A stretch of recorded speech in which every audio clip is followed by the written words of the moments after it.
First hour and a half, we're gonna have training from the ground up. We're gonna go training everything but the back. And we're gonna go from the big toe up through the ankles to the knees to the hips. That's the first hour and a half. Then we're gonna have a little lunch break, a little holistic healing hour. We're gonna do some mother stuff and get to chat.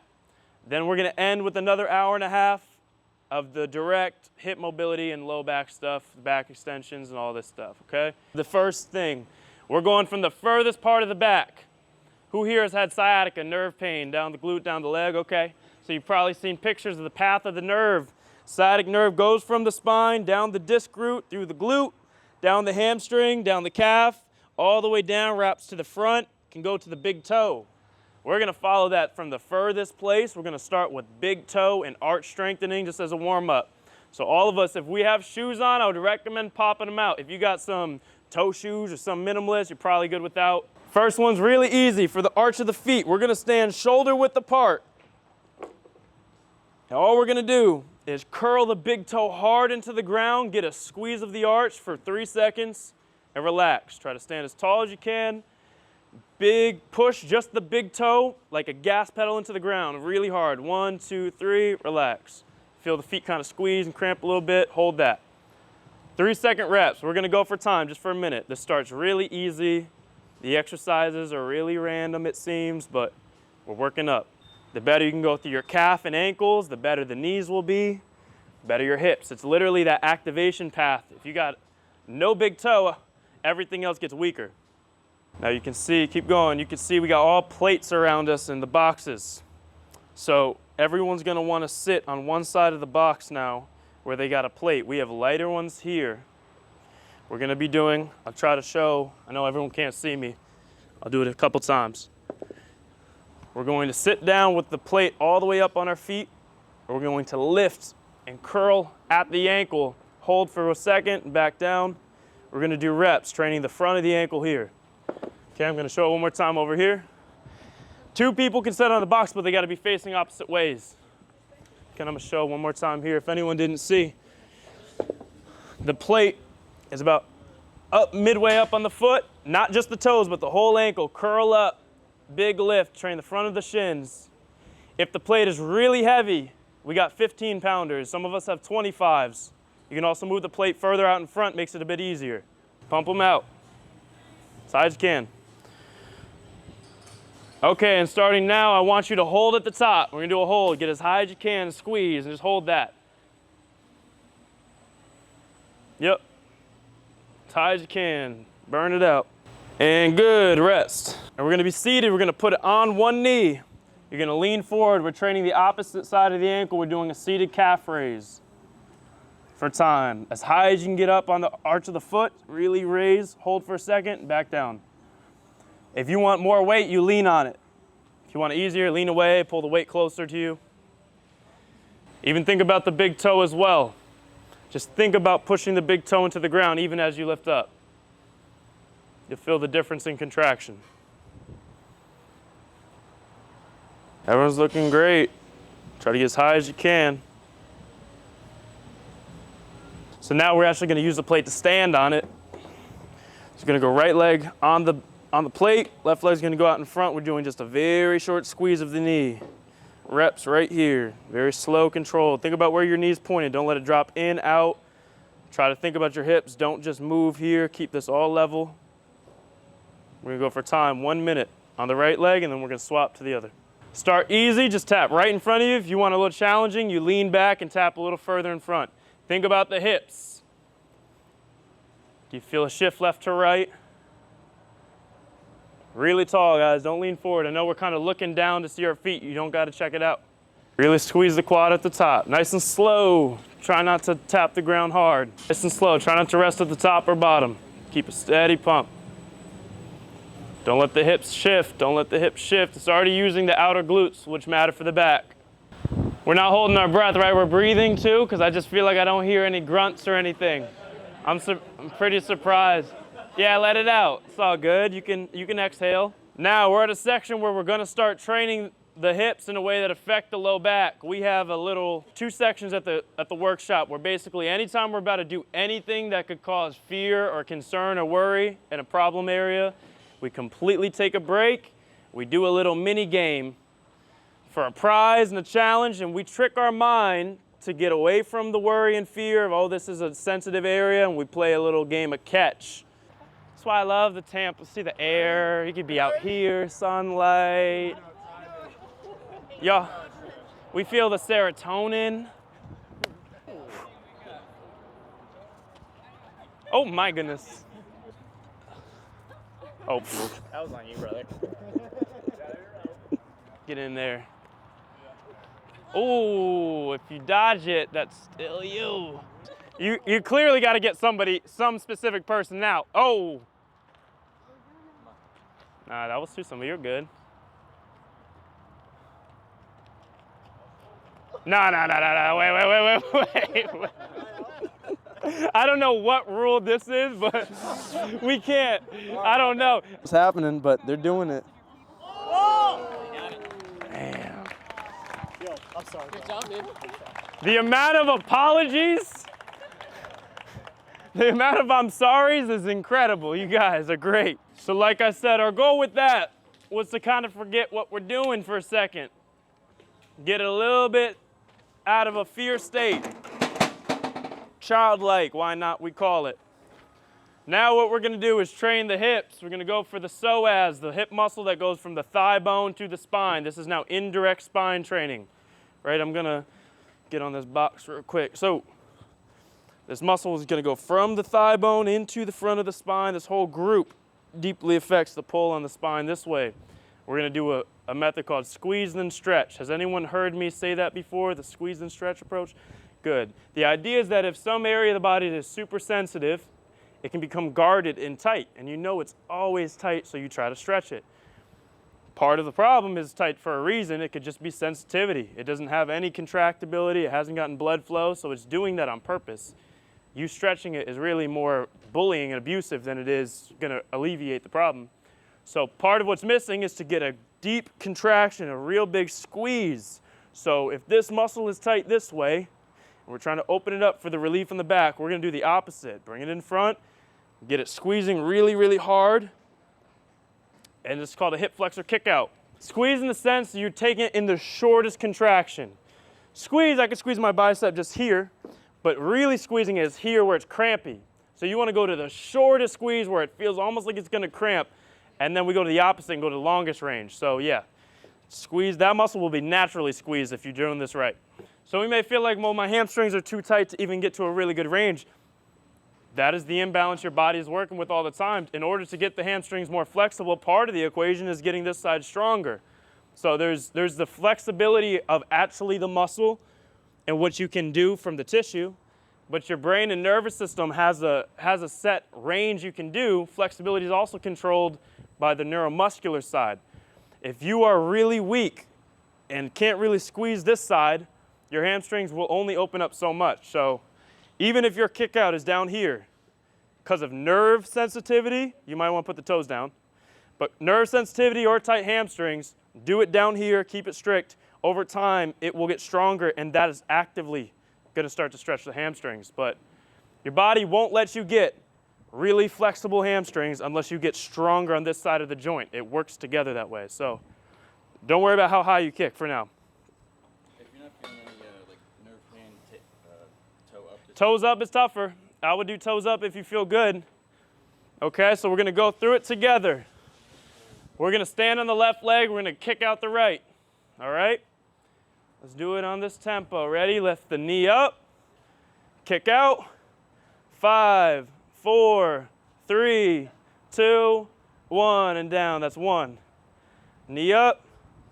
Kick out. Both legs dead straight. If the knee's bent at all, that's not going to do it. 3, 2, 1. Lower. Some legs are high. You guys are good at this. Knee up. Kick out. Squeeze both quads. Squeeze the standing glute. Really hard. Lower. Shake it out. A little bit of that, huh? You should feel equal effort on the hip flexor that's kicking out and the glute that's standing. So on this left leg one, I want you guys also to really think about squeezing the right glute. Extend that hard. That's going to get sore too. Okay, standing on the right leg, kicking out the left. Let's do it. Knee up, kick out, squeeze the back glute. 4, 3, 2, 1, lower. If you can improve how high that can go without the feeling of it cramping, it might still jump, but it won't literally seize on you. You're gonna have an easier time stretching it out. So now the opposite. We just did the squeeze, we're going to the stretch. So the squeeze was this up, out in front. We're gonna do the opposite. We're gonna do down and back behind us. We're gonna do a split squat hold together on the boxes. We're just first gonna do timed holds, not any reps. I'll coach you through the form as we go. We're gonna be doing left leg on the right side of the box. We're gonna be facing each other. So one person on each side of the box, left leg on the right side. That should line us up, all up fine. The back toes, I want you all the way up high the whole time like a calf raise on the back toes. Yep, standing nice and high. As you lower down, keep your torso really tall to the ceiling. You decide how low you go. You could bend the knee halfway. You could try to bend the knee all the way so your heel's going to the butt. But keep the front heel down, keep the back leg straight, and we're gonna be tall. I'll give cues as we go. Stand up. You control how intense of a stretch. So torso upright. Try to keep your hands off your knees, hands off the box. Don't take the weight off for stabilizing. You want that work too. Torso upright.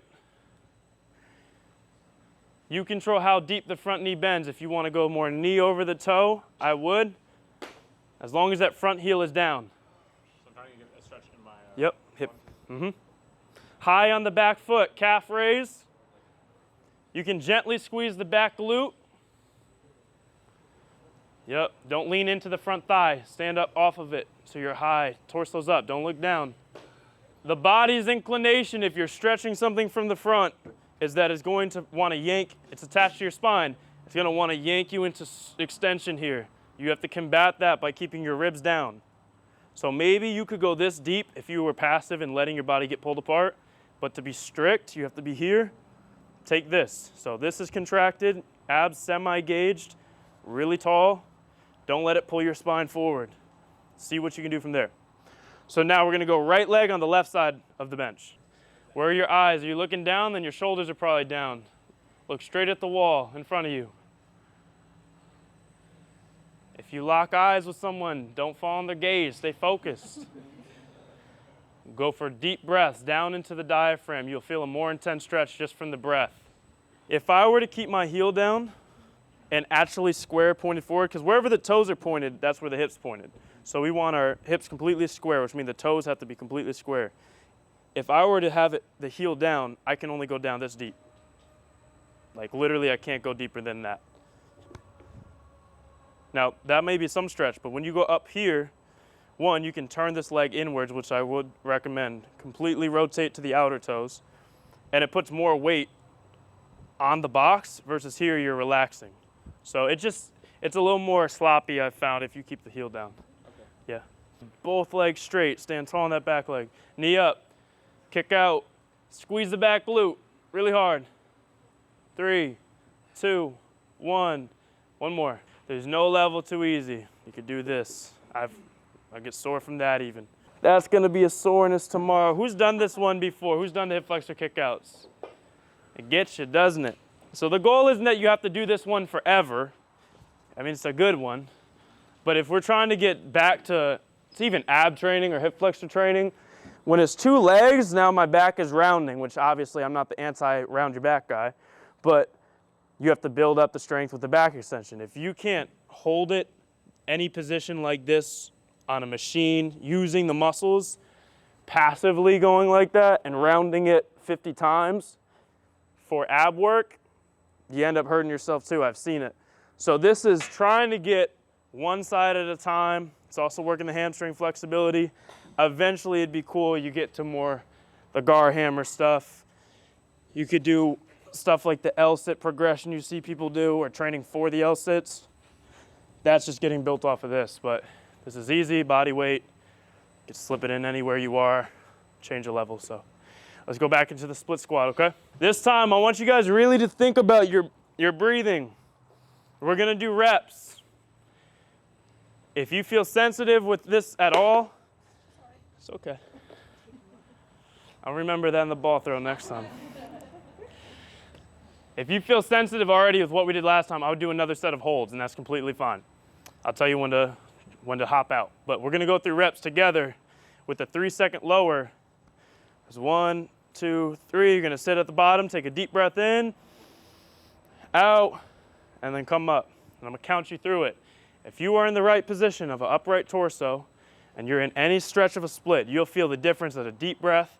It pushes on the pelvic floor, it stretches everything through here, and the nerves have to build tolerance to that. So I don't know who has more than just back issues in here. I had sports hernia and a hip impingement, things got bad all around. I had nerve pain in the front, around the inside. This is stuff that's gonna start to desensitize. Just the deep breath in any stretch position is really important, okay? We're ready for it? I'm gonna count you through it. We're gonna lower down together. If you hold, you go down, you just stay there the whole time. Okay, we're gonna go down together. 3, lower down, 3, 2, 1. Deep breath in, out, and then up. Back heel's up on the calf raise the whole time, even now. Get up there high. Make sure it's not pointed out. Rotate it forwards. Be on the outer toes if you can. All right, let's lower down. 3, 2, 1. Deep breath in, out, back up. Really good. That's 2. So last one. On this one, you're going to stay down there. Okay, lower down. 3, 2, 1. Good. You're going to do 30 seconds here. You drop out if you need. Come back in. Make it active. Try to keep the back leg straight. Stay up on the back toes if you can. If you need to take a break, it's fine. This is strength. Deep breaths the whole time. Slow, controlled. Doing great. 7 seconds. Squeeze the back glute a little bit. Leg should be shaking. And up. Good, shake it out. We had a question about numbness on the front of the thigh just all the time, not even during this. And ask, is it sciatic nerve, is it not? Could definitely be rooted from the spine. You could also have, there's nerves that run right under a ligament here. In the femoral nerve, there's one that is just to the skin numbness. Yes. Okay, well that's not as bad. I've had that. I can pinch, you can put a needle in it and I won't even feel it. Right. You haven't felt any issue lifting your leg and function like the muscles work? Muscles work fine, especially when I'm doing squats and stuff, but that pain is always there no matter what. I've had that. So there's a nerve called subcutaneous femoral nerve. Subcutaneous just means under the skin. And some reason for some of us can get pinched when we do anything deep. There's a ligament. Or when you stretch really hard. So when I'm telling you guys all these cues of squeezing these different things, why up on the toes, why do you rotate it? Because if you just focus on the deepest stretch possible and you grab weights and you don't do the cues and you're like, just get down in there, and then you go deeper and you're like, get down in there and just stretch to a split. What happened to me was I got flexible and I got to splits and I got really deep and I overstretched myself into further irritating nerves, and then it went completely numb for like 6 months. Now that nerve issue wasn't anything with my strength or injury, but it was literally just, there's ligaments under there, your nerves are in fascia. The fascia is the tissue that surrounds every muscle. It's this clear sheath like on chicken breast. You can cut through it. Our nerves are in that. If you overstretch the fascia, you're probably gonna compress on nerves and go numb. So with every deep range exercise we do, like this one, there's the lazy way to do it, where you can go deeper and deeper, but you're risking that irritation, or you can contract, squeeze the back glute, get really tall, deep breath. I only have to go here now to get a stretch, where before I had to like force myself passively. So that's just a reminder of make these easy things hard. This is body weight, but yet you guys are squeezing and everything shaking. That's good, it's safer. So I don't think it's an issue you doing it here, just less range. Don't really yank on it for right now. Without even going deeper or changing anything, you can increase stretch by squeezing, back glute. You can increase the stretch by inhaling, real deep and slow. Keep going. Stay nice and upright. Try to keep your ribs down if you can. Yep. 3, 2, 1. Good. Back up. Solid. Yes, sir. Can you over-rotate that back foot? I'm sure you can.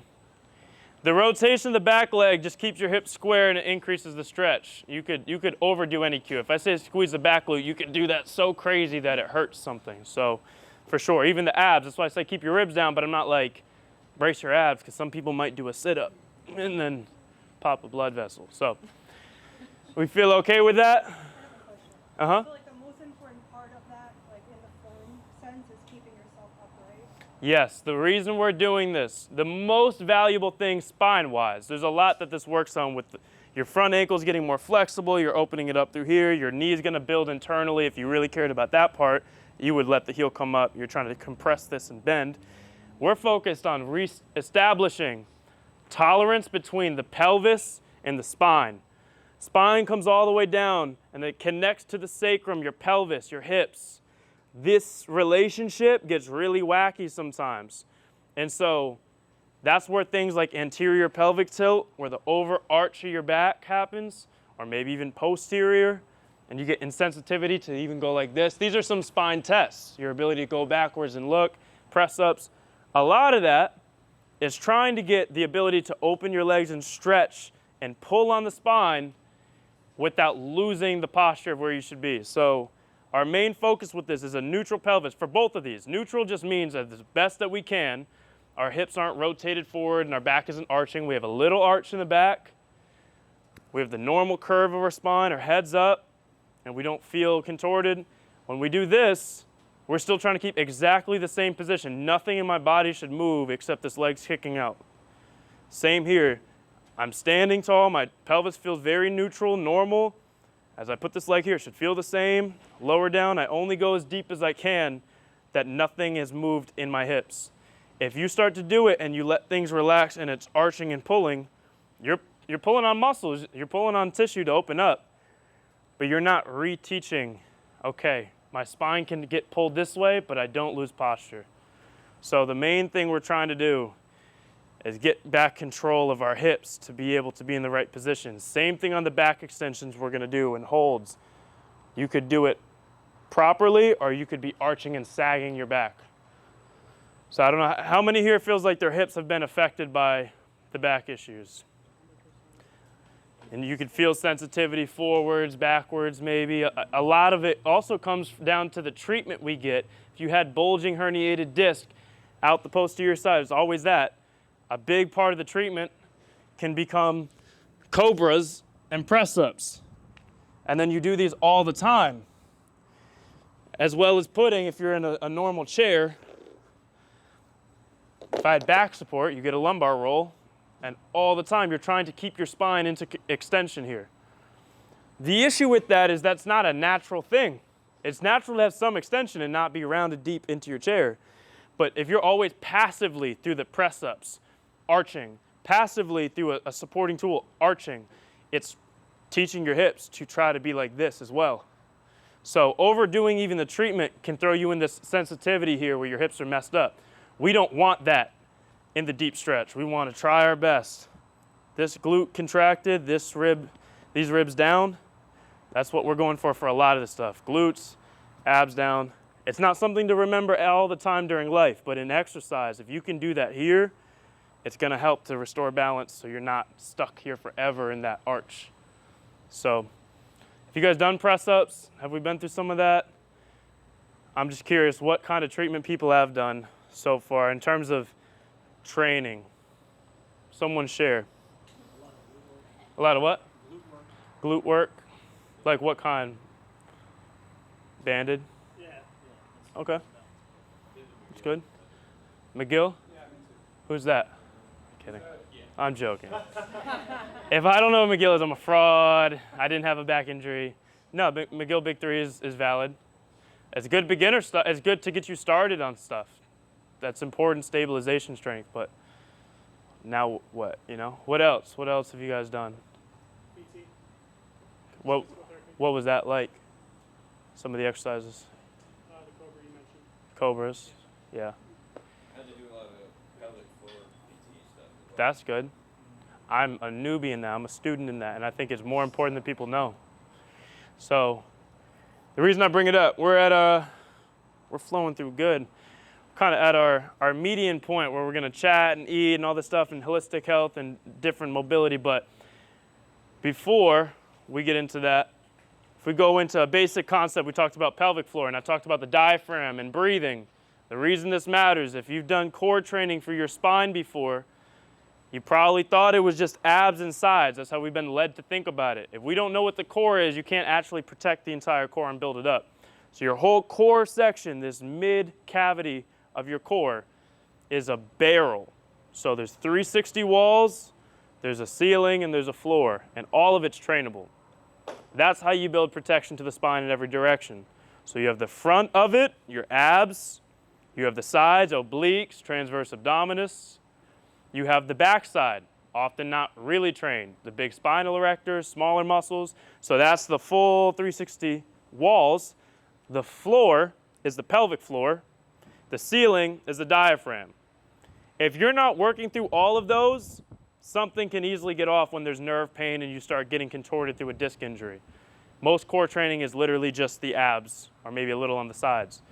That's a basic thing. If you don't even take the exercise sets and reps I teach, if you just understand that and include something for it in your training, diaphragmatic breath, the reason I tell you guys at the bottom of this stretch, deep breath, is that it lowers the diaphragm. That's what creates the vacuum for your lungs to expand.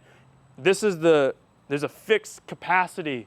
It's a chamber with a fixed amount of air in there, and a fixed amount of space. As you lower your diaphragm, it compresses that space and puts more pressure on the spine. So even a deep breath is literally squeezing your spine.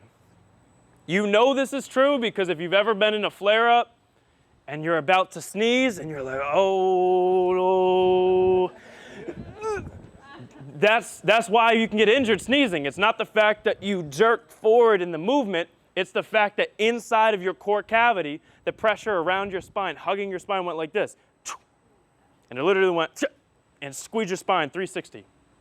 And so, while back pain may feel helpless and really get into despair, nothing's going to work, there's so many things that can go wrong with it, so many things that can hurt you, but that's why there's so many opportunities to stimulate it and work on it. If you wanted the Bears Zero, if you're trying to help your grandmother, your mother, or even yourself, if you were at a rock bottom point, you can barely walk, step 0 would just be deep breaths, working through some kind of breath work. Because as you take a really big breath into your diaphragm, it's squeezing the spine slightly, 360 pressure, relaxing. That alone can desensitize you from that flared up state. So pelvic floor was brought up, which is really important. I don't know how to teach, what is it, Kegels? I'm not familiar. I'm not that kind of coach yet, but hopefully, maybe never. But that's important too, the floor. All that can get messed up with nerves. And that's where I was at when I had the injury spreading with my disc herniations. It led to hip impingement, a tear in my ab wall. I had nerve pain everywhere. I'm seeing different kind of doctors. It was internal. It felt crazy. So, got to work on it all. Full core, 360, ceiling, floor. So that's going to segue us to our holistic healing section, which is going to be breath work. Does anyone know what Wim Hof is? We're about to huff and puff together as a group. So the opportunity of that, we just talked about how a deep breath puts 360 pressure on the spine. Pressure is not a bad word. You'll hear that a lot online. Avoid this, avoid that. It puts pressure on the knees, puts pressure on the spine. Pressure is what's needed to cause stimulus to adapt the tissue to further proliferate. But the dosage is how much. As we talked about, the sneeze is a very intense, sharp pressure. That's too much. But just to keep in mind, anything, you could apply this for a lot of things with your back pain. Anything that can harm you on your worst day, if it can affect you on your worst day, it is an opportunity on your normal days. So if something as silly as you can't breathe too intense, you can't handle a sneeze, that affects you on your worst days, that means on your normal days where you don't feel it, it's still effective to add every day, and it's going to cause some resilience. It's going to build up some tolerance. Now that's the mechanical side.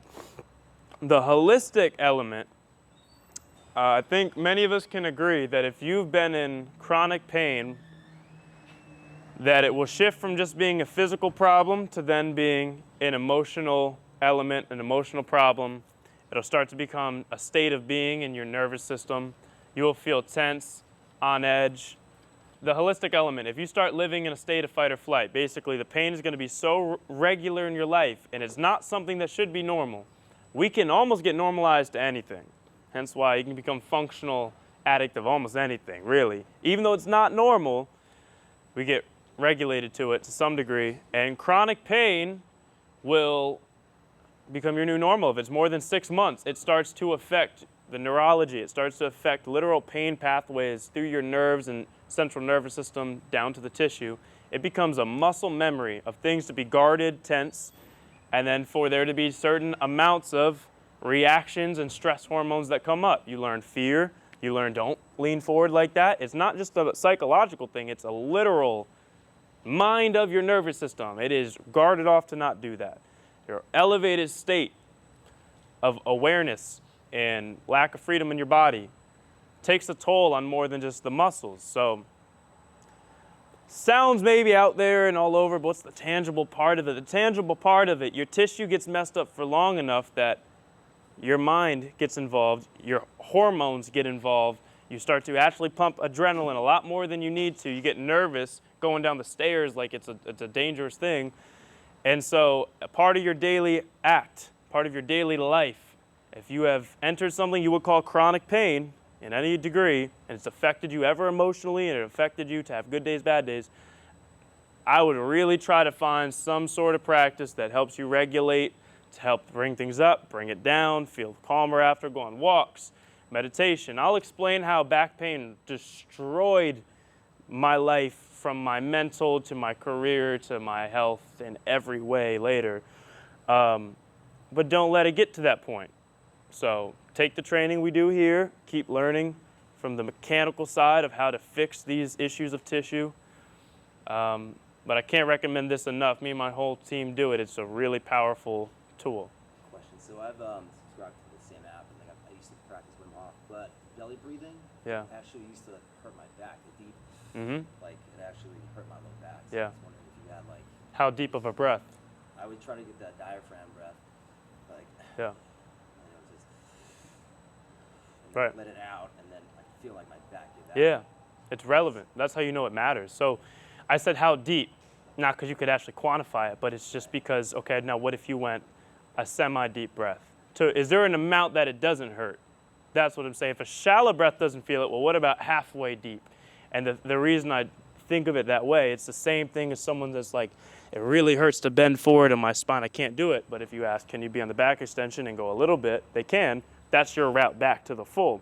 So if you were intolerant to a deep breath, that means it really matters that you get back to a deep breath being pain-free. And you can scale it back, you know? And so that's the term potent. A lot of rehab and training for the spine, for spine injuries, is just not potent enough. It's everything else but the spine. You don't directly train it. You're not supposed to bend and round it.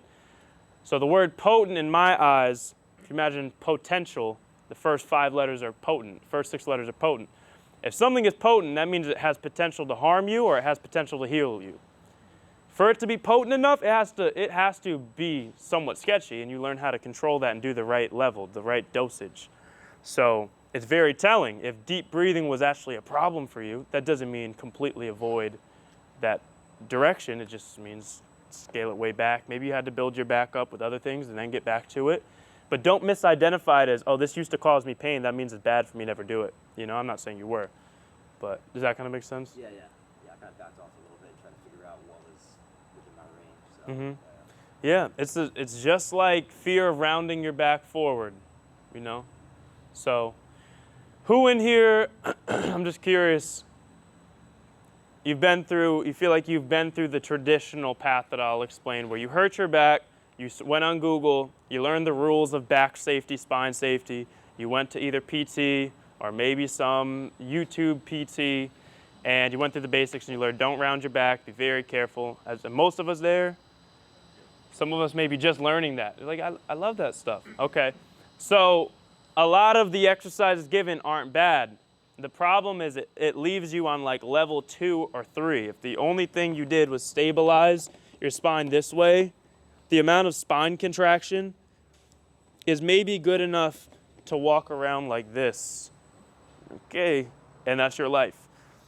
That prepares you very little to, huh? Yeah. Yeah.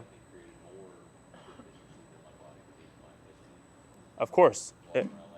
Yeah, and I did for years too. And so that's the problem, is that it's incomplete. It'll leave you off to be a very frightened shell of yourself, and the tissue is eventually going to get worse and worse and worse as well. And so sometimes people are just so fresh in the injury, they're just learning that stuff. So I'm hoping most of us are open-minded to realize, okay, there's probably some more to do. This is where the internet's real sketchy, because then you'll see people just showing heavy Jefferson curls. I've shown a lot of stuff on my page, or they'll show really deep rounding your back. You got to bend your spine, go for it. If you jump into that, you might become paralyzed. So that's the problem. There's the gap of take the safe advice, don't do anything dangerous, and then there's usually the viral videos of just send it, go for it. Your job is to become your own back expert. Learn these tools and learn, okay, where's my day 1? What does day 20 look like, day 50? And just go very slowly building it. Okay? Is that like a... Yeah? What kind? That's what I'm wondering. I know it's a plane, but it's like, close the door? Okay. So my job is to try to equip you to be your own back expert. Because if you said, well, what should I do next week and this week? I have no clue what triggers you, what hurts you, how sensitive you are to the training, and that's okay. You're going to have to be curious enough and go on a long-term plan to where you get a couple flare-ups trying stuff, you get a couple little tweaks, and that's not a bad thing. That's you learning where your threshold is. And sometimes you have to cross the line to know where it is. If you avoid your back, you're just like, nothing hurts because I don't do anything. But the second you want to live life again, that's what we're doing today, so yeah. So when you're talking about looking things up, in the past I've looked up and like decompressing your spine, so like hanging or like even going on like a vert table. Yeah. For me, that is very painful. Mm-hmm. Is there an in-between step Yeah. that I'm missing there?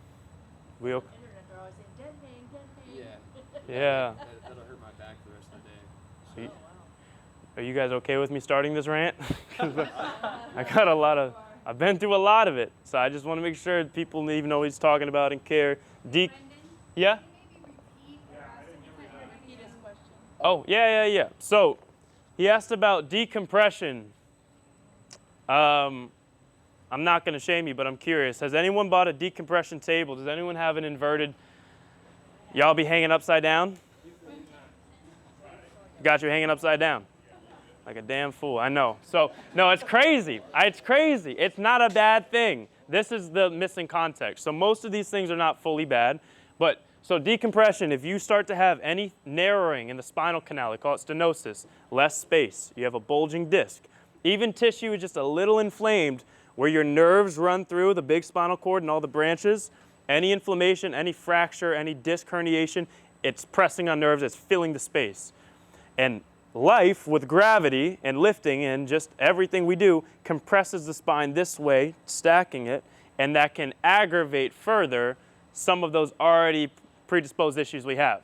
So we misidentify compression is bad, decompression is the savior, do the good thing every day, the bad thing won't hurt. It's not the full truth. It will feel good, likely, if you're active in the injury. A dead hang is where you keep your feet on the ground and you let your spine hang to where it lets go, and then I feel little pops, and I start to get deeper and deeper, and my spine elongates. Now, this is where it's a problem. Is one, just because it gives you relief doesn't mean it's restorative to fix any tissue. We get that. But why isn't it even okay to do every day? So let me ask, let's go through common sense questioning, critical thinking. If we do this, I'm hanging, my spine is pulling, what keeps my spine from pulling apart and just ripping off like this? What's keeping the spine together?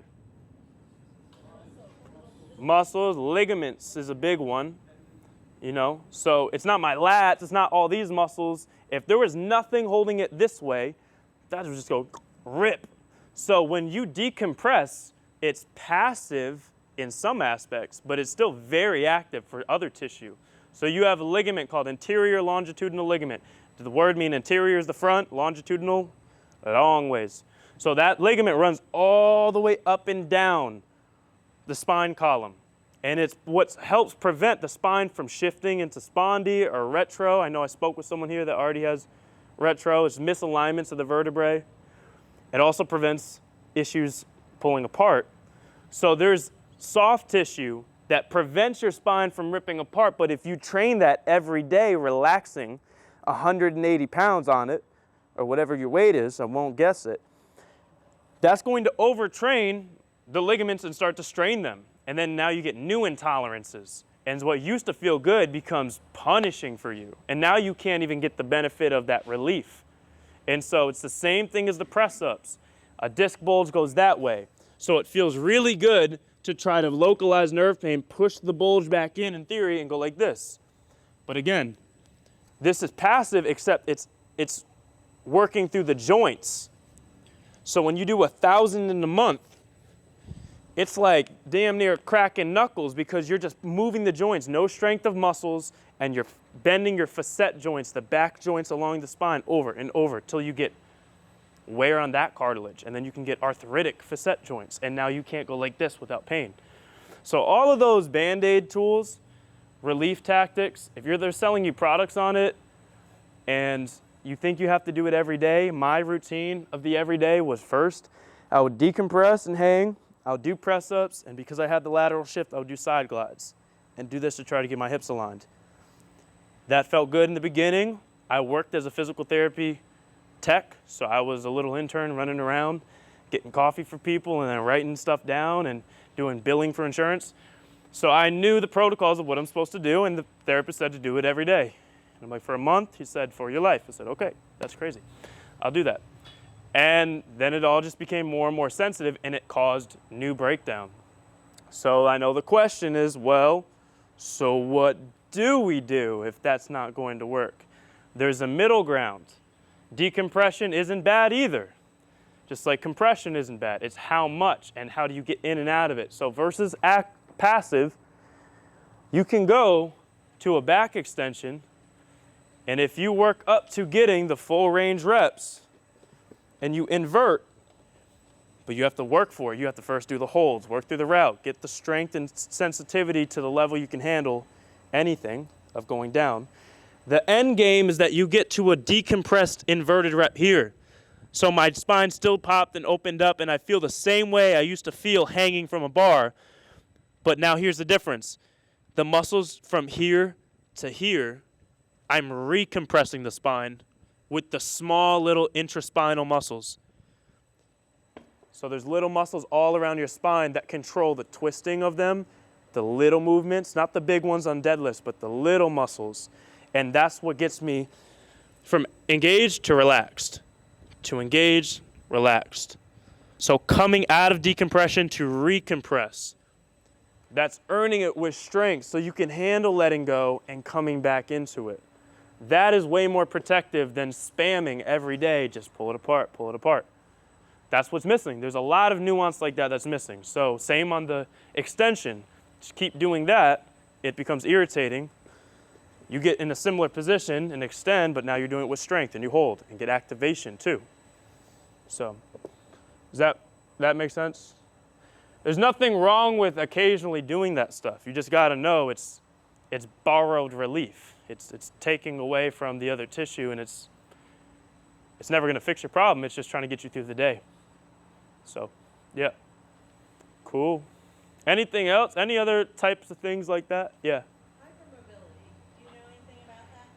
Yeah. I have one in my family, both my children, me, and so my daughter's like, she's 20 years old. She's afraid now to do any of the dead hangs or the squats, the more she's been learning about hypermobility. Yeah. But I think this would be a good thing for her. Yeah, she needs to really focus on these concepts of squeeze and stretch, of getting into halfway stretches but contracting versus just trying to yank and see what you can do. Deep, but just do contraction. Yeah, exactly.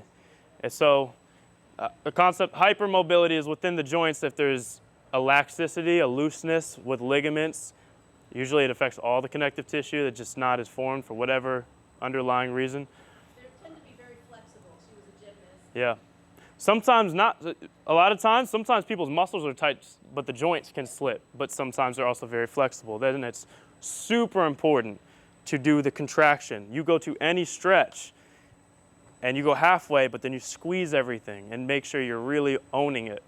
And so, yep, that's really important. Hypermobility makes it even more critical. Uh-huh. If you have multiple joint issues and you can't target, you don't know what to target first. Like in my example, I have a little bit of a right knee issue. Yeah. Like during the calf raises, standing or seated, it starts to irritate a little bit. Mm-hmm. I can't tell if that's from hip issue or the knee is causing hip issue, which is affecting the back as well. Yeah. How do you start to figure out what is causing what? Because they keep chasing. Do it all. Just break the loop at any point. Instead of trying to pick which chain in the link started, just break any of them, and they're all going to improve. Train the hip, train the knee. Obviously, if something hurts and you just can't do that variation, you have to tweak it or make it really easy. But that concept in general, that thinking of, I don't know what started all this, so I can't get to the root of it, it makes sense. It's the same thought of, is back pain a physical problem or is it a manifestation of emotional stress? Have you heard of John Sarno? Healing back pain, anybody? No? So there's like there's a growing body of practitioners and wellness coaches that talk about the emotional and mental side that can lead to back pain. If we understand tension and stress can lead to pain in the shoulders and the traps. Oh, I always hold tension here. We say that stuff sometimes. People also get it in the low back. I guess this isn't so relevant of a tangent if you guys don't know about it, but whether the back pain started physically or it was emotional stress that led to tension that then led to injuries, no matter what, now it's both. If it's chronic, you have physical breakdown, you also have fear and emotional issues about your back at least, and you need to work on both. And you can do that through exercise, you can do that through just mindfulness during the exercise. If it was your knee or your back, your hip, both of those are bad. Train all of it like we're doing today and learn what you can handle. You don't have to be the smartest guy or smartest gal to fix your problems. You just have to be responsive and in tune and pay attention. And so, yeah, I mean, don't worry about understanding exactly every part of it. It's okay. So this is good, y'all. This is good. We're going to go over to that turf area and do a little ground flow mobility. And then we are going to eat, take a little break. I want you to put the heel bones outwards, big toes touching, heels out. So there's an angle to your feet and you sit inside of your heel bones. It's gonna slightly stretch the side of your calves. Okay, we're gonna hold this for some time. Y'all feel that AC? Me neither, me neither. I was like, AC. I don't think we paid for that add-on. Wow. That fan's doing nothing. Okay, so the next step, this is where it gets real, right? This is the easy part. Some of us may already have issues. I would say, look at yourself. Are you able to sit into the feet comfortably? If not, there's work to be done. That's okay. You start easy, lean forward. This is something you could probably do daily. Just keep the surface nice and easy. The idea is to be comfortable literally folding in on the feet and being able to sit all your weight back there. If you've had ankle sprains, top of your ankles are real stiff, you got to work on that. The next step is we're going to pull our right leg to the side and get up on the big toe. So the left foot's still down. The right leg's right outside of us on the big toe. Now we're on the arch of that right foot. Again, if that's really intense, you can lean away from it, take your weight off. If you're good with it, sit back on it. Yep. Yeah, the left, what's that? Yep, left is under us. Yep, all my toes are on the ground. Yep. Okay, spend about 30 seconds here. What I like to do is lean on the left arm and then squeeze the right glute. You almost get like a little couch stretch or a little quad stretch. You can go for that if you squeeze the right glute. Let's go kick the left foot out. The right foot's on top of the foot still.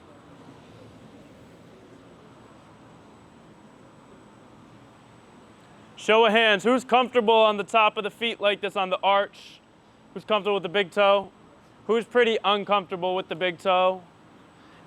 Okay, y'all need to make amends with your big toe, all right?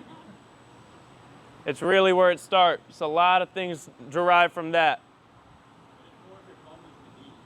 The knee? Yeah, it's pretty intense of a bend too. Now, logically, you do all this easier, you build tolerance to it, but I would also say you need some strength work for the knee to get there.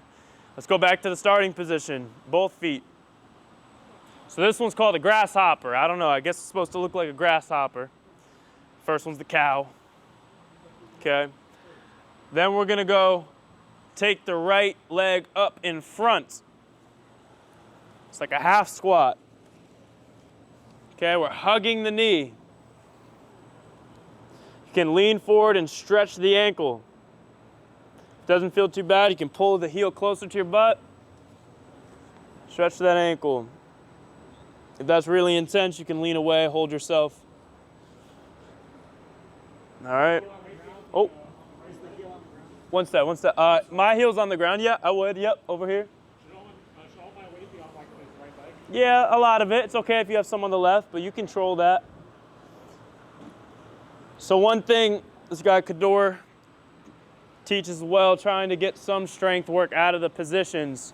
So one thing he does is lifting off both legs, a squat from here, using the top of the foot. He's able to put all his weight on that. I can't. But like 80% on the front leg, 20 on the back. This is advanced. This is what they call extra. Yeah, down on the ground is great. Yeah. There's an ancient phrase called know thyself, know yourself. You did it. Look at that. So obviously, you could do some of this stuff making it easier, but I don't think it's super, super critical to get to that. Even just this is good. I'll try to in privacy. Smart. I did first too. Believe me. Switch. So now left leg in front.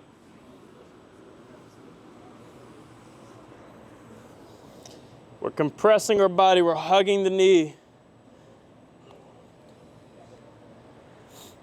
And while you're hugging, you can almost try to flatten your back into the thigh. You'll feel a stretch in the groin and the adductor a little bit.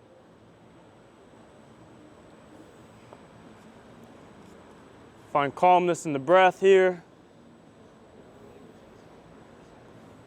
Just do another 20 seconds. You can rock forward, you can lean back. Are you going for Achilles stretch here, or gastroc, or what are you looking for? Usually I'm hugging pretty tight and trying to extend my back, almost put my belly button to the thigh to where I feel the groin a lot. My ankle's opened up to the point it's really hard for me to feel an ankle stretch. If you slide your hands under the big toe, under your toes and lean forward, you'll feel the Achilles more. And you can hug the toes up. If you want to do the lift, you could go through that and try that.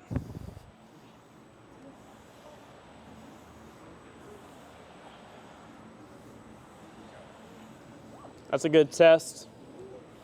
The first time I tried to do it a year ago, I could not, literally couldn't tolerate it. So this stuff is very trainable. Let's go back. That's the camel. Camels sit like this, then they stand. That's the whole point. All right, we're gonna go back. First one, back on the feet. This is our home resting position. My controversial take is that this really shouldn't be demanding, you know? If you're at home or work from home, if you can slip anytime, just literally sitting on your ankles, sitting on your feet, 5-10 minutes, it'll add up. So the next one is gonna be very individualized. Is a deep squat. So I don't know how tolerant you are to a butt wing. Butt wing is where the low back's rounding at the bottom of a squat. That's okay here if it doesn't hurt. If it's uncomfortable, I'd probably lean forward, keep the heels up a little bit. Yep, the back's rounding. For most of us, if you can sit at the bottom with zero back rounding, that's incredible.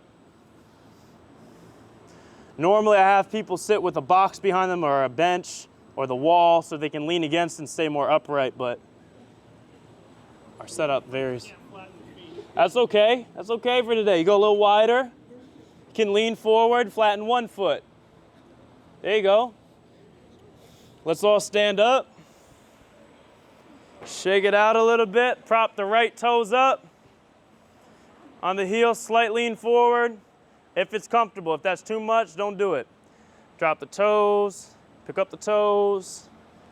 Drop the toes. Pick up the toes. Now let's try to coordinate our chin with it. Chin and toes together. Toes up, chin up.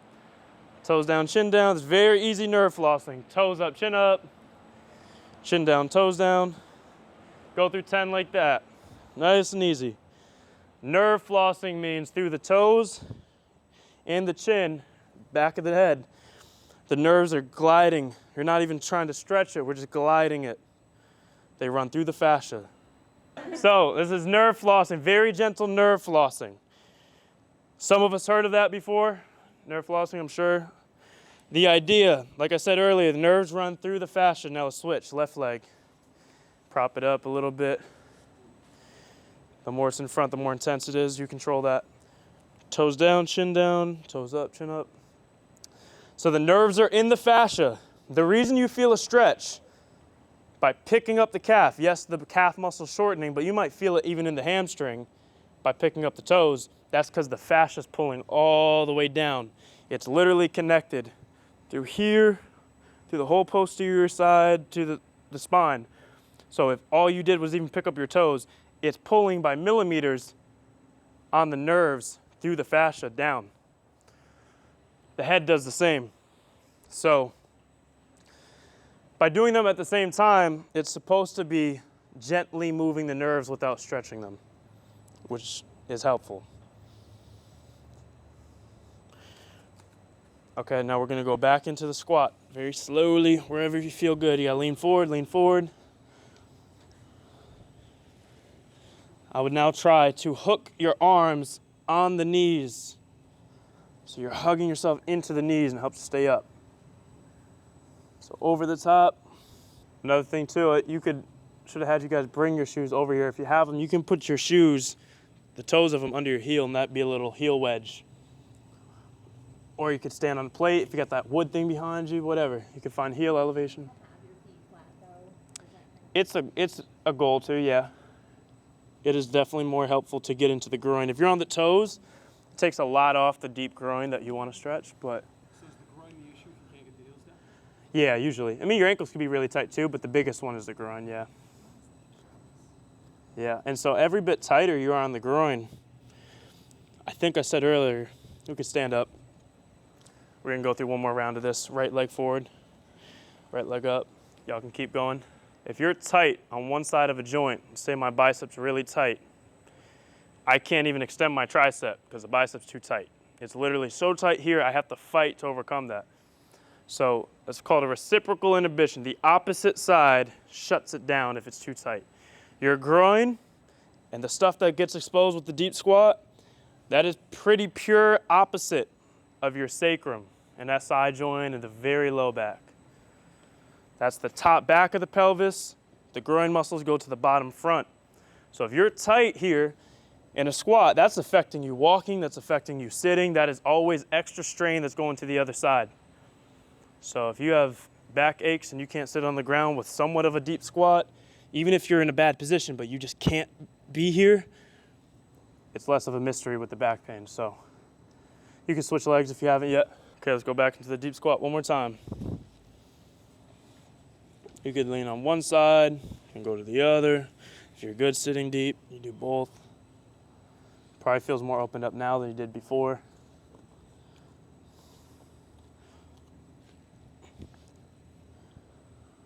If you can do it, but the feet have to be really wide, eventually the goal is to try to have a little bit more straight feet. That's great.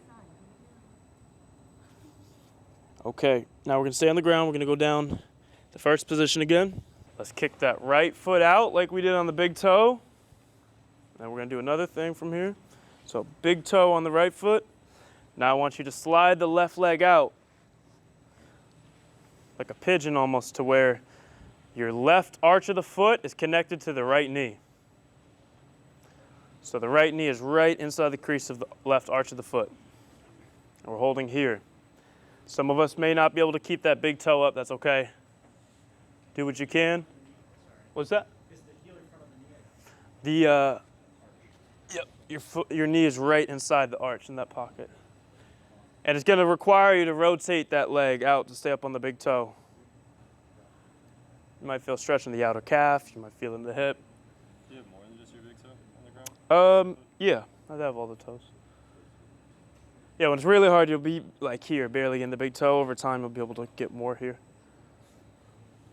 This is another one of know yourself. Rule number 1 of the workshop, don't hurt yourself.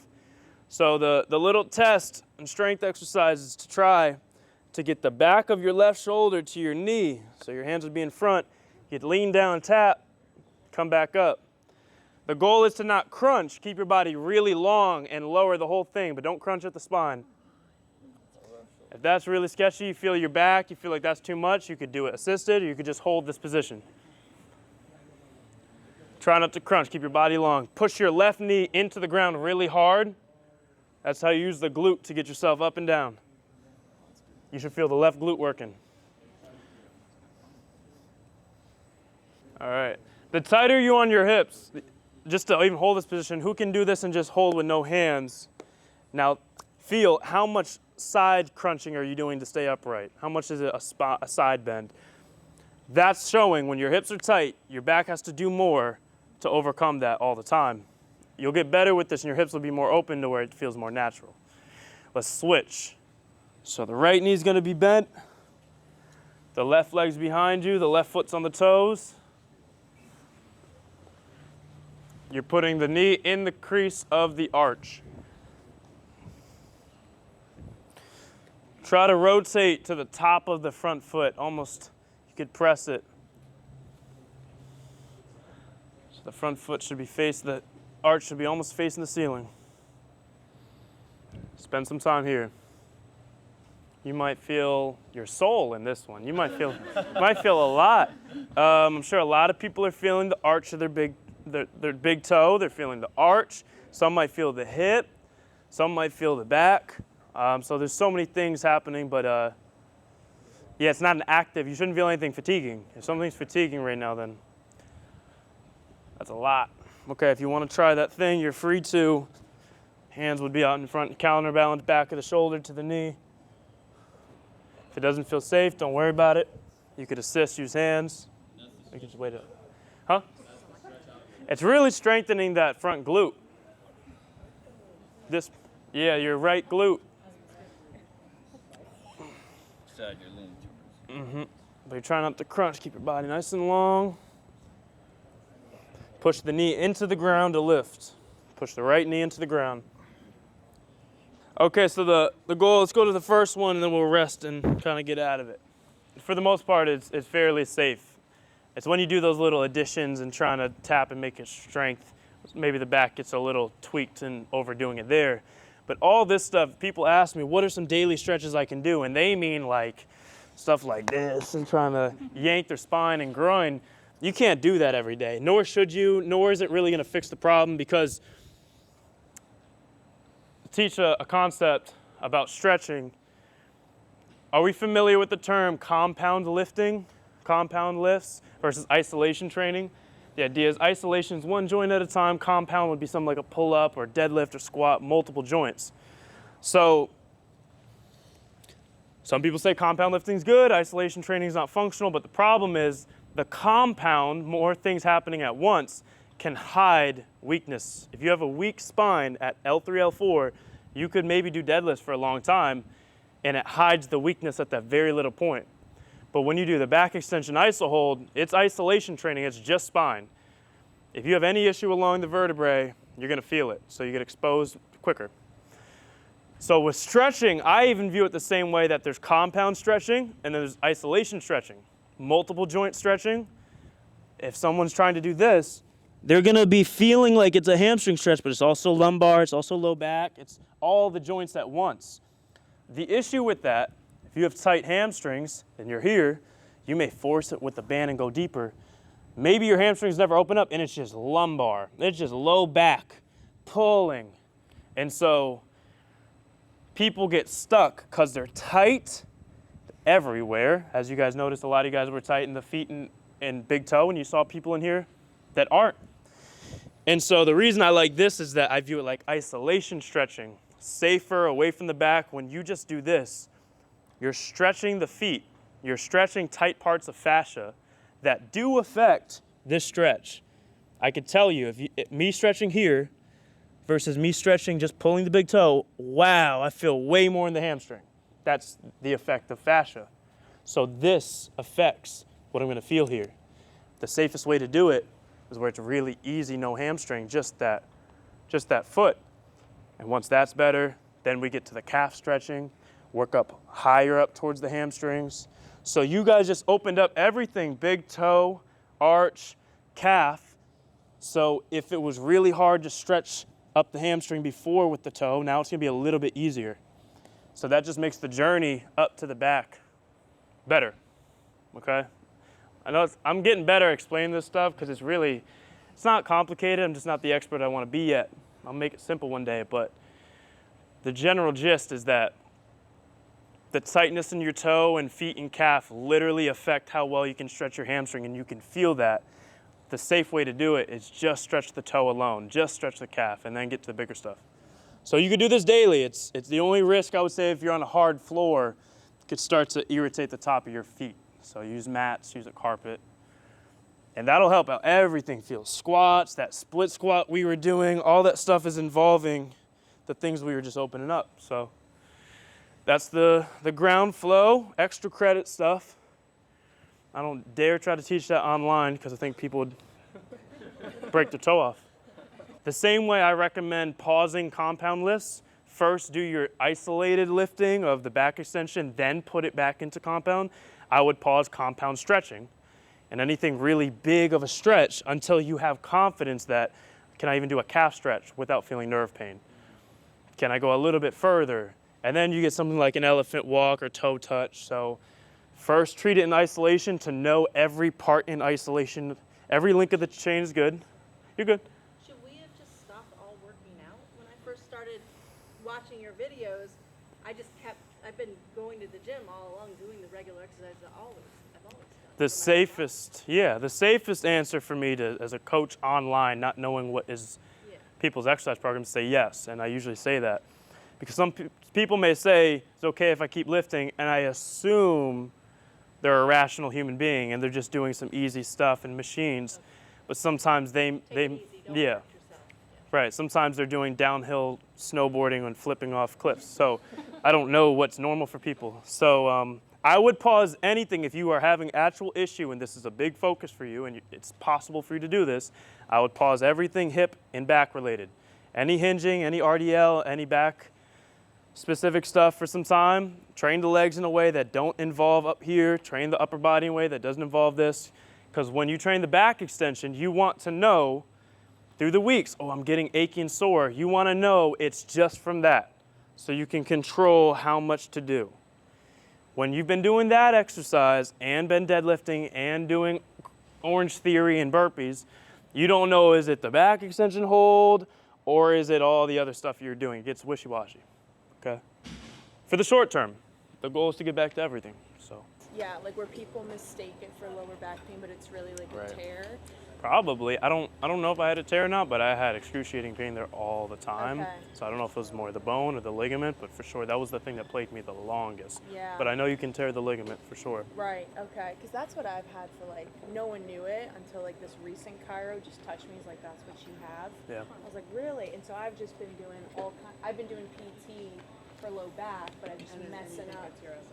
Yeah, so, but I just didn't know with these exercises, like, you know, like the one where you're lifting the glute up, for example, if that would irritate and just keep tearing at it. I would think more things that are stretching you out this direction from the side.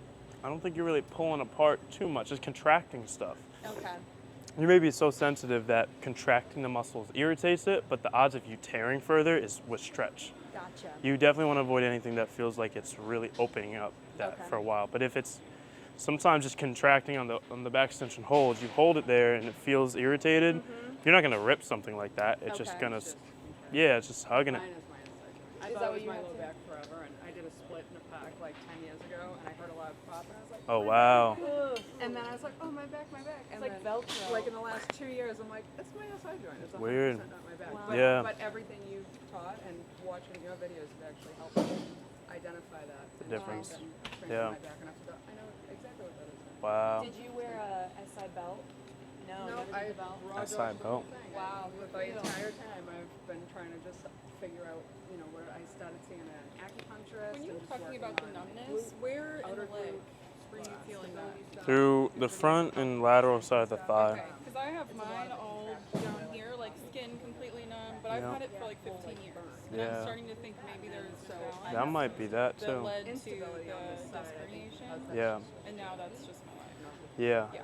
I mean, do you find irritation in that hip stretching it? Does that ever feel like a The problem? only irritation I feel is here. It feels like it's just the muscles being like ripped off my leg. Oh, wow. Yeah, That's not and just. it's completely numb, yeah. Okay, so you feel muscle though underneath. It's nerve and muscle. It's weird. And I cannot find a surgeon or PT who knows what to do. Yeah. Well, how about so far today? Did you get any clues from your body of good, bad, this made it worse, this felt something, even if it just like touched the area? Because it's so normal, I feel like everything has been fine. It feels good.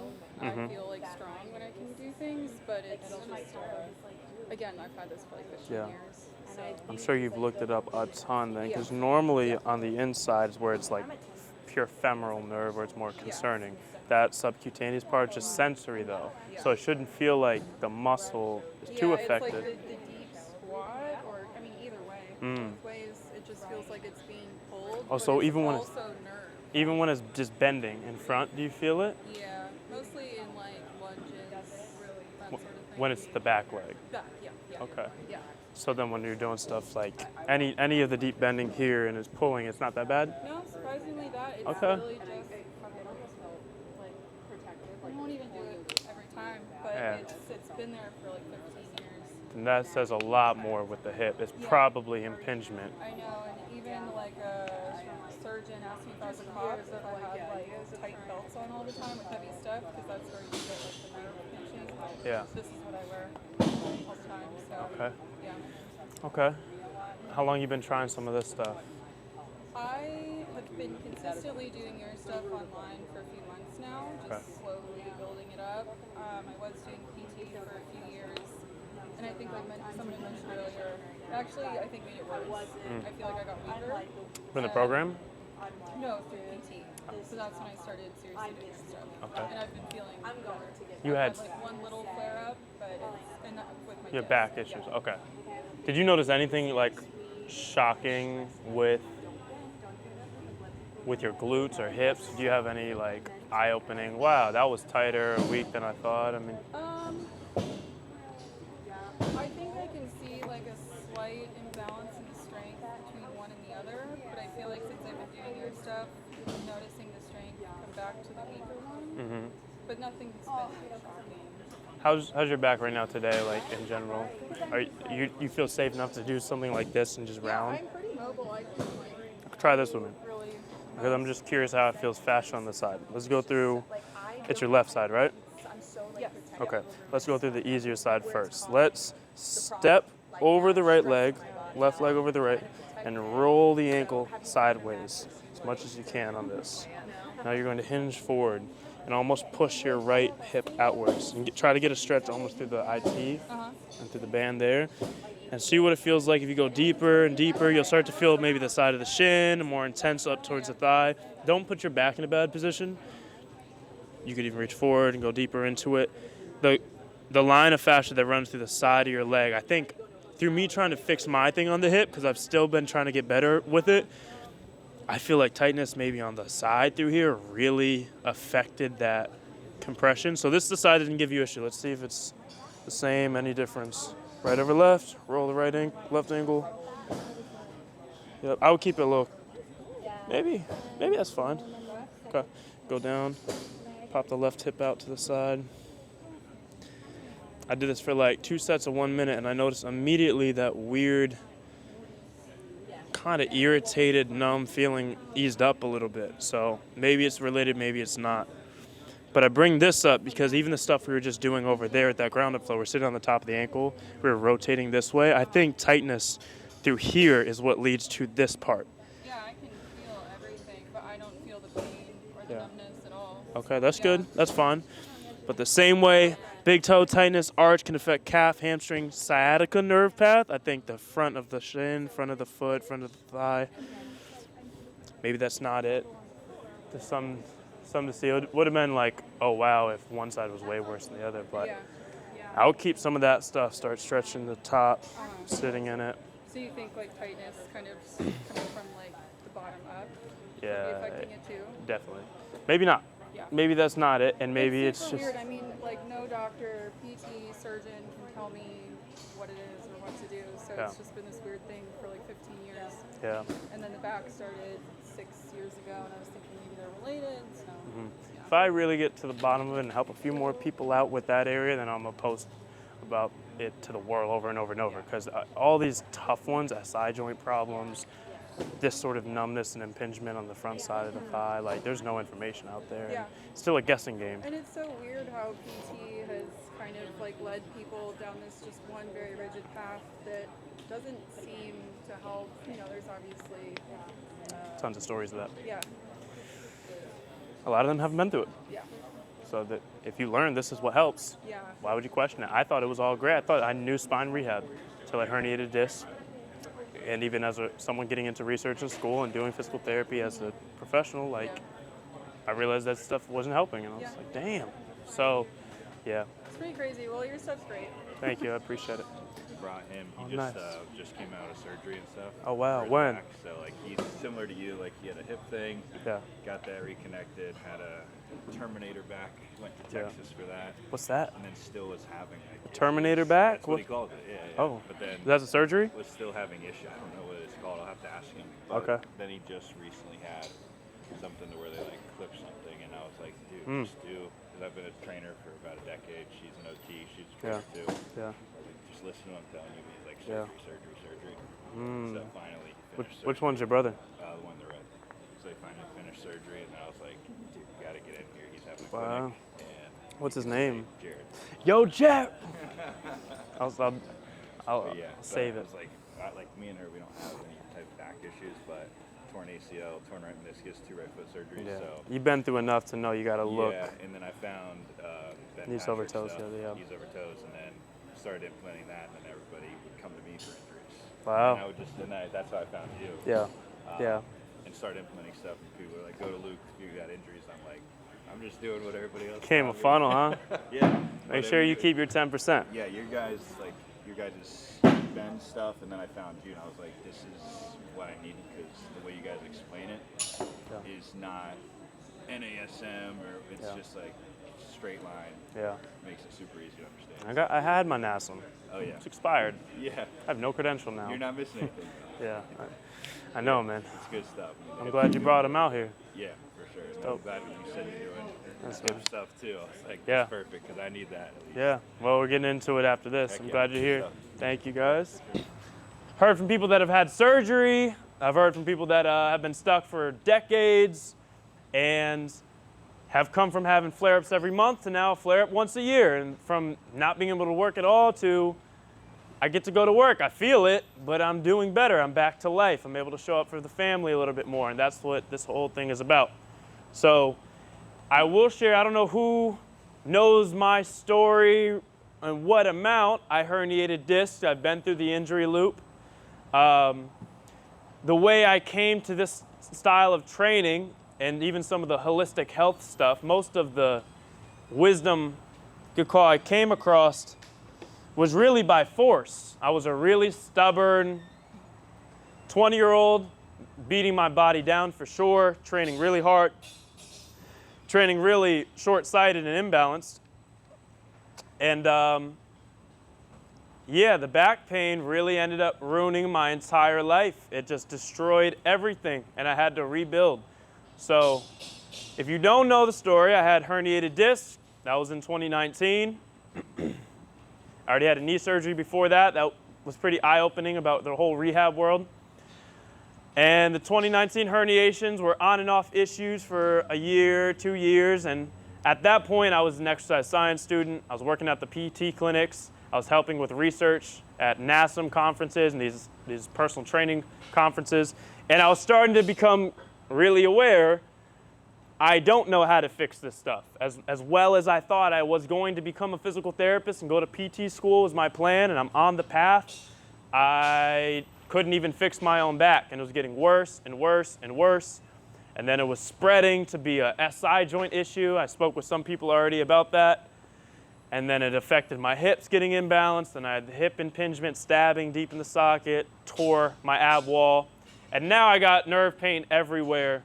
So that started it from being I think I have a high pain threshold. I know every guy says that, and they can't handle childbirth, but we pretend like we got it.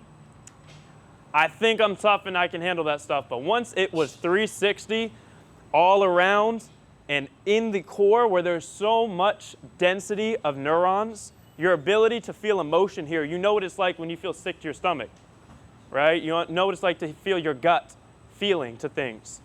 There's second highest amounts of neural activity. Neurons are nerve cells put together, they form a little mind. This isn't voodoo science. It's like you can feel things. Second to your brain, your gut has the most. So when inflammation and pain happens here, your ability to feel despair compared to an elbow injury, pain here is very natural to lead to depression. It just literally is like a neurochemical predisposition.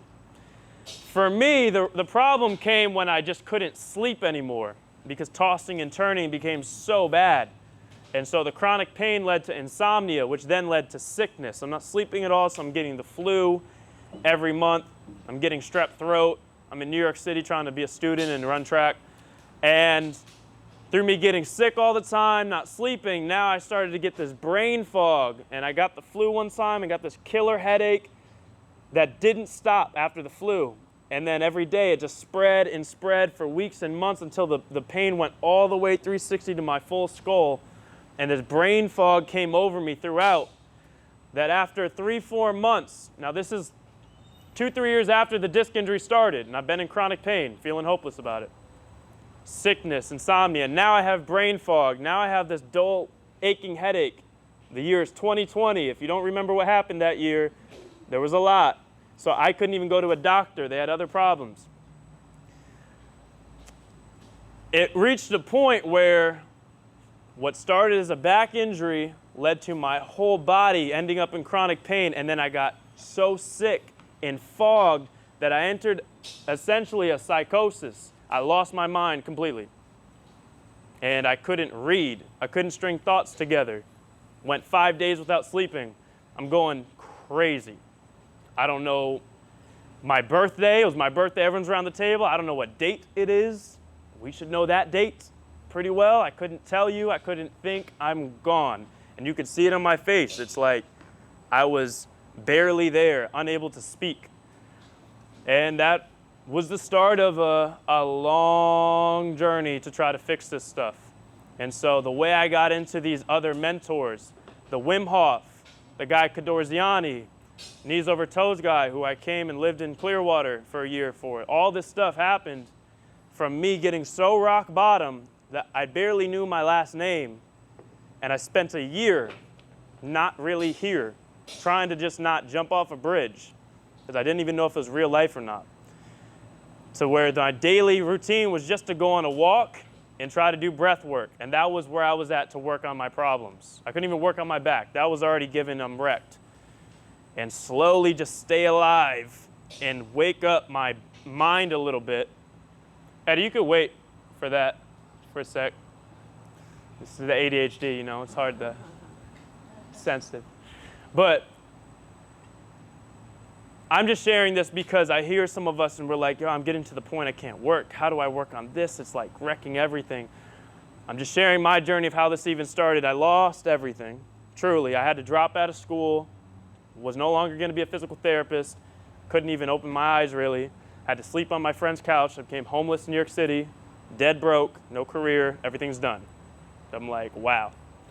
My wins became I had to redefine life, and to be a winner, it meant to go for a walk, breathe 30 times, hold my breath, and just try to feel this much better to get 3 hours of sleep instead of 2.5.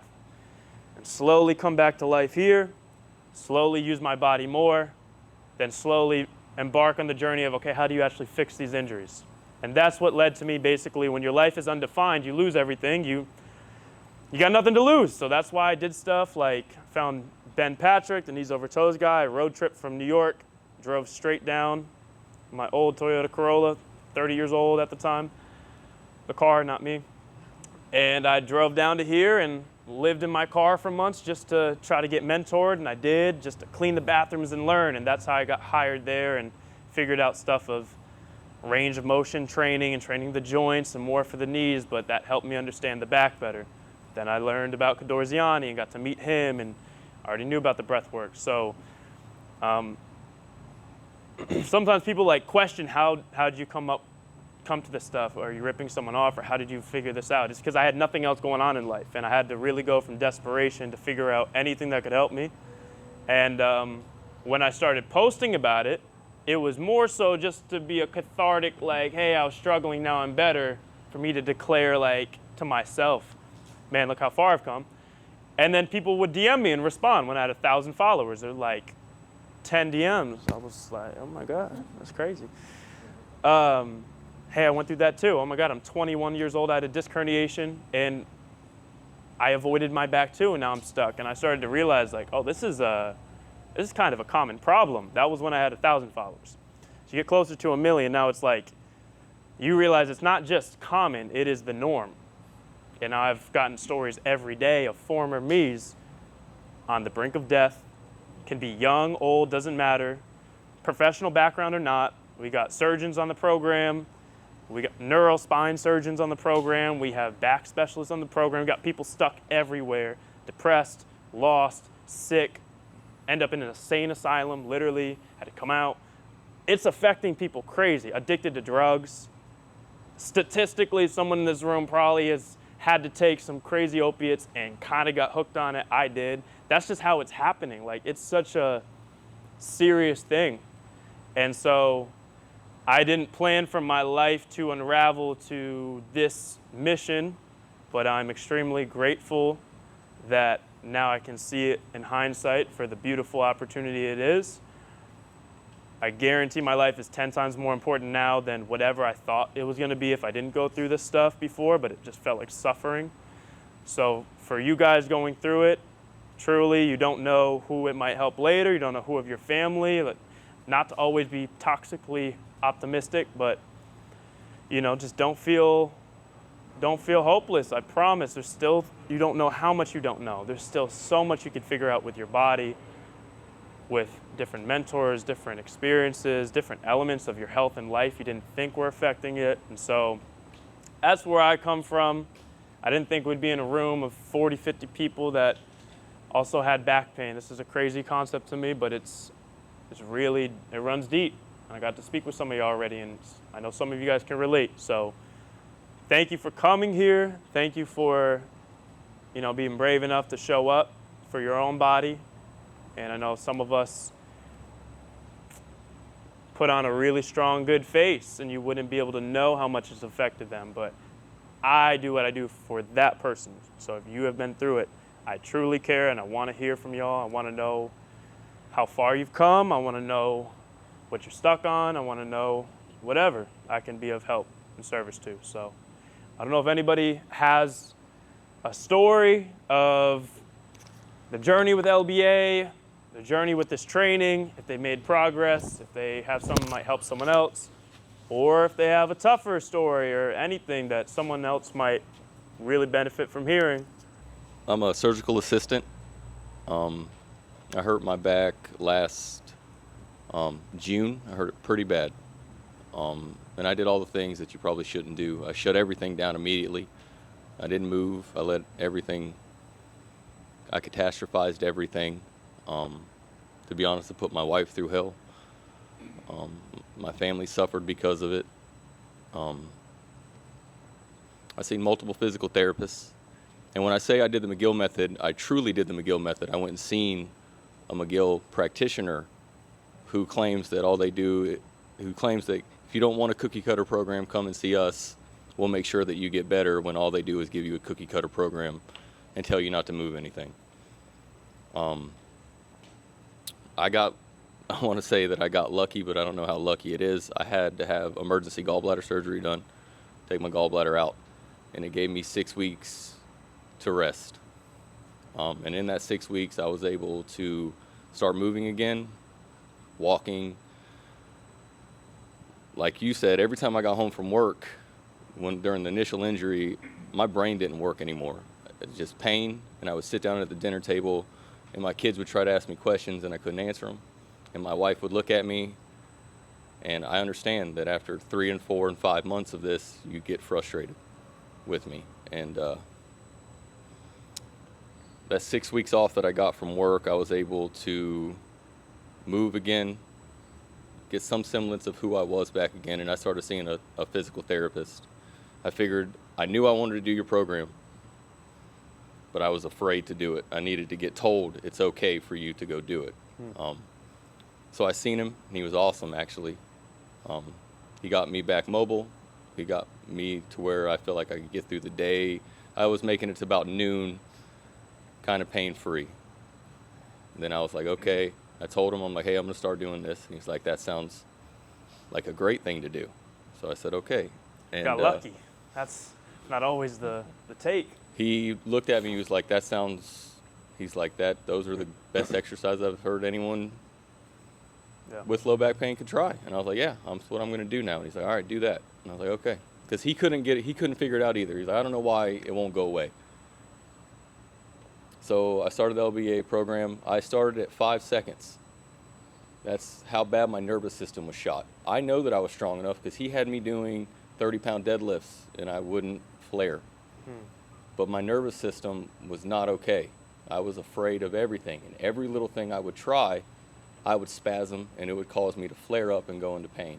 And that's the other, so I started at 5 seconds. I started doing tibialis raises, just 5 of them. 5 calf raises. That was how my first week went. I did those 2 exercises. Don't even talk to me about backwards walking. I was not 5 seconds, and that's what I would do. And as it went on, now I can hold 55 seconds. I can 10 minutes backwards walk. I don't have access to a sled, or I would have tried to start doing that. 2 sets of tibialis raises, 2 sets of calf raises. All the steps of your program I can do. And the main things that I can tell you guys is I couldn't sit for more than 5 minutes. I could sit. It was a 3-hour car ride that I took to get here just because I figured I would spend some time on my own. Nothing. I got out of the truck and I was fine. I can make it to 2 o'clock before I go into QL spasm, and I couldn't do that even close to before this program. Yeah. And like I told him before, I thank him, my wife thanks him, my kids thank him. I'm almost back to being me because of this program. So thank you. But I started so small. So small. I'll take the mic. You the man. 5 seconds, no joke. Thank you again. Sorry if it took too long. Nah, that's real. 5-second holds. That means he leaned forward and contracted for 5 seconds. And then built to 10 and built to 15. And we say there's no level too small. It's like his body learned fear. The nervous system was guarded. It's like an alarm system in your home. It's like there's little lasers everywhere. You could trip that wire so easy, and then boom, everything tenses up. That's the system. And to not trip that, you have to go so gentle in the beginning. It's not about tissue. It's about trust. And so that is a beautiful testament to it. And you're still in the beginning, but you're so far along that I'm sure it's not even that you guys can't handle the physical pain. It's about the toll it takes mentally to think this may never end. All you have to do is know you can feel better, and that's enough to keep going. Because once that's there, then it's like, okay, it's work, time, I have something to go for. There's a reason to keep going. So that's huge. I appreciate you sharing that, for real. My name is Amy. I couldn't tell you exactly why I have back pain. It started when I was 12, so I've been almost 40 years of chronic back pain. So for me, it's kind of become my identity. I go through periods of like, okay, I'm going to fix this, and then it doesn't work. So I'm like, all right, this is just me. And I've done like everything you could think of besides surgery to try to make it work. And, you know, it just gets old. This is people, you know, I get tired of complaining about it and dealing with it. And so I probably started doing the LBA work in December of last year. And my problem is I'm impatient. It's really hard to tailor everything back and quit working out, lose muscle to focus on my back. So I think I've done more steps forward, but then also some steps back. So it's been a little bit hard, but as you know, as simple as it is, I think the goal, you know, you get the goal like, I just want to be able to sleep in a bed, you know, and so that's kind of been my goal for a while. I just want to be able to sleep in a bed, and the mental issue that comes with that, it's like I dread like every night, like, you know, like you're saying, you lose sleep because you're not sleeping, and then you've got that vicious circle that goes every night. Okay, I'm gonna have to go lay down and sleep or try to sleep. So that's been hard. But I had a good thing that happened. I flew cross country, and on the way home, all of a sudden I realized that didn't hurt. And that is the first time in, you know, 35 years that I was able to do that. And I didn't even notice it until my way home. I'm usually in pain the whole way. I'm on medication to make it through a couple hours of flight. And so it was a really awesome thing for me to go, wow, I was able to fly and not just be in pain the whole time. And then I pulled my back out a little bit because I got a little, you know, got up trying to get my paddleboard off my car, and I was like, oh no. And then I sneezed because I had a cold, and it just made it worse, right? But I think for me, there's a little sliver of hope for me, so I think that that's the good thing, and I appreciate the work that you're doing and being able to kind of give myself a little more grace to just take it slow and not expect things to happen faster, knowing that it'll probably take me several years to get there, so thanks. Beautiful. Thank you. I'm gonna give you a hug. It's a long time to be resilient and trying to figure it out. And how many years did you say the pain? Almost 40 years. Yeah, that's enough to turn someone into a Grinch. And you seem like the opposite. You seem so sweet and so kind. And I was in chronic pain for 4 or 5 years. And I was a jerk, so I don't know how you do it. But really hold on to the awareness you got in that win when you weren't even looking for it, and you're like, whoa, that's an undeniable step. It's not just about being happy with that, and it's gonna take years. It gets misleading when you hear the slogan, play the long game, it's gonna take a long time. I didn't make that a slogan to actually mean it's a long journey. It means I'm willing to do the journey no matter how long it takes to do the right thing. So it's not about the fact that it has to take 3 years. It's about the fact I will deny the tempting short-term false solution. I'll do this for 10 years if it takes, as long as it's the right way. And when you do that, it ends up being shorter than you think. And it's also, the progress is exponential. Like what you're gonna discover as you had to start with 5 seconds. That's like this kind of gain. That's literally almost feels like nothing. But from 5 seconds to 50 might have took 6 months. But from 50 seconds to 2 minutes might take 2. It literally goes like this. Because every bit better you get to train harder, which is more potent of a stimulus. So the rewards are greater, and then it goes bigger and bigger and bigger. And so it may feel like it's gonna take years, but really it's like the first year is the biggest test, and then boom, things start opening up. You get to train harder, you get a better productive session. It just gets so much easier as time goes. And so, yeah, maybe it'll take 3 years to feel nothing, but it might take a year to feel 80%. And at that point, your identity is no longer your back, and you just know it's a matter of time. So, yeah, I think you've done the hardest part, which is listening to your body to slow down and learn new ways to challenge yourself. If you feel like all I'm doing is just resting and doing rehab and I'm losing my gains, I understand there's some aspect of loss to what you're not doing, but you can find new ways to challenge yourself with these exercises. You can find new gains that will help you when you get back, build new muscles you didn't know you had. And you could flex your low back, my mid-trap, feel it. Don't feel it. Come on. Don't hurt yourself, man. But you have these new things you could brag about. So when someone's like, dude, you don't have biceps, I'm like, but you don't know about my mid-trap. So we all cope differently. That's how I cope, but but really you find new meaning and new journeys. And like you said, as long as we're healthy, then we have the ability to think beyond that and go for anything. If you're not healthy, everything else is gone. I know we know that. I know that's cliche, but beautiful. So my name's Nick. I was at a stoplight in 2016, and a drunk driver hit me going about 40 miles an hour. Totaled the car. I was driving a Jeep, and the entire back tire was in the back seats.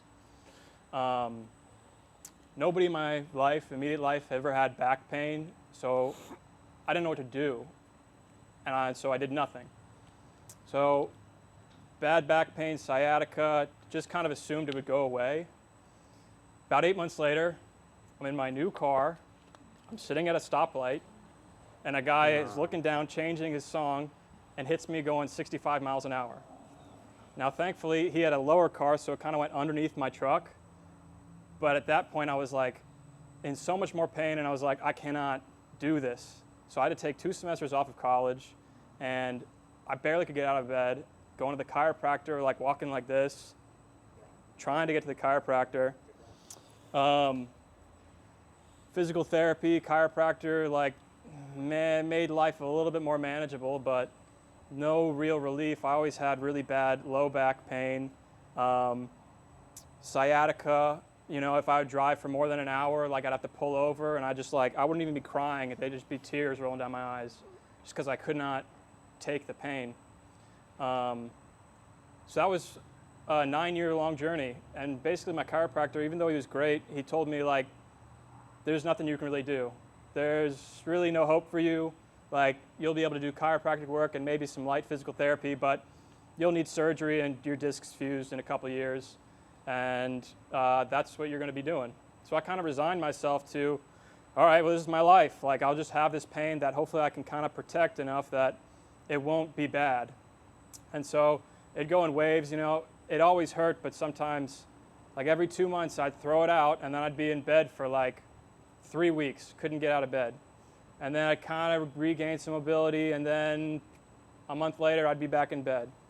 And that was what I did for 9 years. And for whatever reason, I decided that low back ability, I'd give it a shot. And I've had a couple flare-ups since then, but most of the time it's just because I push myself too hard. But to go from constant pain to like 98% relief is, I can't even describe it. So like this entire program is such a blessing to me. And I appreciate what y'all do. Man. Thank you, man. I'm proud of you. Damn.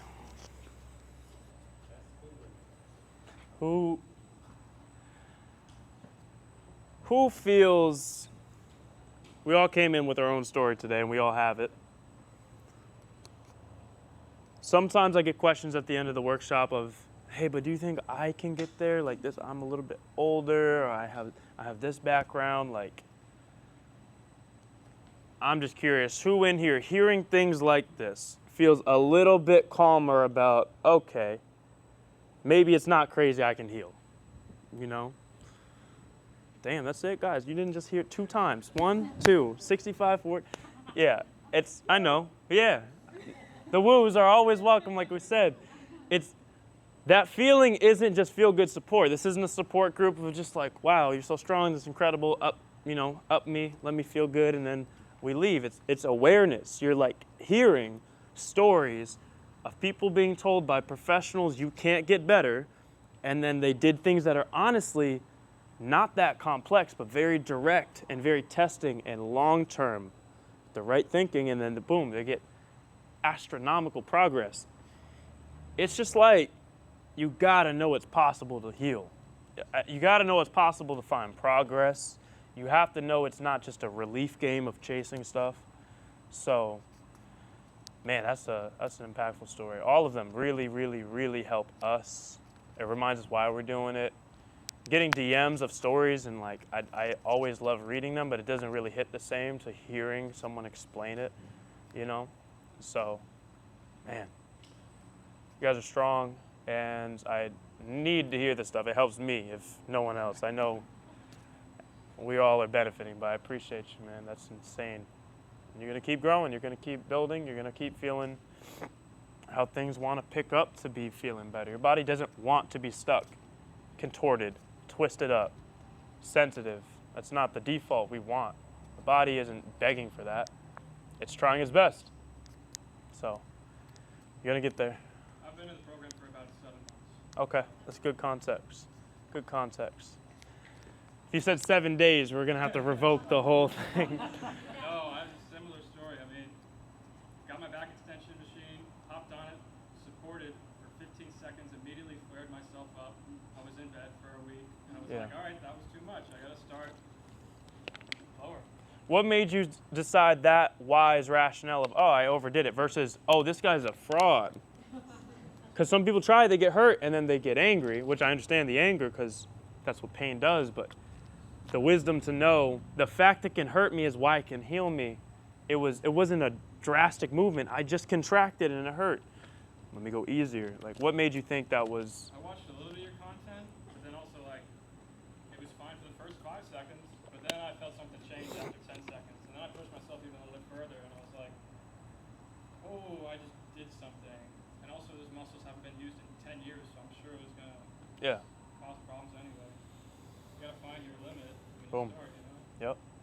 Nailed it. Go to like a personal trainer, they never show you anything. I mean, I've been going to personal trainers on and off my entire life, trying to get out of pain, you know, and they don't ever show you stuff like this, you know. I never knew what a back extension machine was. Yeah. I didn't either, and I was going to become a physical therapist who also never showed people either. I just had to get hurt, and then that changed my entire perspective on all of it. You know, if you don't go through something, everyone's just telling everyone this is how it goes, so everyone's like, yeah, that's what the research shows. And we could get into the talk of the research, and I could explain why the base knowledge of research on the spine and what's dangerous is completely missing stuff. I don't know if you want that rant later or what, but there's a reason it doesn't work, and they're missing stuff. It's unfortunate. When you say, how do we know, how did I know you were fraud? It's, like, oh, maybe these 40 guys look like, not what I'm looking for, healing of tissue needs circulation. And that's, you speak about that a lot in your conference. Yeah. I didn't know how circulation, especially to things like this, tendons that don't have a lot of blood flow anyway. Yeah. Right? But you showed a safe way to get it off, to get blood flow to an area that needs healing Yep. in a safe way. Yeah. Yeah, that's half of the pillar. There's 2 main pillars, I would say, for the restoration of the back. You need circulation for the healing. You need firing and contraction for the reteaching. So people's backs work weird or not at all. They don't fire or they spasm. That's this problem. Then they're atrophying, and your tissue literally gets fatty. You've seen a Wagyu steak, you know, the fatty infiltration in the muscle fibers. That happens to human muscle tissue that is not used and contracted. And when they do MRI readings of chronic back sufferers, your main spine muscle deep in there is called the multifidus. It's like the VMO of the spine. The VMO is thought the quad muscle, the teardrop that helps the knee. We have a version of that in the spine, a stabilizing main protecting muscle that atrophies when you get disc injuries, when you don't use your spine deep or twisting or all the things you're not supposed to do. That muscle shrinks, it atrophies, and then it gets fatty infiltration. It literally becomes like Wagyu meat. And it gets less healthy and loses the ability to contract hard due to the neurons not tweaking, they're not firing right. And then the circulation, it gets harder to get a pump. It's not just you didn't get a pump. It's literally the ratio of muscle to fat ratio has changed. There's less tissue to get a pump in. And so, yeah, you got to fire it. You got to feel it. Even if it's 5 seconds at a time, that'll gain you access to 10 and then 20. So spine is alive. It's not just to preserve. It's something to build. My name's TJ. Amy, that's your name, Amy? Yeah, so I'm very similar to Amy. I'm very ambitious. I initially hurt my back when I was playing football when I was maybe like 16, and I was deadlifting. I was doing intermittent fasting. It was my last rep of the day. I'm doing this. I have terrible form. I ran my back. Bang. I couldn't walk for a week. My dad, he has bad back issues. And he's a Marine. He's a real tough guy. So he's like, oh, it's all right, give it a couple days. It'll be all right. So gave it a couple days. Went back to it. Thought, I'm young. It'll be all right. So over months and years, I kept doing that over and over again. Yeah, just squatting, terrible form, tweak it, give it a couple days off. I was very ambitious. The moment I could get myself out of bed by myself, because my mom was helping me out of bed at the age of 17 for weeks at a time, which is very embarrassing, I would be right back at the gym. So paired with that, I lost a bunch of weight, and I built this identity, like Amy mentioned, around myself being a very fit and hardworking individual. So being like that kind of pushed me to go further in my training. I overdid it. There was no acute event, no car crash. That's a very unfortunate thing. That put me to this point. There was just a moment where I was sitting in class one day, and I was like, wait, I can't sit down for more than 3 minutes without getting up, walking around. I would literally lay down on the ground in my classes because I just wanted to get through it. I didn't know why. I went to a doctor. They gave me an x-ray. They said, DDD, degenerative disc disease. I was like, okay, I don't know what that means. So I continued. It got worse. I figured, okay, something else needs to happen. I got an MRI. I figured this out, and I kind of stopped lifting for maybe 6 months. I started swimming, because swimming is pretty good, very low impact. I still got circulation. I was still able to move my body. And I had this fear in the back of my head that I had previously built my identity around being a very fit, healthy, big guy. By stopping the gym to help my injury, I would lose that. So I have these cycles of wanting to lift and maintain muscle mass to not being able to even sit down or bend over in the morning. So I'm just sharing because for any younger people out there, like I'm 21, this sucks. I went through McGill's program. I've read his book. He has a book called Back Mechanic. I read it, tried to diagnose myself. So I started Brennan's program, and this is definitely the most progress I've ever seen. So I just want to share. How many months? What do you do? Integrating certain exercises, probably a year, but like sticking to it, I'd say 4 months. The approach that I found best helps me right now, I've taken everything that works. So I dedicate certain days to core, hip mobility with the hip drop set, dedicate certain days to lower back, and also integrate some calisthenics movements, so push-ups, pull-ups in there. And where I'm at right now is I'm not depressed. I've fortunately never been to the point where I wanted to jump off a bridge, but I've been to the point where I could very much see how that's possible. Right now, I've been in the phase for almost 2 years where, okay, I have a back injury. I'm not wanting to die, but I'm not going anywhere. I feel this is the point that a lot of people get stuck at. Okay, I have a back injury, that's me, and just carry on. But I'm really looking to get back into athletics, and I just want to share that. Yeah, man. Dope. Appreciate it, and you will. I mean, you're kind of old, 21. I don't know if there's a lot of hope, but that was when I got hurt. The rock bottom for me was like 25. I'm now the ancient age of 28. I'm sorry, look. 30 sounds scary until you get to 28 and you're like, it's all right. But man, just make this the last time you have to fix your back, you know? You don't need it immediate, you just want it to be inevitable. This is the last time I gotta do this, I'm gonna do it right. And find new exercises that you can challenge yourself. Take the step up serious, take the split squat serious, make these mobility type leg exercises progressive for strength. You can find new gains in new ways and it's not just resting. So. Can we do the back extension every single day? Or do you want us to take breaks? You got a history of back problems? I mean.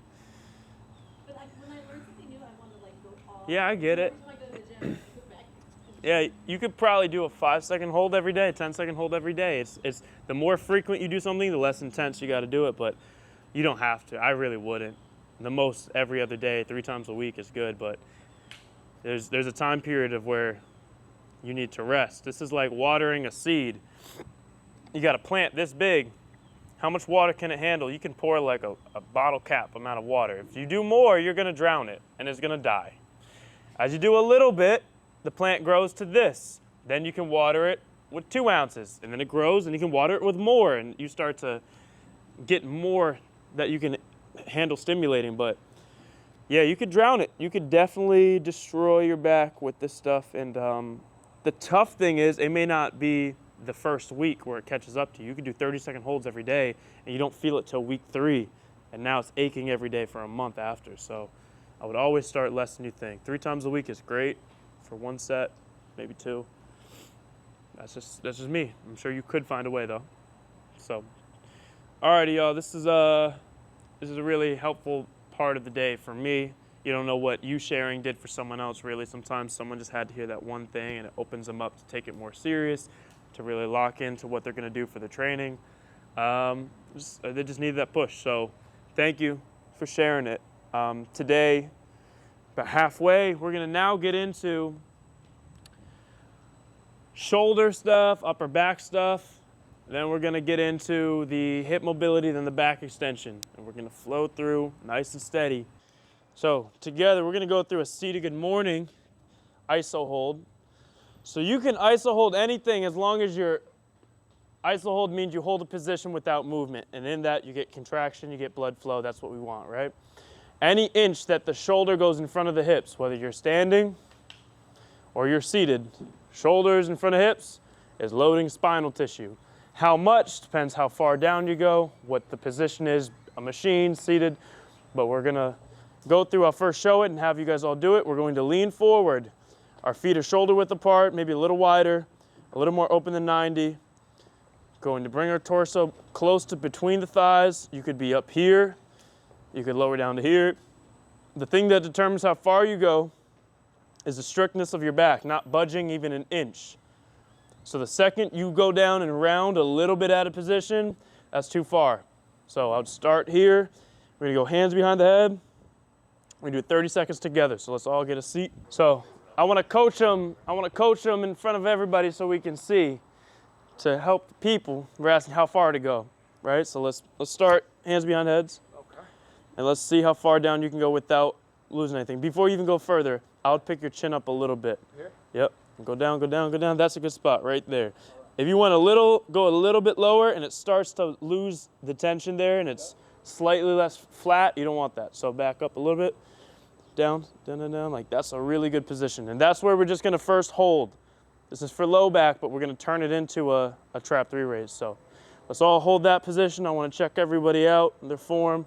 So the shoulders even affected. If you're looking down, you're probably rounding the shoulders a little bit, which is probably rounding the upper back. I want you to open the shoulders up, chin up a little bit, feel almost a squeeze like you're doing a row or a face pull. Get the shoulder blades back. Keep it really tight. That's totally fine if you're upright. Right now, you're gonna feel low back. The lower you go, the more you'll feel low back. Yeah, you're gonna feel groin. This is testing the flexibility of your hips. I would open your legs up a little wider for most people. That's a basic thing to learn. You can do that throughout the day. You can sneak in little deposits. If you ask, can I train back extension every day? I wouldn't. But this, can you do every day? Probably, because it's so gentle. You could be at your desk, working, wherever you are, on a plane. Sometimes I feel my back ache just sitting. I'll literally lean forward, float for 30 seconds. I feel like I just pumped up my back brace a little bit, and now I'm good for another hour to feel nothing. So this you could sneak in. What we're gonna do now, you're good, is build off of it. So we're gonna go down, same position we were at, then we're gonna drop the arms, let them hang between the knees, and from here, without moving anything in the body, super straight arms, like we don't have elbows. Reach up and out. Squeeze, 1, 2, 3, and we'll lower. 1, 2, 3. This is when it becomes a mid-back exercise. So if you're more upright, which is totally fine, if you're super tight in the hips, you're gonna be here. You can still feel the squeeze if you really reach out. You have to pretend I'm pulling on your wrist and pulling you away, okay? So let's all go down into that rest position first. I'm gonna check everyone's starting position out. Flat back, shoulders back, chin up. Lead with the belly button. Try to get your belly button out. Almost arch the low back. Okay, now hands out, extended. Super flex triceps. Reach up and out. 1, 2, 3, and lower. Good, let's all do it together. Down, flex the triceps, raise, 1, 2, 3, and lower. Good, same thing, chin up a little bit, flex triceps, let's raise, up, 1, 2, 3, and lower. Some of us are going a little too wide. It's not a big Y, it's tight. Okay, raise up, 1, 2, 3, reach as far out as you can with your hands, and down. Okay, go at your own pace now. We're able to feel a squeeze in the mid-back. Some of us, yeah? Good. Make sure your knees are right over your feet. You shouldn't be like this. Try to open up the groin and make sure wherever your feet are, your knees are opened up right over that. Remember that reach out cue, really reach out. And down without shrugging though.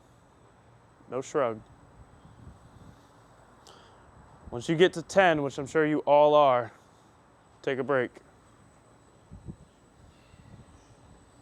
Yeah.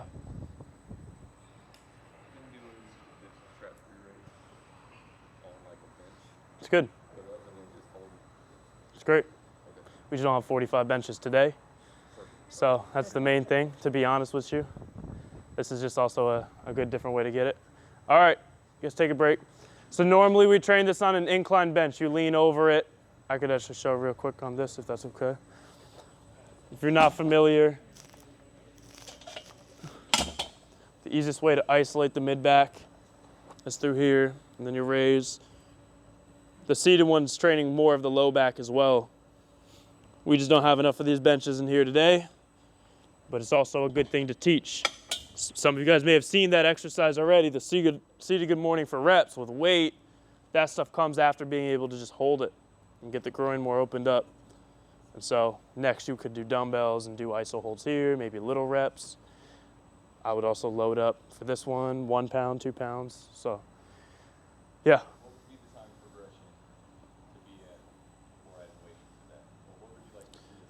2 minutes should be pretty easy. It should take, yeah, I usually have it here. This is easier. This makes it a little tougher. You immediately feel the difference. So if you could do 2 minutes here holding, it's not dangerous at all. I would have, if you could do even 30 seconds there, you could probably do 2 minutes. And then maybe add weight, 5 pounds each, 10 pounds, hold. So, yeah. Okay, anybody?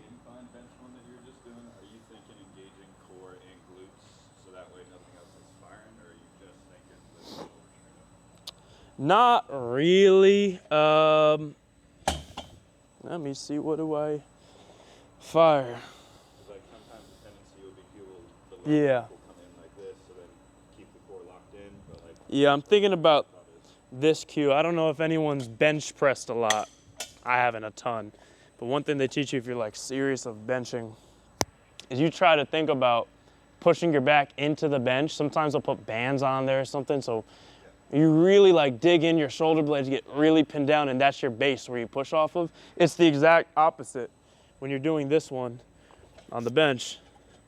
The main thing I'm thinking about is I want to feel this side right here in the middle back, then I think exactly at that level on the front, that's where my base of support is. I'm trying to almost push into the bench with that part of my lower chest, and then I raise from there.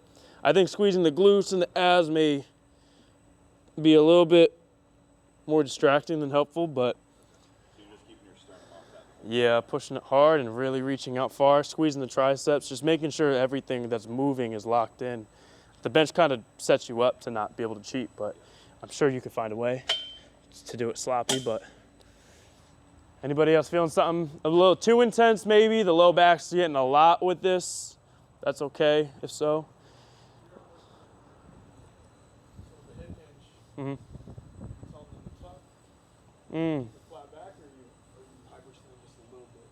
Right, I used to always think hyperextend, which is like arching. So I used to try to really tilt my pelvis forward, anterior pelvic tilt on purpose to get the most stretch in here, but I realized even that can cause issues, so neutral would be good. Sometimes to keep your spine neutral, you have to almost try to arch. What feels like arched, I feel like I'm really arching my back. Maybe it's just neutral. So for some of y'all, you may feel like it's flat, but it looks like this. Your neutral position is messed up. What feels normal for you is actually rounded in your low back. You have to relearn how to hold that position. So some people have really good range there, and I say, okay, arch your back, and they're literally super dumped in arch, and I think that's a problem too. So trying to keep the low back pretty flat. Let's go through one more round together if we're cool with it, okay? Start in that same position. Hinge down slowly. So the feet in the right position, arms down inside the thighs. Squeeze the triceps. Super straight arms. Up and out. Thumbs to the ceiling. Yep. So it's a slight rotate of your thumbs outwards. You slightly rotate your arms externally outwards. Think about where your head's at too. Don't push your head in as you raise. Keep your head nice, neutral, maybe chin up a little bit.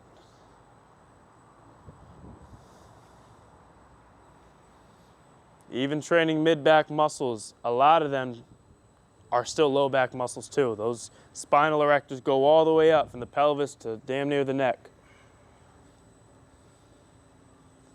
Straight arms, straight arms, straight arms. Okay, y'all can take a break. Take a break. Phenomenal. Good work. Okay, we're going to take a gear shift to the hip mobility. Okay? We got our space cleared out here, so I guess we'll all come down here. It's actually perfect. I spoke about the hip hike. How I had back issues turned into hip issues, and then my hips got an inch higher this way, and then it made everything imbalanced, and I was wrecked. So we're going to work at the pelvis laterally, all the muscles above. We got lateral spine muscles, QL, transverse abdominis, goes to the pelvic, the iliac crest of the pelvis, connects to this bone. Directly on the other side of that bone is glute muscles. So it's like you have muscles under, bone, other muscles, and there's a tug of war of where should it be set for your pelvis left to right. That's an oversimplified view. There's other things of the psoas, the front, deep things, the pelvic floor, but this is still important. So first we're doing a little preliminary test. We're just gonna see what does this feel like. We're going to put our left foot forward staggered. Right? We should almost have our right front toe lined up to the back heel in terms of front to back level. A little space between them. Shoulder width, width. Okay? Maybe a little more front to back room than we think. Now we're going to have our left arm down the left leg.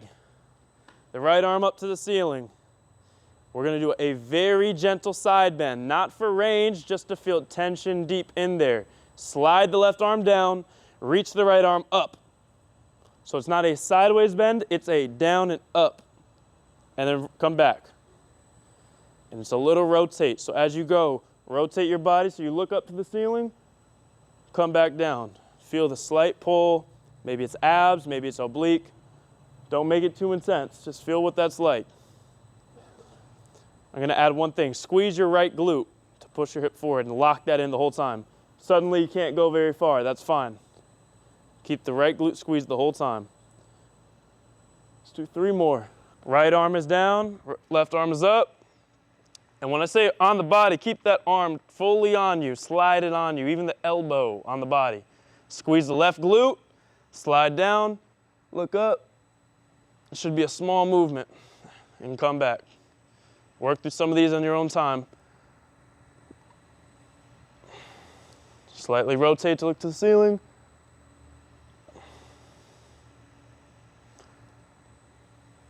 This is before we do all the activation work we're going to do and all the strength.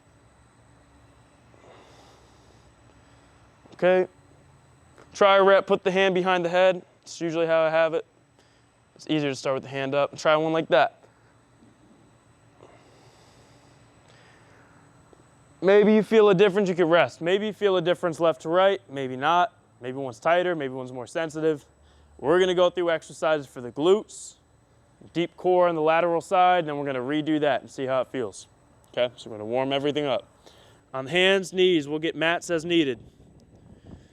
We're going to go through 4 different motions of the hip, slow, controlled rotations, deep in the socket. The first one is going to go right leg back, bent knee at 90 the whole time. Out, in. Arms are straight, my body's not moving at all. Back, out, in. We're going to do 5 slow like this. Back, out, in. Once we do 5, we're going to rotate the other way. Out, back, in. I'm trying not to have my body move. Out, back, in. The third one is straight out, hold, down. It's 5 for each of these. And then the last one is tough, and I know I'll need to show it again. It's fine. But it starts the same as the third one. It's out, rotate behind you, out, that's 1. Behind you, out, that's 2. That one burns. You don't have to do massive circles. I did it in this sort of segmented back out. I want it pure circle with no starting or stopping, but real slow. The back knee, right leg first, slower, slower. The knee should be bent at 90 the whole way through. It should never straighten. I would love to. It's my favorite thing to do. Okay, I'm going to show real quick one more time. I'm so sorry. Could I use that? I don't need it. I just want to show the form with it. Okay, back knee should be 90. Is that 90? Yep. Out, around at this tempo. Watch this tempo. Okay. That's the first one, then you rotate the other way. All right, you guys are on your own with me here. A little slower, Amy. You're doing good, though. Slower than you think. Yep. Try not to pause at that sticking point right there. Yep. Nice and smooth, no stopping point. Good strictness. Small circles is fine. Try not to let the torso move much. Okay, that was 5. Now, you're going to switch directions. So now it goes out to the side, back around. Now, as you get the form, try to make it less stop and start. Make it fluid circle, slow. Yep, nice and slow. Work through whatever's smart for you. If you need small circles, do small circles. So the third one is straight out to the side. All right? Straight out to the side. Just open it, but nice and slow. All right, give that a try. One thing I'm seeing is a lot of us are rotating our hips to the side. We're opening up. Don't move it. It's shorten the range. Keep your abs semi-braced. Keep everything tight here. And only ball and socket in the hips. It's going to be a shorter range than you think. No, you're pretty good. Yep. Straight up to the side and down. It's reps. Try to open both of the knees. Obviously one's on the ground, but when you flex both. So sorry. Knee is bent the whole time. Yep. Straight up to the side. Are we like holding it? Nope, reps. And then back down. Up for 3 seconds, lower. Okay, that last one, I'm going to show it again because it's not easy. I don't expect y'all to remember it and get it. I'm going to show this side first. So it's go out again, behind you. The knee is high the whole time. Boom, that's 1. Behind, side, that's 2. Here, that's 3. Okay? So out to the side, behind you, but keep that knee high the whole time. Nice and slow, slow, slow. So the knee never comes down. And really tuck in your belly button a little bit and do smaller circles because you're faking it. So 2 things, arms straight the whole time, triceps flex, no arm bend, no matter what, no arm bend. And then smaller circles if you're rotating your pelvis. Arms straight, abs tucked a little bit, keep your ribs down. That's better. I would curl the toes up if you can, dorsiflex. How should we deal with like imbalances? Like if one side's really, really limited and the other side isn't, should we try to match? You could do some extra. You could do 5 on all of them on the better side, 5 on all the ones that are a little weaker, rest. Give an extra 5 to those. I think that's okay. Yeah, over time it should match, but you could add a little extra work to it. The worst one? Or yeah, it's the worst one. Right. Yeah, I think that's fine. If it's clicking every time at the same spot, I want you to stop just short and then circle back out of it. So if you're coming up, you're good, good, good, click every time. I want you to go just short, circle around, do that partial rep for now. Maybe do extra reps. Even if the click isn't painful at all? Yeah, if it's with hips, it's not like the knee cracking. That's something really grooving. It's not painful till you do it over and over, and then it becomes painful. So I would stop out of it, come around, go to the other side, stop. So hit everything but that range. That kind of messes up our 5 and 5, but work right around it. is it like a tendon that's like popping off? Yeah, it could be. It could also be cam and like actual bone, cartilage stuff in there. We don't know. We all have different hips, but I had actual stabbing. I think I do have some growth on my hip socket. I had to really open up the bone, and that opened up the muscles here. That let the bone go deeper to where it doesn't click anymore. Sometimes you may think your anatomy's bad, but the tightness doesn't let your hip bone go deep enough in the socket where it's not catching. So it's more pulled shallow, and That makes sense, okay, because I had this one click, but not this one. yeah. So as you do the deeper stuff and opening up the front, the groin, you go back to this and maybe you can just groove like normal now, but I wouldn't go through it. The third one was straight out to the side. Slow, slow. I'm seeing legs flying, flopping, flailing. The 3 Fs. We don't want it. All right. Straight out to the side when you're on that one. Yep, just open up the knees. Yep, exactly, and back down. Really good. Keep your arms straight. Keep your eyes down. Don't look at the feet. Don't look to the side. The key is the slowness. I used to do this stuff. I made in the program 10 reps each, and I realized myself and everyone doing it was just going like this really fast. Go slow, arms straight, head straight, core tucked in a little bit. The movement might be way smaller than you think. So that is training the hip in the socket, deep muscles around. Now we're gonna do the outer hip drop set, which is training those muscles without any movement. Okay, so it's still the same area of muscles, but now it's just intense in that squeeze, crampy position that we need. This is what helps it relax and not spasm and flare-ups. So we got 3 steps. We'll make sure everyone's in the right starting position, but it's the front knee bent at 90, the back knee bent at 90 degrees, that's hence the 90-90 position. Okay, we gotta make sure we got this right. We need a good box between the front leg and back leg. So if the front knee's more than 90, it's not right. If it's less than 90, it's not right. You need pure, look at your angle. 90 degrees, back leg 90. And this back knee can't be high. You have to extend the glute and get it a little bit behind you. So then it's a perfect box in the front. We're training the back leg. Okay, so we're gonna do the first step. This isn't actually us going, but first step is just rotating the foot off the ground. So it's just lift the foot, you rotate it. Then the second one is the foot and the knee. So you lift the foot and knee off ground. Good. And then the third one, you go down to the elbow, and then you kick the leg straight out. And then you rotate the toes to the ground, heel to the ceiling. So I want to show how to regress it and make it easier, because this position alone It's kind of tough for some of us. To make it easier, you go down, turn away from what's going on. Keep your body more flat.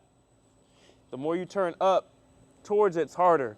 If you go down the elbow, much easier. And I would start here. If you're barely getting off the ground, I'd rather you go down, get it really high, and fight for the top range and make it jump by that last bit you're working for. The second one, you need the foot and knee level. Not just like this, you need it level. Okay? That's all you need to know. And I like both of the toes, both of the ankles flexed upwards. That's really good. That's the tightness of the hips. Your ability to sit upright here shows how tight you are in the hips before anything's even going on. So yeah, some of us can go, that's kind of the test of how good you're getting at it, is especially the second one, you'll be able to be upright with no hands and able to hold foot and knee off the ground. By the time you're there, then your hips must be opened up. Don't try it unless you really never back down from a challenge. But the first step is to be able to just be there. That's where you can start, and that's fine. You could be lying down doing it, and then you get more upright. Okay, so we're gonna do an easy round to start. Just 15 seconds at each hold. Position 1, position 2, position 3. Yep, we're gonna do another set of 30. But that's for the camera. We always work a little harder with the camera. Good, get what you can. I like to flex the toes up, it's up to you. Good. If you're gonna be on the elbow, I would lean back a little more, bring the elbow back here. Yeah, keep your body more long. 3 seconds, you guys are doing good. And kick out, down to the elbow though, down to the elbow. Now roll your body this way so you're not up to the ceiling. Get your body long. Some of you are bending at the hips. Yep, keep going. 3, 2, 1, good. There, so this is a great distinction. Show the first one. She was like this. Then she said, am I here or am I here? That's where you want to be. You have to rotate sideways, shouldn't be the ceiling. Rotating the leg, that last one matters. And some of us are bent like this, not long. Good, yep, get long, exactly. Make sure your body's nice and long and aligned. Get that knee that's down, bent at 90 in front of you. Good. 3 seconds. 1, and rest, okay. Just stretching the outer glutes. I had people all the time doing the bench pigeon, if you're familiar, incline bench, and you're just trying to rotate this to get a stretch. And it just became such a problem, and I realized everybody's glutes were already overstretched. They've done that for a while. And so this was kind of like a fire in the dark I threw in the program a year ago, and it felt really good. And it started churning out like mega breakthrough stories for people that were always locked up there in the SI joint to then be able to handle what we're gonna do now, which is a stretch.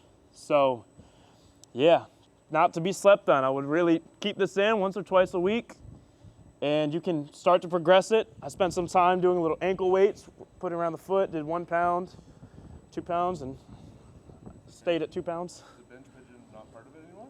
It is, oh, yeah, it is, but after you got a pump. So squeeze and stretch gives you a pump, and then now, usually when I was doing pigeon, I may feel like I have to go really, really deep. I can't even go deep now because it's pumped. So what used to be a really easy stretch, when something is swollen, you can only go 80%, but it's still the same internal stretch to what you need. So what we're gonna do is a specific type of pigeon that we did just for this workshop, but I end up really liking it. Probably would want a mat. Make sure everyone can see me if we can. I know we have to shift. Yep. That one just felt like it promoted the hip, like the side bending too much. People that shouldn't be doing it were kind of going too hard. Yeah. I think it's still on the site, but I'm thinking about taking it out. Yeah, that's the real process of me doing stuff, because it's hard. If I go by what people say, some people love something, some people hate something, but it's like, I just have to always worry, what's the chance of people doing more harm than good? And with this one, it just feels like everyone's trying to arch and show they can do it. So I don't know. It used to be this tap the heel, come back around. If you like it, do it for sure, but I'm bent a little bit, but this means nothing to me. My back can be like this for the whole workshop, and it won't hurt. Yeah, the safest bet is to literally be neutral completely, take your back out of it, especially the lift. This whole thing, I'm still arching a little bit to be up here. So when in doubt, drop down.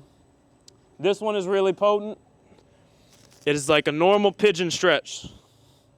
We've done this one before in life, probably. It's a normal pigeon. The heel is just inside of where I'm sitting. There's a little tweak that's gonna make it a challenge. Okay, what we're gonna do is go on the back toes and then lift the back knee up, and now we're gonna hold here as a strength movement. So we're in the stretch, but we're using our strength to lift us off the ground, pushing the knee into the ground to lift. So that'll be for a minute. So let's rest. I wanna make sure everyone's in the right position first.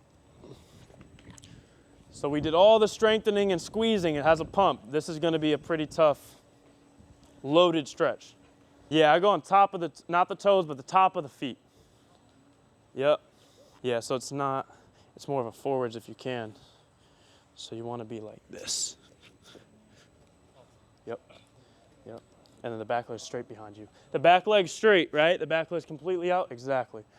And you're gonna push off, yep, the top of the feet, if you can. If this is painful, then yeah, you go on the toes, but otherwise try to lift off the top. Have the leg more in, less rotated. So the back leg's gotta be straight back behind you. So make sure you rotate and have enough space. Okay, the heel is just slightly inside. You're not sitting on the heel with your upper thigh, it's slightly inside. That's perfect right here, okay? So let's all go into it together. 3, 2, 1, let's try to hold.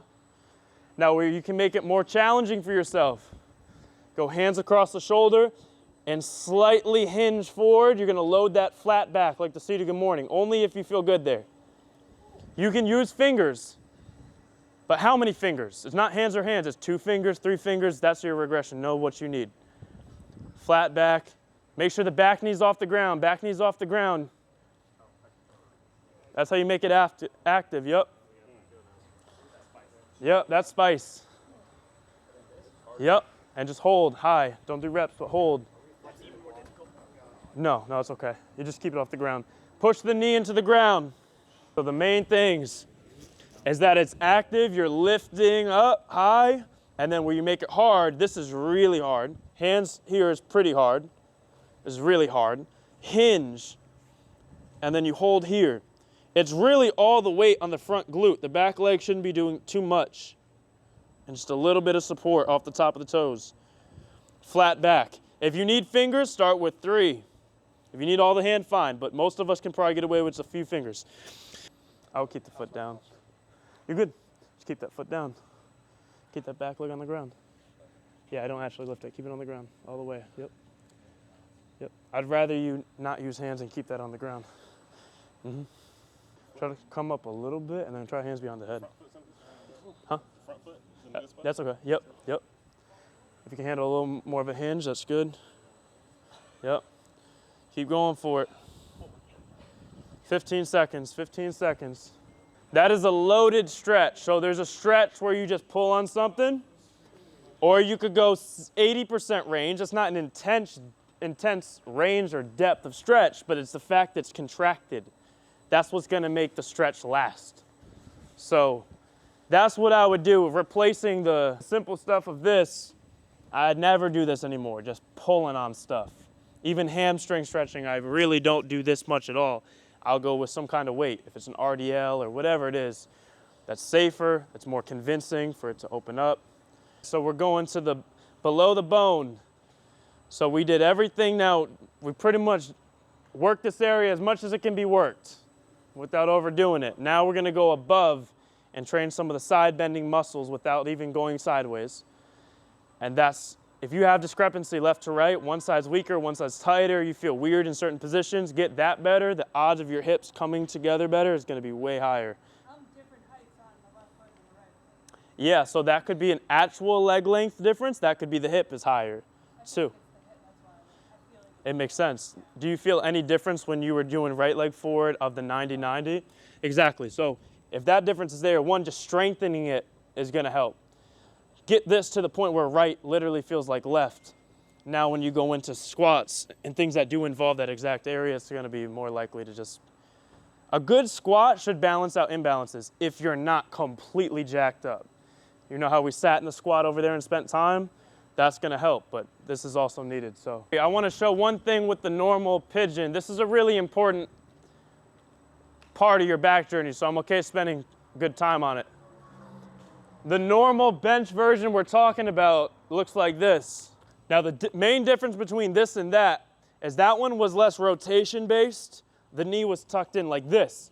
It was more loading the glute of the bigger glute max, the big ones, but not the outer ones as much.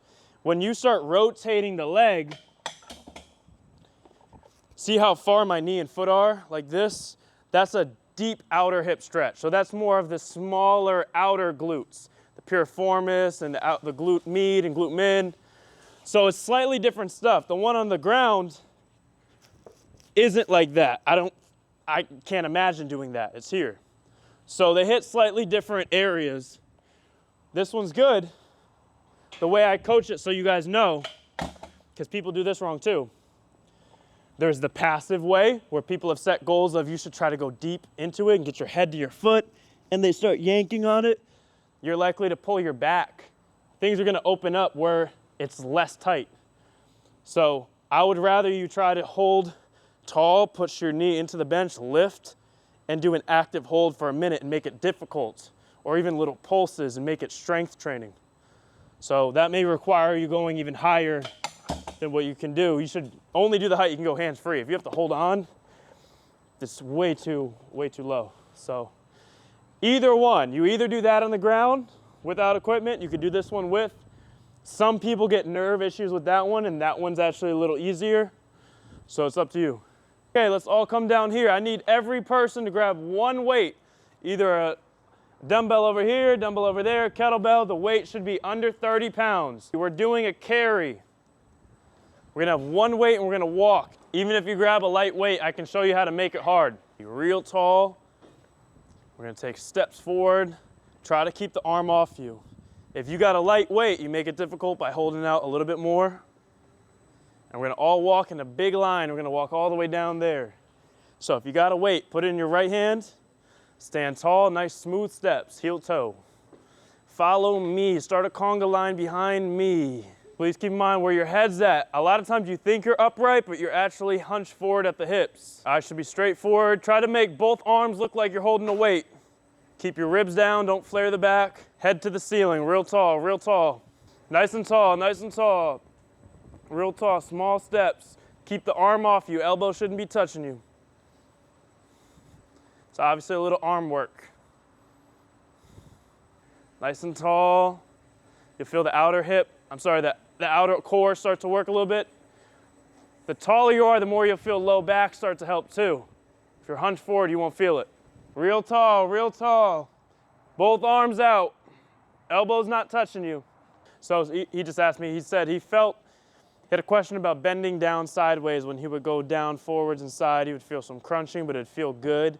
When you're not really sure what a feeling is and it kind of feels relieving, odds are it's more like the decompression effect, the relief tactic. It's not always bad if something feels good. Before you do that, I would do stuff like this. This was just one very easy way for all of us to train some of the outer core and low back together, holding a weight. The other way would be on the machine. You could do a sideways hold on it. You could do literally a side plank is not bad. It's not as intense and deep for the back.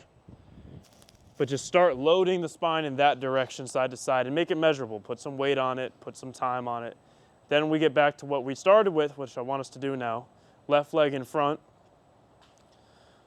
right leg behind, left leg's down, left arm is down by the leg. Let's put the right hand behind the head. So now we're gonna go through, we're all warmed up to the glute and back. Same thing, slide the arm down, rotate, reach down, come back. So now we're stretching while we have a little pump. It's a little warmed up. Let's go through 10. This is something you can also start loading. Grab a little dumbbell. Take it very slow. You can go shallow, you don't have to go super deep.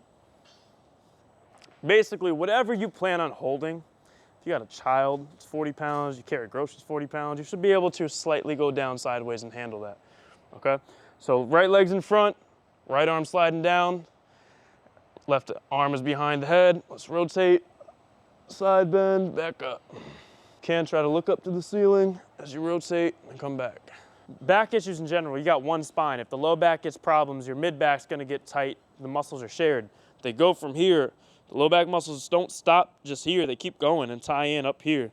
So it can even compress stuff in the mid back, and nerve pain there feels like wraparound weird pain, or it can go up to the shoulder and the scapula, your shoulder blade. It gets under there, maybe it's something there.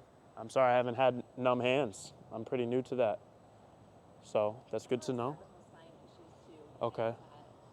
I want to show one thing. We haven't done this at a workshop. I think it'd be cool if we all walk down over this way. So I've never had persistent neck injuries. I had a kind of bad neck for a month when I was living in a car. That's not the best sleeping arrangement. It was in Tampa. Tampa's a very special city for me. One thing to introduce you guys to, just as a quick thing if you haven't seen, a neck bridge. So the angle, the idea is the same way we have a journey of iso strength for the low back, which we're gonna do after this. Training without motion, squeezing, contracting, get the blood flow, and then you can get to range. The neck equivalent, far more gentle. What I'm about to do is not gentle. This is like the angle, is to be able to hold isometrically your weight on the strength of your neck. That's intense. I don't know how I'm gonna feel tomorrow, to be honest, after that. Normally a normal bench is less weight than that, but starts upright, really gentle, hold here, pretty neutral neck. I'm not arching into it, and the same thing as that. The extensors, all the muscles that feed into the vertebrae as well. Some of the side ones, all contracting, holding. There's no range of motion. The likelihood of injury is much less than if you start going through like all this twisting stuff. So the progression to there, you start upright on a wall, then you get an incline bench, and the levels down you go. Make it more weight on the neck. So this is a little bit more than the wall, but still very easy. I would do holds for 30 seconds, 1 to 2 sets. I wouldn't go for 2 minutes. I think it's not needed.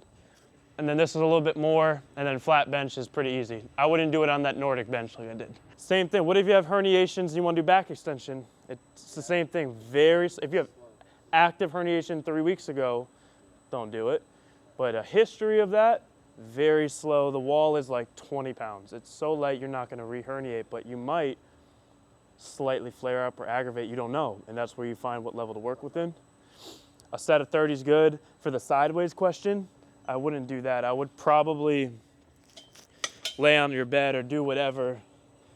Maybe get a weight or something and like just hold a 1 pounder, or you could even push. You literally could probably push and do 30 seconds that if you want.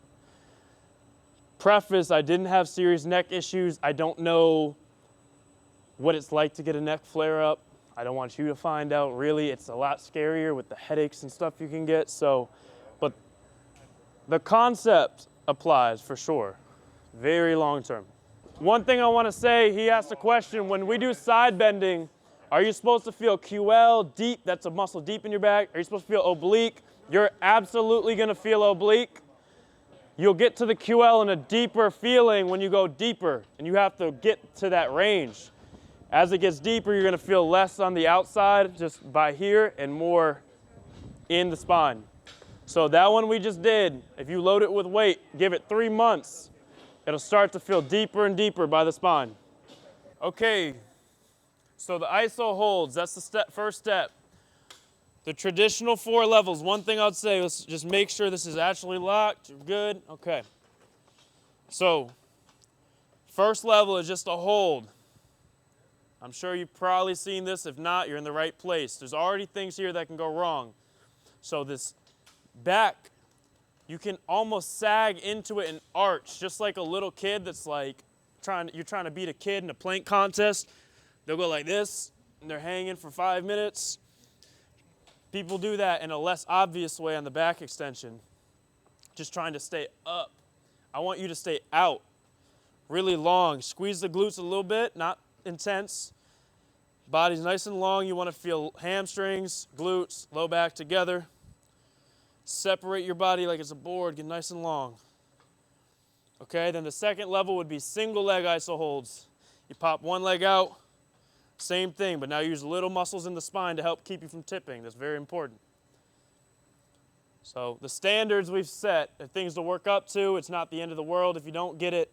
Someone had already explained. They started with literally 5 seconds here. 1, 2, 3, 4, 5, and they stopped. That's literally how it goes. So the standard goal is to work up to 2 minutes. By the time you got that, your back is already a bit different than when you started. The next one is to be able to do 1 minute on the right, straight into 1 minute on the left. That's when we start the journey of reps. So what we're going to do today is a set of holds together, a set of one leg holds together. We're going to start hinge reps, which is a flat back. Okay. So you only go down as far as you can with a hinge. That is not the only way to do it. That's just the way I would start, even with assistance. The jump from holds to reps is at many levels. So we'll do hinge reps together. And then only for the people who have already done it, we're going to try the full range reps where you work to decompress, as I explained earlier. This is where you separate the vertebrae, get space, you recompress with the little muscles. That's what uses ligaments and the tiniest things deep to the discs and nerves. So yeah, that's it. The levels, I get sometimes sidetracked and rerouted, but 2 minutes. 1 minute on the left, 1 minute on the right.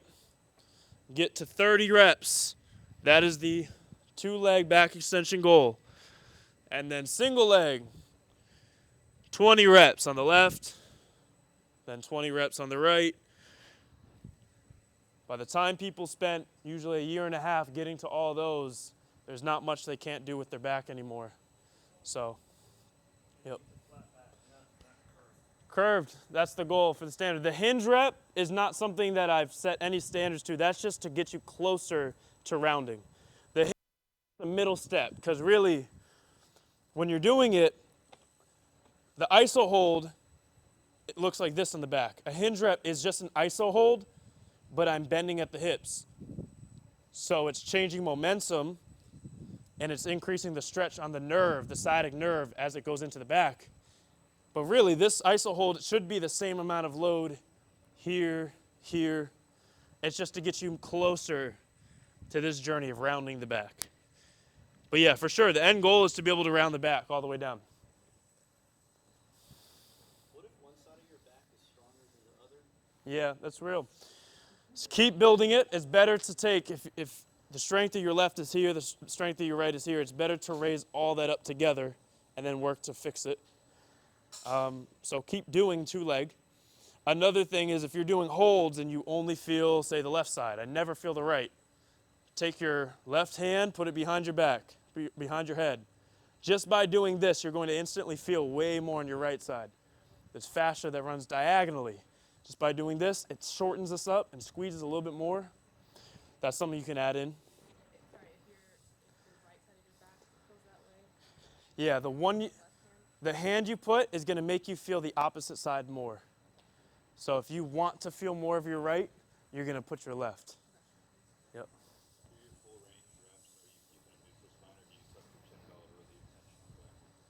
It's up to you on that. I sometimes do an exaggerated, like the cat-cow, tuck my chin and round, and then arch out of it. You could do that, but that's later on. Usually I just let it hang. Okay, yep. It's like the normal, whatever feels normal. Yep, glutes contracted, ribs down.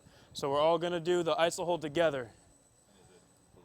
That's fine. So with the pad could be up to the stomach on the iso hold. Pad could be down by the hips. There's no height too high or low. All right? Let's get into the machine. Everyone start assisted, hands on just for the first 10 seconds, okay? All right, let's lower down. 3, 2, 1, hold. Start hands on the handle for everyone, and we'll take them off if you want. Okay.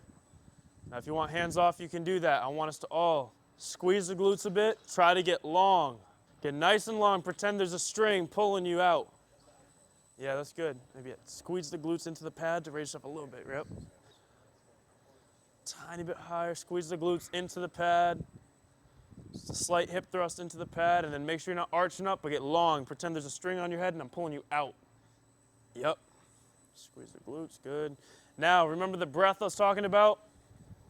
A real deep breath is going to put extra pressure to the spine. That's how you make it more challenging. Slow, controlled breathing. Exactly. You step out of it. That's great. Is that form for memories? Picture didn't happen. Here we go. 3, 2, 1. Got it. So, if it's your first day, you're free to repeat what we just did on this next set. If you've done this before, you've done holds for a while, you can try single leg, just because I want to really teach it for y'all, not because you're actually ready for it. But same setup, pop one leg right outside the machine, use assistance, we're going to hold here. You're going to feel a little bit more on the left side for the left leg in. Start with assistance. You can also do 2 legs. Yep. If you want to feel the left side even more, put your right hand behind the head. But remember everything we taught about squeezing the glutes. Hip thrust the machine a little more. That's good. You can hold on the whole time. You can let go. It's fine. Very good. Good. The back's already fatigued from the other side. If you want, you can put your left hand behind the head. Okay, anybody feeling a little tingle? Anyone got a little nerve? Just scratch. Anybody felt an ache? Anything? Hamstrings are going to be worked. That's just part of the game. Part of it is the pad height. If you want a higher pad, you'll feel less hamstrings. Another part is your back is not used to contributing in this way. So it might be 60% hamstring and glutes and 40% or even less. 80% hamstring glutes, 20% low back in the first month. As you wake it up, it might be more even of the whole posterior chain. So your hamstrings are they're gonna grow. It's just part of it. All right, let's go left leg in the machine. You can also do 2 legs. And start with assistance, go. Good. You gotta come higher. Yep. And I would go hands here or behind the head if you can. Higher, higher. Squeeze the glute into the pad. That's the position. If that's hard, use assistance. Good. Remember that like sagging thing I was talking about, the back. Squeeze the glute into the pad, hip thrust, and you gotta raise higher, raise higher. You may not have it yet. That's not bad, but then you wanna keep the ribs down. Yeah, that's the real strength. So if that's too hard, use assistance. So remember, squeeze the glute, but then bring the ribs down and then get your body long. Most of you guys probably shouldn't do that as your training program. The risk of doing it just one day isn't that high. Some of you will wake up like, that's a little too sore for my liking. That's okay. I just want to be able to teach it and explain it. So that applies now once for the hinge reps. If you do it, I think most of us can just take a lot of weight off. We need the pad now at the hips or even a little lower. And we're going to go with a flat back. Just work to a little stretch of the hamstrings and back. And I want you to know what good form feels like, and I'll coach you through it. The lower the pad, the more hamstrings, the higher, the more back. If this is very low for me, like where it stops is here, it's right here. It's almost like where the pad stops is where the opposite side gets the most. If the pad were at my hips, it's gonna be mainly here. Because trap 3 raise is just like this. It's like this, but now it's the most forces here. How many of us have been trying to do this on a 90 degree? Yeah, that's near impossible if you're sensitive. The levels of that on a 90 degree are hard, harder, and impossible. There's no easy way to do it, really. You can hold on, but it's super hard to do iso holds. He asked why 45 degrees and not 50. It was never that scientific. It's just most gyms either have 45 or 90. And so I just made it for what most people have. If you did 50 degrees or 35, it's largely the same, but there's some changes. So. It's more glutes and hamstrings. Yeah, if this were down here, right, if this were down here, it is a lot more glutes. And the low back can't really move. Yeah, so it's different. It's a lot less low back. Okay, it's not going to be a big range. You're only going to go as low as you can that you get a little hamstring stretch right before the low back loses the position. If it's about to buckle, that's too low. So even to here and back, it's going to be a 3-second count. Slight inhale, slight exhale, back up. Okay? Let's all lower down together in 5 seconds. Wait, 4, 3, 2.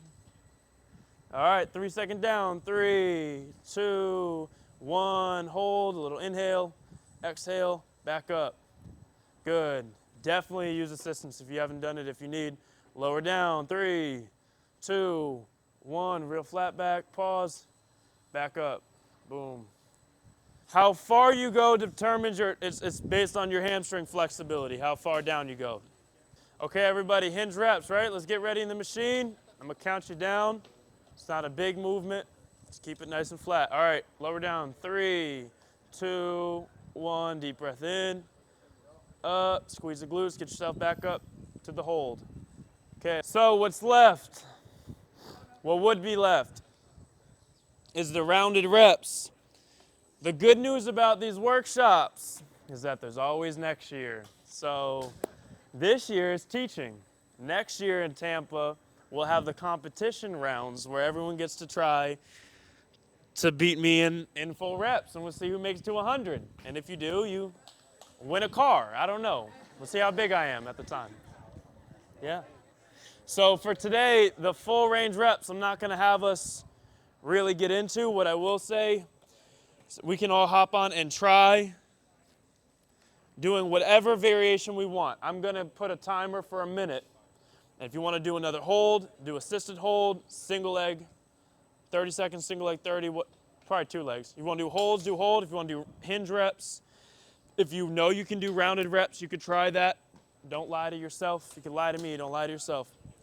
But 1 minute, final set for everybody else. Get one more deposit.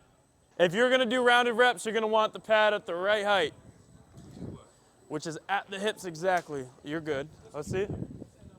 Yeah, you're good there. That's good. Remember, rule number 1, not allowed to hurt yourself. Is it better if someone gets through the full depth rounded reps first before doing one leg reps? Or should they be at the same I think level? it's a safer thing. No, I would try to hit 30 full range reps of 2 legs before you start single leg reps. But you do single leg holds before you even start 2 leg reps. You know, so if you're going for full range reps, I don't do the hands behind the head as much. I go hands across shoulders because then you can let go and let your elbows reach to the ground. Looking good. So at the top, I let them go back to here, to the body, hold, and then as I go down at the bottom, open it up to the ground.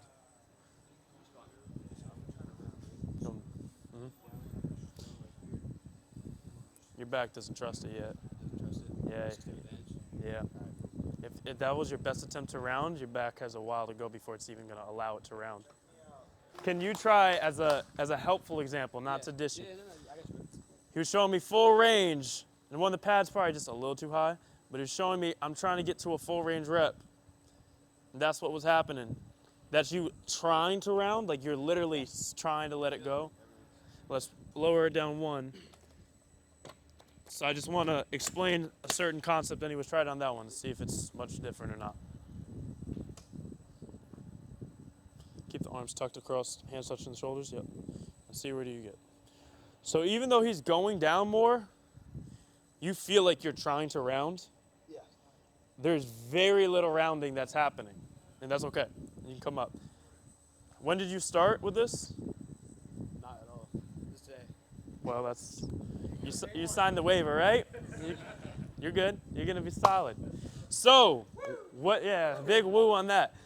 What that tells me, because there is an amount of weight and force that if you held, it's gonna open up and unwind. But the fact that you could not round more than this, and you're hanging, you're literally resting your body weight, and you're like, this is it. That is how guarded up the vertebrae is to not let rounding happen. And the fascia from the hamstring, tightness there can affect it too. But if you can't access what I showed, that's okay. You need more holds, More evidence, like I said in that reel we made, squeezing the muscle is going to give it that evidence to be able to tolerate a stretch. Same thing on the back. These holds, nice and long, head pulled from a string, glutes contracted, ribs down. That builds you up to be able to go, even though you can't go deep, that's fine. Work what you got. Over time, things open up. But the goal is elbows to the ground. That's the decompressed. I wouldn't curl in. I would relax. Come up. So you go down, relax, come up, back to the hold. So when in doubt, if it's not working right, keep putting in work at whatever level, okay?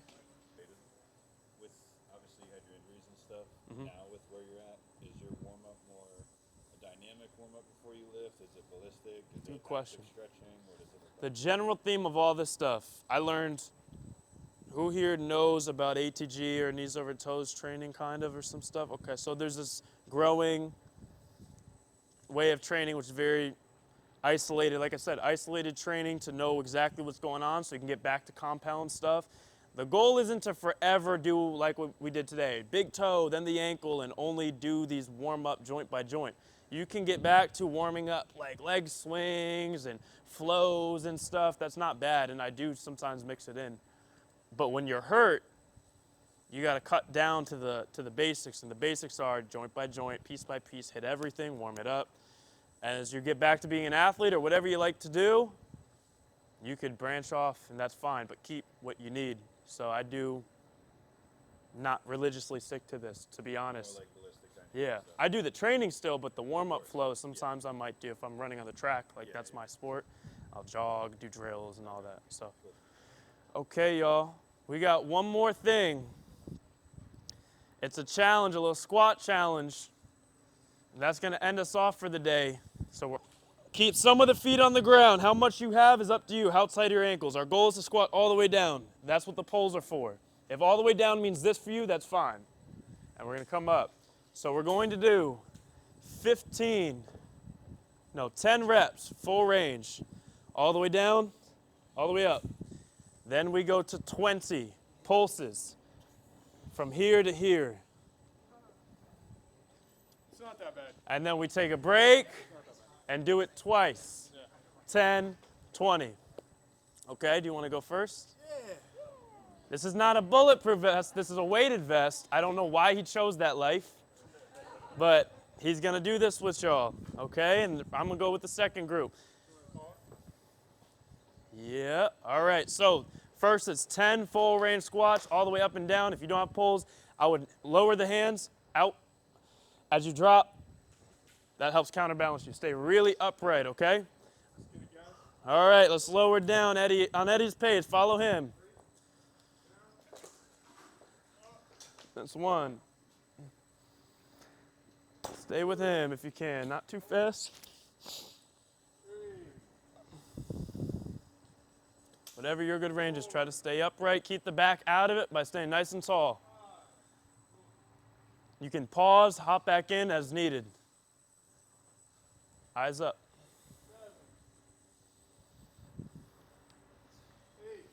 There you go. One more. So now you're going to go all the way down. Only come up halfway and back down. And down, and that's 1. 2, 3. Got a German Shepherd in here.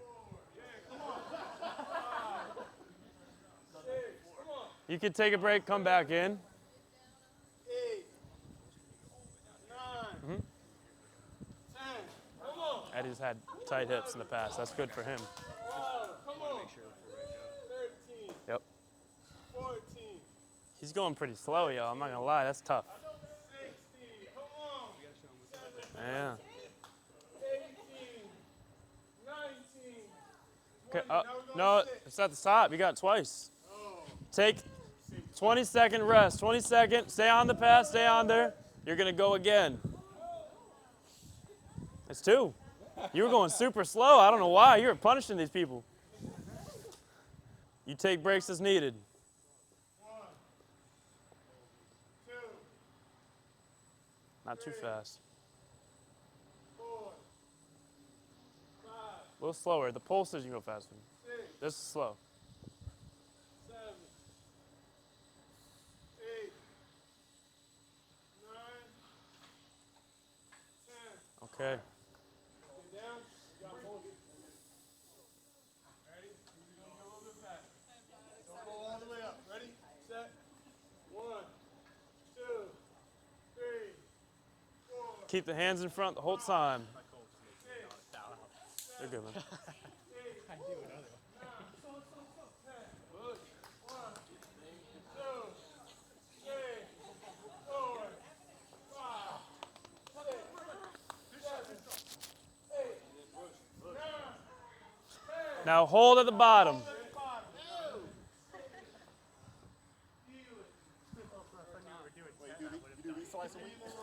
No, I do these once a year at workshops. There you go. Come on. All right, good job. If the knees feel sensitive at all, I would take a little less on the slant. The intense slant's a lot on the knees. If you feel fine with it, do a little test squat. Like, that's all right. That's fine. Here we go. 10 reps together at my pace. Down, up. That's 1.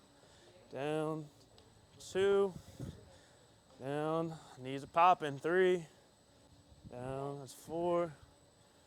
Down 5. Down 6. Down 7. Sure. Down 8. Down. Yeah, you didn't get none of that. 9. One more. Okay, ready? So now's the pulses. We go all the way down. Only come up halfway. 1, 2, 3. Nice and tall. 4. The laughter. 5, 6, 7, 8, 9, 10, 11, 12, 13, 14, 15, 16, 17, 18, 19, 20 and up. 20 seconds, breathe it out. Ready? Last one, here we go. 1. Down, 2. I'll let you skip 1, 2, 3, 4, 5, 6. She hasn't busted a sweat yet. 7. There you go. 8, 9, 10.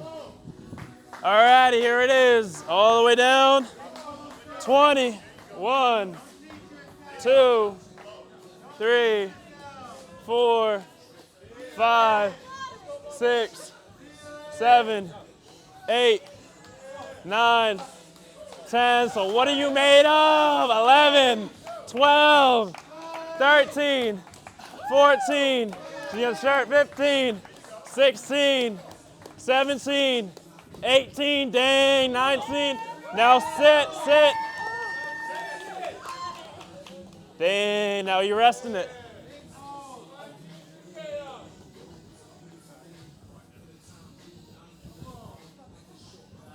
Nice and calm. And up.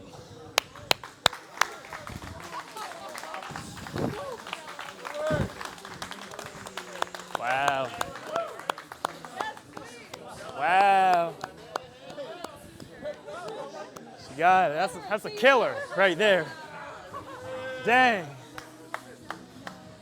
All right, y'all. That was the final exercise for the day. You made it. Good job.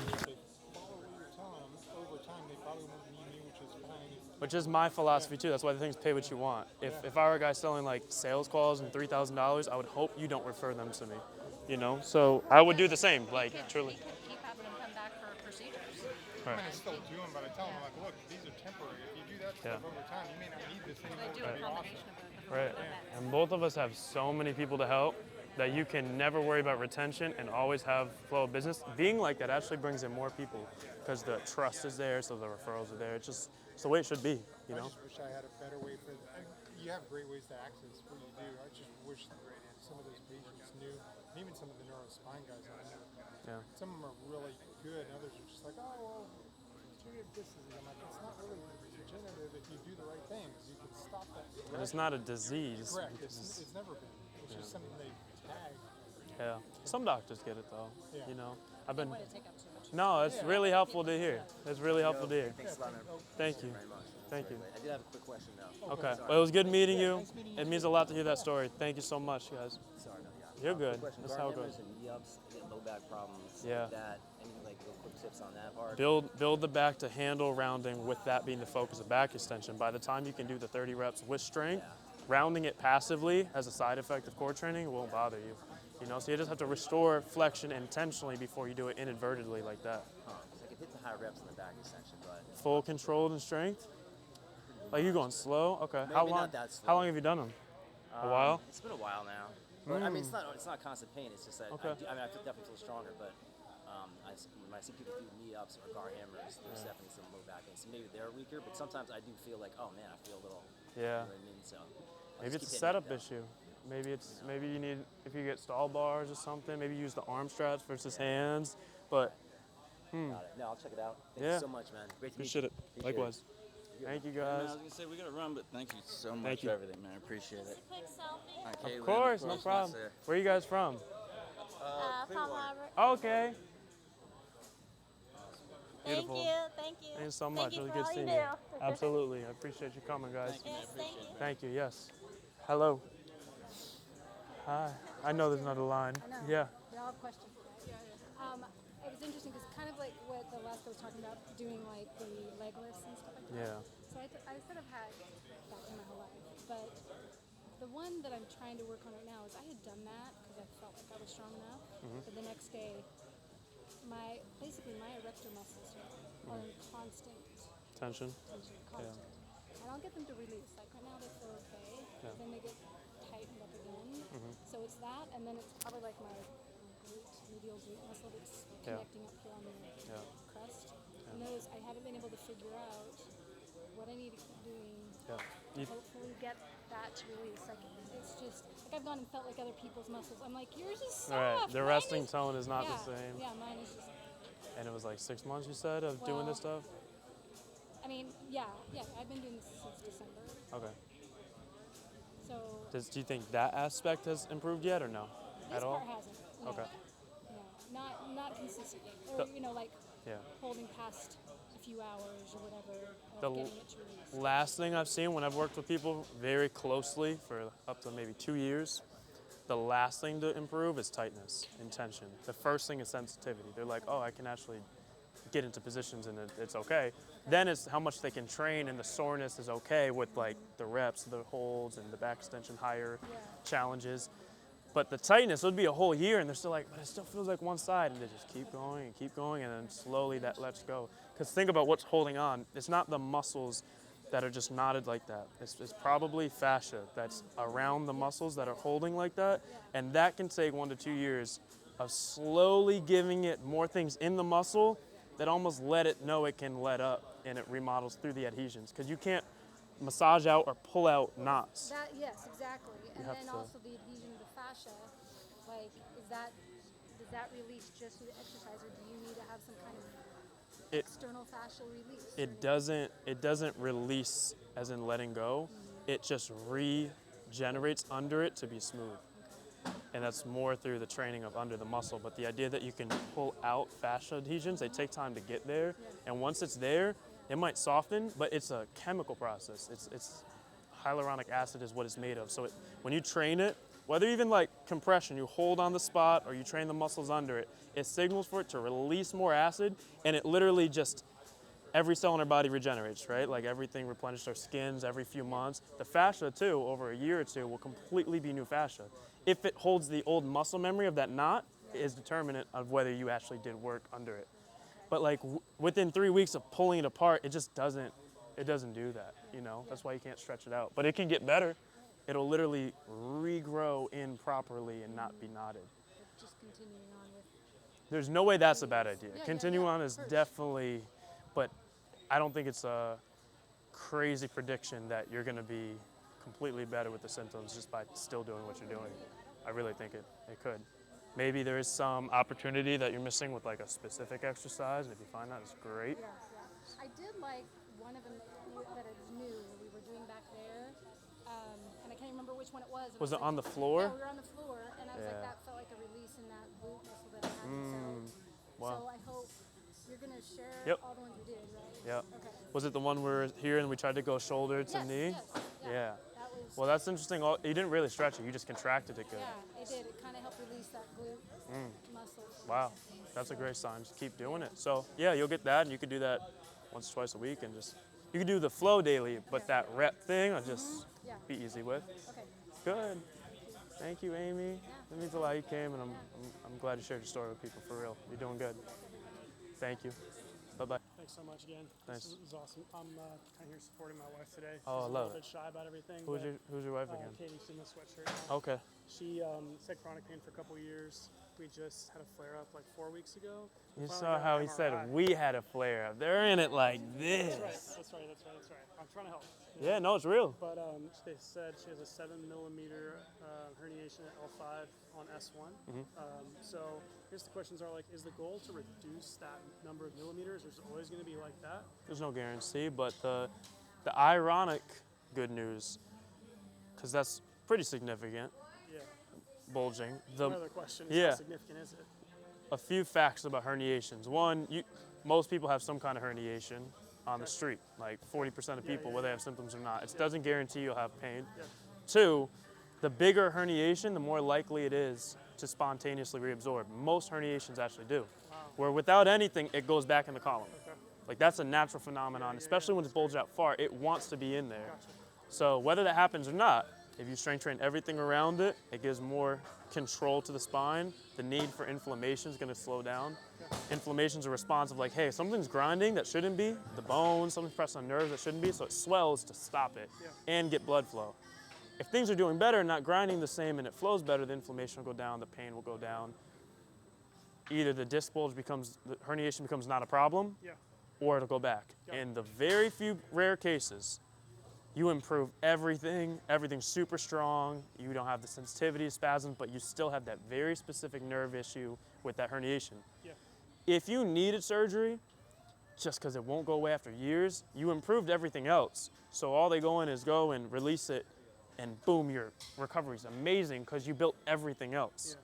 So no matter what, you want to do the work that we were doing and support everything, and odds are it's going to work itself out. In the worst case scenario that there's still a problem there, that is very easy to cut out. The problem is most people don't do the work, they only get the surgery, and their shitty spine is still shitty, so it's just gonna, so you get it. Injections, like last resort, do all this, and then if you still can't, then you look at stuff like that, or does that stuff actually help you do your work? No, I wouldn't. Because the problem is like corticosteroid shots repeatedly mess up tissue healing. It literally slows down the way the tissue is going to respond, so it messes up the recovery. If you need one to get by, because it's so just treacherous, that's different. But She was in here today with us doing most of the work, so I think, Wow. I mean, she doesn't want to. She doesn't want to. Really? Doesn't want to do the work or do the She doesn't want to do the injections. Yeah, Only the I would be meds. really slow for it. Even consistent use of opiates literally can turn into a syndrome of hypersensitivity of pain, and it just makes you more sensitive. And so, whenever possible, feel what your body's feeling, if you can, and just work where you're at. So it sounds very optimistic. Awesome. For real. No Thanks, problem. Sam. I'm Thanks, glad Sam. you're here. Appreciate it. Thanks. Yeah, good luck. Absolutely. Hi, man. Appreciate it. Yes, sir. Trying to think what else to ask. So Damn! He was like, I was so ready, and then shit's mine. I'm fine. You're good. The reason I came to this because we both usually work long days, like in the food industry, so we'll stay like long days for like 10 hours at a time. Yeah. Heavy trays and that really messes us up. So usually we go to the chiropractor like once a month, massage therapist at least once a month. What you doing in the Cairo? You getting the? Ooh. And usually when he does an adjustment on my lower back, I feel like actually probably the most relief. It doesn't happen every time. Yeah. So I want to try and focus on stretches that help the lower back the most. And the one that we did on the ground, is there like a name for that one? The one that we were doing? Sure. Do you remember which one? Your leg that way and the other leg this way. And we did the 3 holds. The 30-second here, 30-second here, and the kick out, the 3-part one. That's outer hip drop set. The one where we're sitting face up. That's the same one I'm thinking of. This one, you're here, and then 1, 2, 3. Outer hip drop set. Yep. And then I also have like a clicking in my leg that I've had once I fully extend. Yeah. And I don't know if you have any advice, maybe. Okay. Someone threw him on the ground and then that's Years ago. Dang. Yeah. Did they get the guy? Yeah, no, it's just like. Okay. We were just rough guys. Yeah. Not friends with me anymore, but Gotcha. years ago. But, So it's when you straighten this. it doesn't always happen, but yeah, when I fully extend. So we're just cracking it, like shaking it until it cracks. Yeah. To You relieve usually have to that. crack my knees. Maybe that's why. I don't know. But Yeah. it was kind of Keep working that strengthening in the short range. The little stuff we did like that on the plate, just hold on to something, get really strong at it. Then you hold the little dumbbells. You go off a little bit higher platform, not too high, like 6 inches, and start getting strong at that lockout. It's going to strengthen a lot of the stuff that grooves the kneecap where it's supposed to go. Usually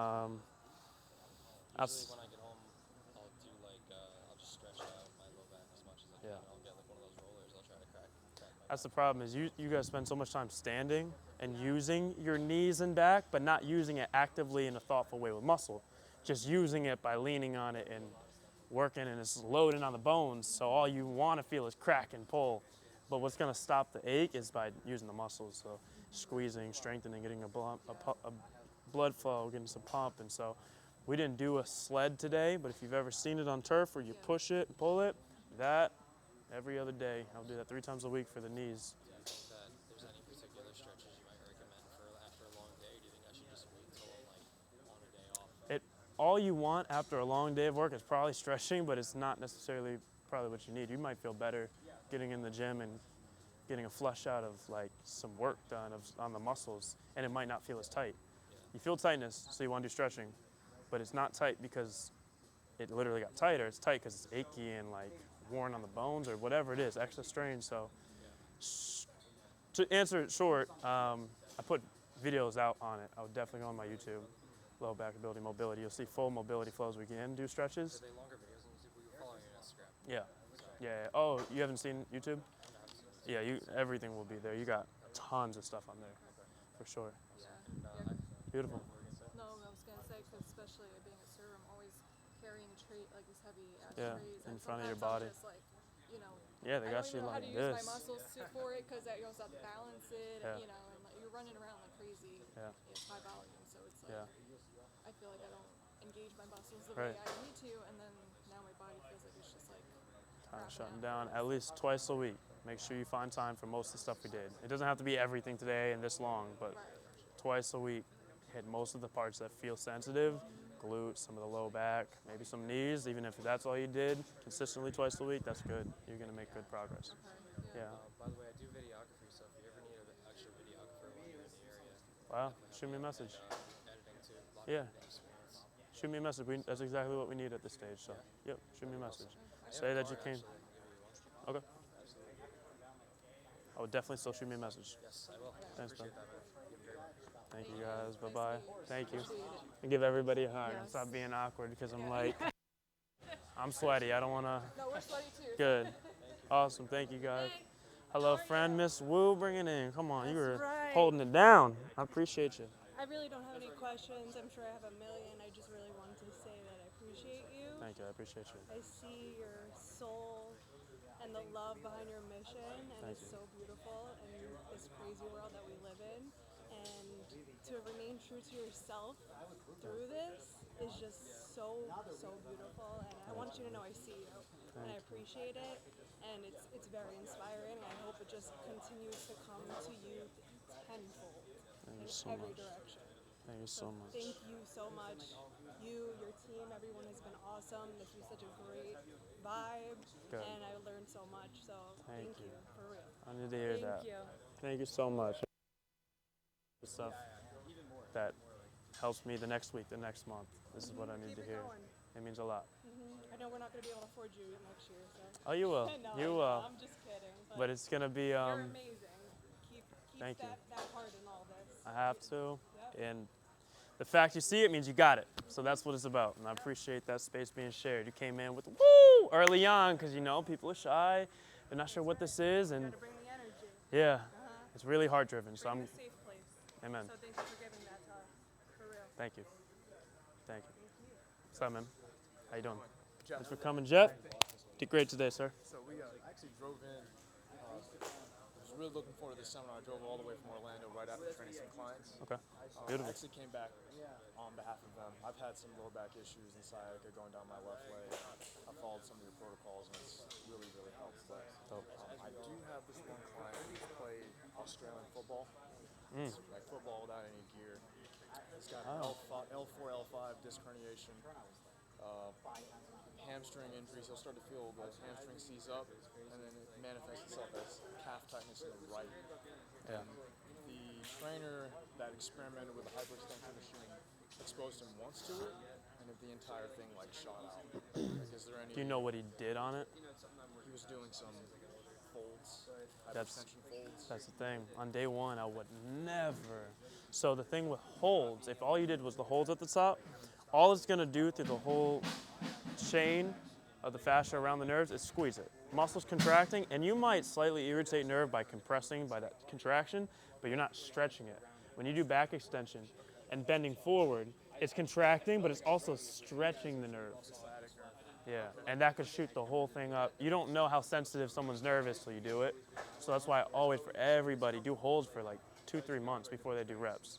Today's different because I want to teach people and I'm there with them and have them assist, but if someone I know has had history of nerve issues, I never have them do reps. And immediately, not to start, not until they can do the holds like it's cake for a minute, 2 minutes, and zero tingle in that nerve lighting up. They may have it at first, that's fine. You can work through that, but reps, and then it caused more pain, you for sure took an irritated nerve and yanked it, and now it's more. So you're gonna have, he has to wait till that eases off, till the symptoms are not killing him on the nerve, restart an easy holds, get the squeeze, get it more get it less sensitive, get it more used to firing, and then you start with the half reps and stuff like that. So that's really just going out of order. Someone goes through that and then they think the exercise is bad, and that's where they get confused. That's where he feels like he's definitely afraid of the hyperextension. That makes sense. So like with dosing for him, it would be like X amount of seconds, like 5. One set of 20 seconds. Yeah, you can even do assisted high pad and just have them hold and be like, okay, we're holding, it's literally right here like we did. 30 seconds, it's like 30 pounds. He almost may feel nothing. And you're like, just think about your back. Done. 2 days later, let's do it again. Just think about your back. Feel it? No, not really, that's fine. Do weeks of that, he'd be like, I can do no hands. And then he's feeling it like, I feel a little bit, but it's not hurting. Or maybe it's a little tingle and you just re-get him into that. Okay. You know, and so it's just up to him if he's gonna wanna try. But yeah, that's the route, man. Yeah. Thank Mind you. if I get a picture with you? Love it. Yeah. Let's do it. I do work for a studio. We do shoot a message and tag you. Yeah. I'm gonna try your protocol out on Marcus. Yeah. My client, and we'll Beautiful. just kind of document and Do it. Tag send me to up. you. I want to Yeah, watch it. I'll repost. I want to see it. You want a selfie? Yeah. Let's do it. Let's do it. Yeah. Thanks, Brandon. Thanks, bro. We'll Thanks see you for next coming. year. Yes, sir. Yeah. Thank you. Can't wait. Yeah. We did the pay what we could at the time, and then she's gonna. That's the extra, yeah. No problem. This is for shirt and extra. Thank you so Thanks, much. man. again. Thank you, man. Thank you all. Thank you. Bye-bye. Take care. Means a lot. Thank you guys for coming. What's up, bro? Thank you so much for this. You know, just like 2 years ago, I was at a point where I couldn't walk for more than 10 minutes without having low back pain. Weight doesn't help, but it's like 10 minutes is nothing, right? Yeah. With a combination of PT and doing the program, just immediately shot back. Because I was at a point where I'm like, I don't feel like To walk around. I can do anything. Yeah. Right? Because I was the guy, like TJ, I was the guy in high school, like stronger than the average kid. Yeah. But then that got taken away from just something stupid. Really just picking up a lightweight kid for a video and then put him down. Damn. My back doesn't feel the same. I kept working through that. It's like Damn. it's like kind of what you said, just cycle of issues. Yep. Luckily, I don't have any disc bulge or anything, but I think they did an MRI. There is, I guess, like a DDD or degenerative disc. Yeah. That's a blanket term that's not really Well, a diagnosis. Whatever, one of the discs is Yeah. half the size Narrowing. of the other. Yeah. Disc hydration loss and disc height loss. DDD is a blanket term that could mean bony growths on the vertebrae. It could mean disc height loss. It could be herniated discs. It's basically like shit's getting fucked up. But it's not a disease that's happening to you. It's the degenerative disc disease is a result of your back being pretty shitty and the stress going where it shouldn't go, and then your body's reacting by growing stuff, breaking down stuff. So you keep doing what you're doing and you're not gonna have DDD. You're not gonna have symptoms. So I feel dramatically better. I can walk, stand up for multiple hours on end. As long as they do some kind of back extension once a week. Exactly. I'm good. Some kind. Exactly. The only question I did have, right, and I don't know how you have dealt with this with other people. Okay. But I can do the. You critiqued me when I was doing the single leg, right? Yeah. It's when you double leg, I can do it even loaded with 20 pounds for reps, like 20 reps. It's not really an issue, but I have this knee which is bugging me when I do single leg or double. When I start loading it up, I don't know what that. In the front and in the back. Just the whole thing just starts to ache. It's intense. It's intense. That's got to be built up to. I would make sure you're really training ham curl, squeezing it, getting it strong. Imagine it's like an arm bar in jiu-jitsu, right? Yeah. That's what is happening when you're in the machine. You're kind of in arm bars and his legs straight. Now, if you wanted to protect someone's strength arm bar, you probably do some bicep training. You get it strong in the tendons and make everything really resilient. Same with here. That back extension single leg can start to ache. Maybe you don't feel in the back, but it's from that. And so really train the opposite. Squeeze it, get strong at your ham curl. Standing's good, even the lying one's probably fine. So just make sure it doesn't irritate your back. Start really slow, lighter weight single leg so you don't have to jerk your back. And build that up over time. And calf raise too, even straight leg calf raise. Yeah, that's the stuff I can load it up and it's just, I don't know why it's hurting from that. Even that will start hurting. Calf raise starts hurting. So then it's sensitivity you're starting to form here. Make sure you do that flow on the ground. Now, I've never done that before. good. When you sit on this and you rotate out, there's a lot of tissue on the side of your shin that goes into this corner of the knee. That if this stuff gets tight, it pulls the whole thing and you'll start getting pain all the time back here. So open that up with that whole flow sitting on the foot. It's probably gonna help the way that this tension is going here. That matched with strength, ham curls, get back to where calf raises don't hurt. But keep that ground flow, being on the toes, on top of the feet. I think that's really gonna help. It's going to be sent to us, right? All the Yep. stuff we did today. Yep. If you gave me your phone number, it'll be there. If not, it'll be email. That's fine. I did one or both. Okay. I figured the option. Perfect, man. Thank you so much. Thank you. It's awesome. Thanks for coming. Sir, how are you? Good, man. How you doing? So, Phenomenal. quick question, right? So, I noticed we do a lot of things where it's like near cramping, right? It's like Yeah. getting tight. Yeah. And I feel muscles working. That feels nice. But like, so I feel like I didn't stretch. Like, they feel tight though now. Like some of them, like especially in my traps. And like, so once you get it pumped, is it okay to then start doing some Absolutely. static stretching? It's called squeeze and stretch. Oh, so okay, so this was just kind of like an expo, like he was saying, just to show all the stuff. But then if I'm home, I can immediately hit the static after I squeeze. Yeah. And that's But how much static you can handle, that's the thing. Static can still be dangerous. I'm not saying static is all bad. Right. I still prefer stretching with some contraction. Okay, so like this pulsing or something. Well, pick an area you want to stretch and show me a stretch you would do for it. It can be anything. So all right. You said your traps, or what would be something you do? Like, Right. my legs are a little. So the passive way is you would relax, you might lean, you might chill. Yeah, The like active way, push the knee into there, raise your body up by lifting there. No, get it out, Yep. be up on the toes. Now push this knee into the bench, contract that glute. Push the one into there, lift your body, push that much. Yeah, that. So now it's still the same stretch, but it's an active stretch. Okay. So I'm just, when I say I don't do passive stretch, I'll still get in the position, but I'll turn on that little ignition that makes it contracted. Okay. So- I get you. Yeah. So you're not just tugging on it. Yeah. You're actually activating. Okay. That makes more sense. I'll probably start incorporating. So I'm very new to this. He put me on. He's been watching you for a while. What a good friend. He is really. And so starting out. So a lot of the stuff you sent it out. I think Yep. you said. And so just going through the stuff you showed today, all of it, just kind of like what three times a week you said. Lowbackability.com, my friend. We got the whole thing laid out. It only costs $1,000 a month. You could $2, whatever you want. New York rent, right? Yeah, right.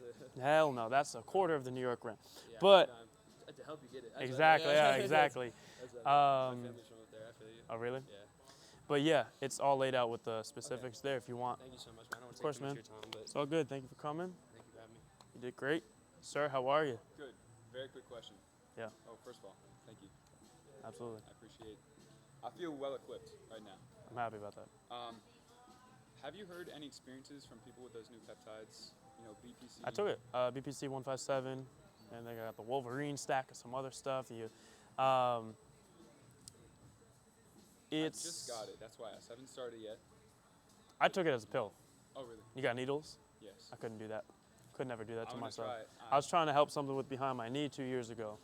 I didn't know I just actually need to do the ground up flow where you're doing the Condorziani stuff. But on the scale of treatments, there's treatments that stop what your body naturally does, then there's treatments that help your body do what it already does. So anti-inflammatories is trying to stop the inflammation, is trying to halt what your body does. I don't think that's so helpful to do all the time. Even ice for injuries is trying to anti-inflame and stop the response. Heat is speeding up what it's already doing. Peptides, that peptide, BPC-157, is already a gastric peptide in your gut.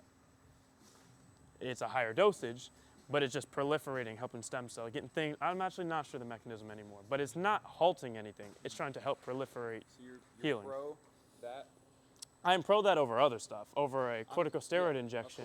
I'm not using it as something to rely on, but Yeah. I don't think you could. It's not a relief thing. It's not Yeah. going to give you relief. No, It's I'm not. either going to help speed up the healing. The only thing I'd say is we just don't know long-term effects of continued use. And some people are saying they used it a lot, like rounds and rounds and rounds. And I'm just sure there's something that happens to that. That's life, But on the grand scheme of things, of the danger threshold, just my gut instinct, I took it as an ingestible thing, and it seems really on the safer side for a good cause. I fixed my gut. Nothing on the knee. It did nothing for the injury, but it helped a lot of other tissue. So that was cool. But yeah, that was also orally taken. But yeah, man, I don't think that's crazy. Well, here's what I'm gonna start taking them. I'm gonna make like a journal. I'm gonna upload TikToks just to try to be kind of like a pioneer, because I've not seen anybody younger with herniated discs who have tried this. Good. So I'm gonna start it. I'm not asking you to follow me, but I'm just telling you. I'll follow you. No, I don't need you. No, I'm gonna shoot you a DM. Yeah. If you ever want to see how it's working, Yeah. you know, just from a young anecdotal experience, Yeah. it'll be there. Good, man. Listen to what your body's telling you, you know? And hopefully I'll try to get my dad on it. Yeah. If it works out, but Stay on the training. I know you've been doing it and it's working, but that's also not the craziest thing to go for, honestly. So, yeah, I'm excited to see how you feel in 6 months, regardless. Well, thank you. I really appreciate Thanks, it, man. Here. Drive safe. Thanks for sharing the story. I appreciate it. Thanks for being Do good. the person you are. Amen. Sir, how are you? Bring it in. Michael? Yeah. Good to meet you. Thank you again. But I had a couple of questions, if you don't mind. Ask. Go ahead. So, first of all, just give it like a little background context. I have a herniated disc on top of like a bulging disc. You say on top, you mean like they're, one-to-one? Literally like Yeah. on top of each other. I don't remember which one's on which, but you know, it was pretty bad to a point where the chiropractor's like surgery, this and that, shots. I was like, no, and then came across you guys and everything. And since I've been doing like the back extensions, it's been getting a lot better. So my first question is, how often would you recommend doing that per week? And what do you do them with for your splits? Like, do you do them with like on leg days, like the? I do. We got the whole program, my friend. You should check it out. lowbackability.com. It's all laid out specifically. So we have the normal long game program. Then we have a full body. We get to do upper body and leg training too. It's minimalist on the upper body and leg training, but that's laid out Monday, Wednesday, Friday. If you wanted to find a way to work it in with yourself, it's really judged by how you feel. Maybe twice a week, but yeah, you just got to make sure you're smart about it, you know? I don't know your exact case. If your back wasn't that bad, I'd be like, well, before you do any kind of leg training, I would do the back extension after that. I wouldn't pre-fatigue your back, then do lunges, but I just don't know where you're at. Yeah, So. I've been doing the back extension holds 2 minutes. Been doing cranking out reps from 20 to 30. For how many months? Started this summer. You should still be doing holds. So think about it this way, right? It's not about hitting them. It's about the time in between, the time spent of doing them. If I went for the next 2 weeks and just did fucking push-ups every day, nothing really changes. But if I did push-ups for 6 months, it's about the time you spend doing it that lets it change. So I know you can do reps. Can you find a way to make them slower so it's harder? Can you go to a deeper range? Can you do holds and squeeze and get long in the ways I'm talking about? Maybe hold a little weight and like just trust that there's no way to speed how fast a tree grows. And I definitely felt difference in like the form correction as a group. Yeah. Like I definitely felt that. So Yeah. I'll be looking for those changes too. Yeah, man. And then my last question is, I coach wrestling. A lot of the stuff here, you know, I You find need it for beneficial. hips. Yeah, and just all the back. Yeah. They're so, picking, they're like this. Yeah, bro. Yeah, it's just I'm definitely going to incorporate this with them, and like part of the warm-ups. Do you think them doing that like every day, just the warm-ups aspect? Yeah. So, like, you know, laying down, hips elevation. Yeah, make it easy though. But yeah, exactly. Make it light, make it easy. If you had a machine, a back extension actually hold would be good, but I doubt you have that many machines. Out of hip drop set, do 20 seconds on each, not a lot, because they'll get sore. Even the ground up step, quick flow, train the front of the shin, calf raise, a step, just warm up the joints is not bad, and then get into your rolls and your whatever you're doing, the drills and the specific stuff. Yeah, it's totally fine. Okay. Dope, bro. Yeah, awesome. Thanks, Thank man. you again. Thanks for coming. Safe travels. Yes, sir. Hello. Just wanted to say thanks. Thanks, bro. Appreciate you, dude. Absolutely. Thanks for I'm coming. Aaron, by the way. Nice to meet Aaron? you. Yeah. Thanks, Nice bro. to meet you. I'm glad we got the chat. Yeah. I don't really have too much else for you. Oh, I did have one thing. Overtraining. Like, what are your thoughts on it? Like, You've heard the thing that you're not overtrained, you're just under recovered. You ever heard that? That's an element for sure. There's been periods where I can handle way more. Like right now, living on the road and stuff and how that's been going, we do a full body workout 2 to 3 times a week, and some days that feels like overtraining sometimes, but I know I can handle more. It's just the way you've been recovering and living is not super helpful. So it's a real thing. Really ramp up what you can in your control of optimizing the basics. Yeah, of course it's a thing though. Now, is that overtraining a skill or overtraining muscle and your body and for development? That's the thing, you know, like if you're playing basketball every day, probably could do skills every day if it changes up. For sure. But yeah, what makes you ask that? I mean, so I'm sore like pretty often, but if I'm not in pain, I don't really take it as too much. Professionals I've seen that like do this, that prescribe the stuff you do, and you know, this is their. Also, they have that similar outlook on rebuilding the back. They're like, 24 to 40 hours, we'll take soreness, not pain. And I just want to figure I even like, you know, I lived a couple years where I was always sore. Okay. And something. Something was sore. My hamstrings were sore from Monday doing crazy RDLs to Saturday. Yeah. Come around Monday, I feel good, time to make them sore again.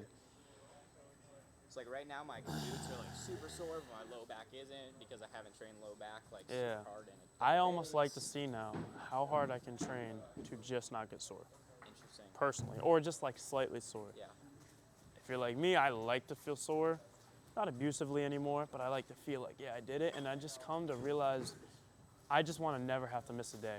If I can never miss a day, I'll be unstoppable. Even if I never felt sore, but I never missed a day because of it, because of soreness, that Brendan's going to be so much further than the one that's like, damn, I fucking killed it, dang. But I know maybe I don't have to miss the session, but I'm a little off because it's achy or it's just like a thought even. And so I've gone to basically stop relying on soreness. Okay. Like Olympic weightlifters that squat most days, a lot of days are not that sore in the legs. They might be sore in other things, and I'm sure some of them are, and maybe that's a generalized statement, but just want to become a machine and then enjoy being a machine, which means you don't have to break down all the time, you know?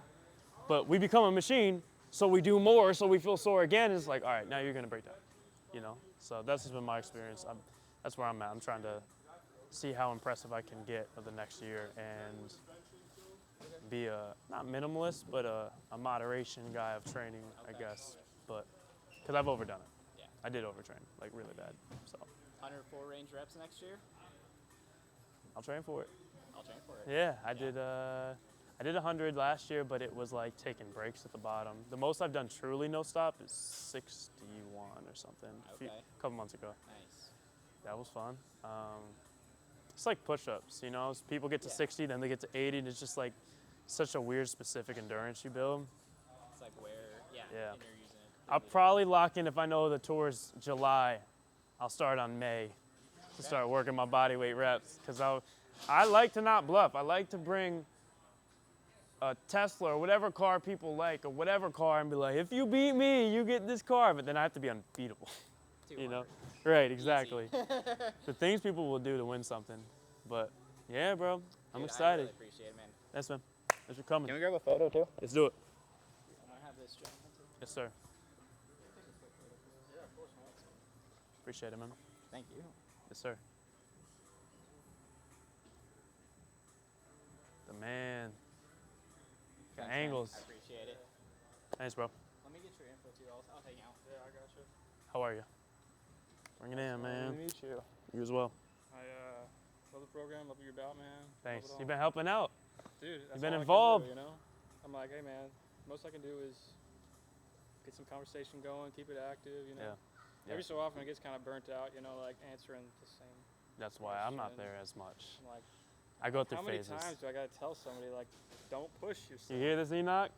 How many times I gotta say this lesson, old man? I mean, it's like every day. There's like 4 people. It's because there's new people every day. And like, it's this weird thing in people's brain that they think it doesn't apply to them.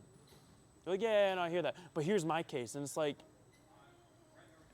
your back case isn't different because all of ours are different.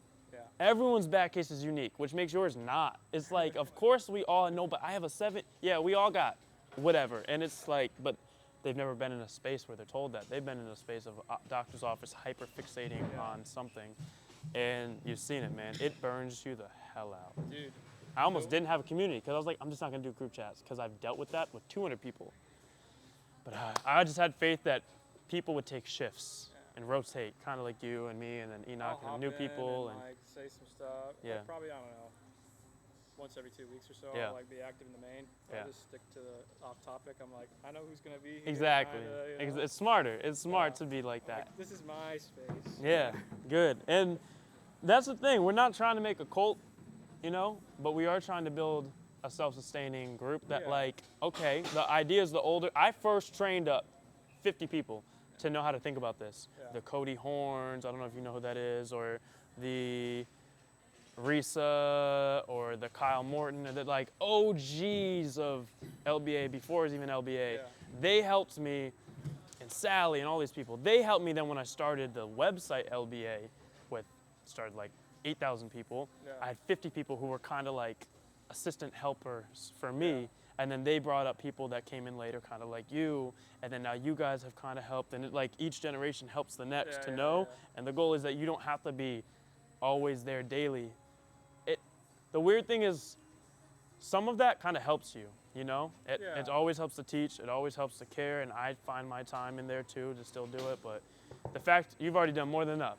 You can feel rest assured that if you ever felt indebted to something that I gave to you, you did it, man. You've helped people, and that's dude, I mean, all that like, matters. I'm just trying to be a blessing. You know? That's Thank you, bro. all I'm trying to do. Yeah. We all need that. I don't know, it's just always funny. It's like they come in and they're like, hey, it's my first time here. Should I do it differently? You know, it's like. What should I do in it? The program. Yeah, like, can I add stuff to it? It's like. Did you do it yet? Why? Yeah. Why are you adding stuff? Yeah. Are you still in pain? Yeah. Like, I just think it's funny. I know, bro. It's can lead a horse to water, but the good news is. I think most of the questions in there get answered. Like every so often, like, you know, you see ones pass, and I mean, like, I don't even know how you guys do it. You guys like go back and reread the entire freaking chat. It's ridiculous. I don't. You answer questions. I tried like, to. I tried like to. A week and a half later. Yeah. Not a week, but like you know, somebody asks a days. question like 2 days, like you answer. I'm like, man, these guys are like, that's a lot. Like I can't even read all that goes on there. It's because I am easy with myself because I know I'm not going to do all of them. And I will go through and I'll start a convo.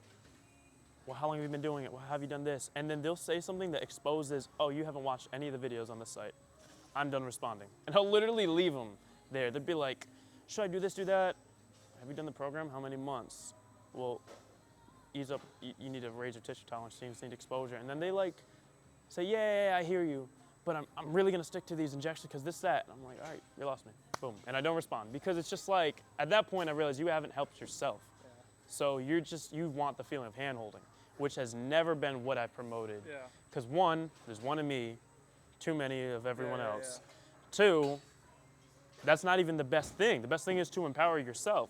I don't want you to think you need me. There's an education module for a reason. Yeah, and usually those topics they ask are covered there, Yeah. you know.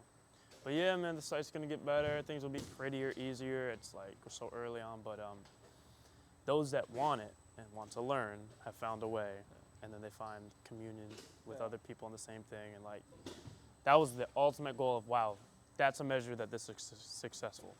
Dude, yeah. You I know, mean, look, that man, feels if good. you helped a couple people, I feel like it'd be successful anyway. Right. And I think you're doing an awesome job. Like really, I think you're just doing an incredible job. And you like, I I totally get the vibe that you never even went into this thinking like, oh sweet, like I'm gonna get this cool community, like I'm gonna do these, I'm gonna sell these.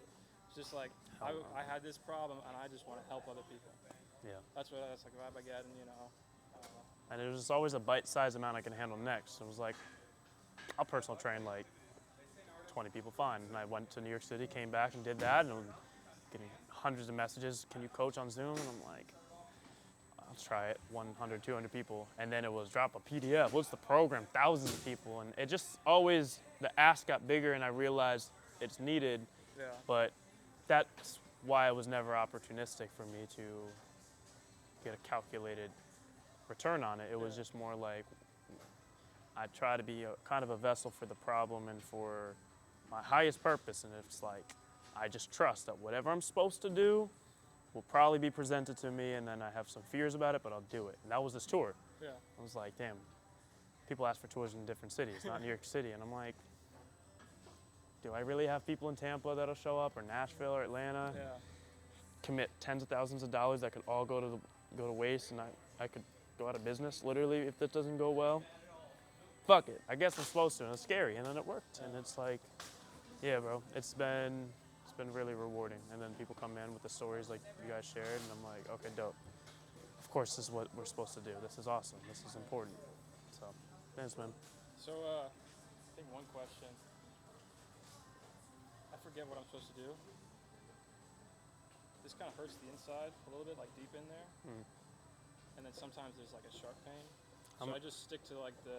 How long you been doing it? Like a while, right? A while. Actually, it's developed like when I was doing the program. Yeah. So it never was like an issue before. Yeah. And now it kind of hurts. Where is it? It's like deep in the socket. And like it feels more like a ligament. It's only when like I pull on it. Do you Not feel when, it? like I rotate or do anything like that. I mean, like internal rotation, that hurts a little bit. Okay. No clue on the outer hip drop set. You think it's this one? Or no? This is fine. Actually, I had to adjust this because I was kind of like going inside and this hurt. But when I like kind of opened a little bit, like that's like easy. So just take like the outer hip drop set a little slower, or? I'm not trying to raise red flags for people because it's helped so many and it works for what it works for, but I've started to feel like there is something that might be overdone in the outer hip drop set. Okay. You know, do you ever remember an inner hip drop set? You remember that video I did one time? I don't think so. It was like this side. We put a yoga block and it was this. Lift, raise, and then this was for the groin. And then I started to feel real irritated in the hip from this back leg. Yeah. And I start to kind of feel like this internal rotation, you know how it's training the glutes. Yeah. It's also training the sartorius. Is one of these muscles that goes all the way in and attaches to the top of the thigh bone. It's one of those external rotators that go this way. Like with all the joints, if you're training internal rotators, then at the same moment you're stretching external rotators. I think that this has been overstretching and yanking on external rotators in the hip. And so I'm like, is it a bad exercise? Are people all gonna have hip problems in a year? I don't know. I did it a lot. I didn't have bad issues, but sprinting, I tore something here. And then I started to feel bad sometimes after doing some of that. And so, same thing with split squat and a lot of stuff that you're stretching, couch stretch. I went years being able to go hella hard, but the second I tore something, all of it was like, ooh, that's when I believed in squeeze and stretch, and I had to do that. So I would pause outer hip drop set, I think, or maybe the answer is, I'm asking for help to think about it too, because I've been really pondering on this too. Maybe a yoga block to decrease the stretch and make it less intense of a height thing, because if something was good and then now it's starting to get painful in there, maybe you didn't have the best hip, but you didn't know it, but also it's just could something be overtraining. Yeah. But we don't train a lot of like specifically in there, so it makes me think it's a stretch that we don't see as a stretch. Also, like, I'm starting to do this. Like, this is like a normal, like, having my like feet rotated all the way out. Like, this is way more comfortable than like trying to keep. And that's new? Within the past year, yeah, probably. You've only been doing LBA training? How long you been a member? About 8 months. Something's missing. So like I don't know, there's like trying to like keep my hip like Really? here. I don't know. I try to do like this. Yeah. You know, or try to like keep my feet straight, but like it's just so much more comfortable to do this. As you know, I authentically care about this mission for the reason I do. And for that, I have very little ego to say that things evolve and keep growing, and I realize mistakes from this, and it's not perfect, and this might be one of them. And it is an area I've had concern about with the hip and sensitivity. Not a ton of people, but I know I've been dealing with this nagging thing from I tore it over a year ago sprinting. It wasn't from the training directly, but maybe it was susceptible because of it, or maybe. And so listen to what's going on there. Rotate away from the outer hip drop set and maybe do abductor machine, or maybe pause it and you've done enough for a little while. You're already training more than most people ever have that area. I'm starting to think maybe outer hip drop set is a good short-term thing without the equipment until you get to machines. Because that kind of concerns me. Maybe that isn't about the training and maybe that's the thing at the back or it's unrelated, but I'm a little bit like that, but I've kind of been like that. It's like it feels like a needle. That's why I like kind of like. How do you feel stretching it? In what way? Split squat, couch stretch. Honestly, those things are pretty hard for me. So I take it kind of easy. On both sides? No, there's definitely an imbalance there. And it's on that side? No, this side's stronger. On the stretch though, like when it's back behind you? Yeah, it's much bigger. Like when it's behind me and I'm on my right side, like. But no pain. It's not like you don't immediately get flared up there in the hip by doing that? And it's like a sharp, like, quick pain. It's only like when I'm like this kind of hurts.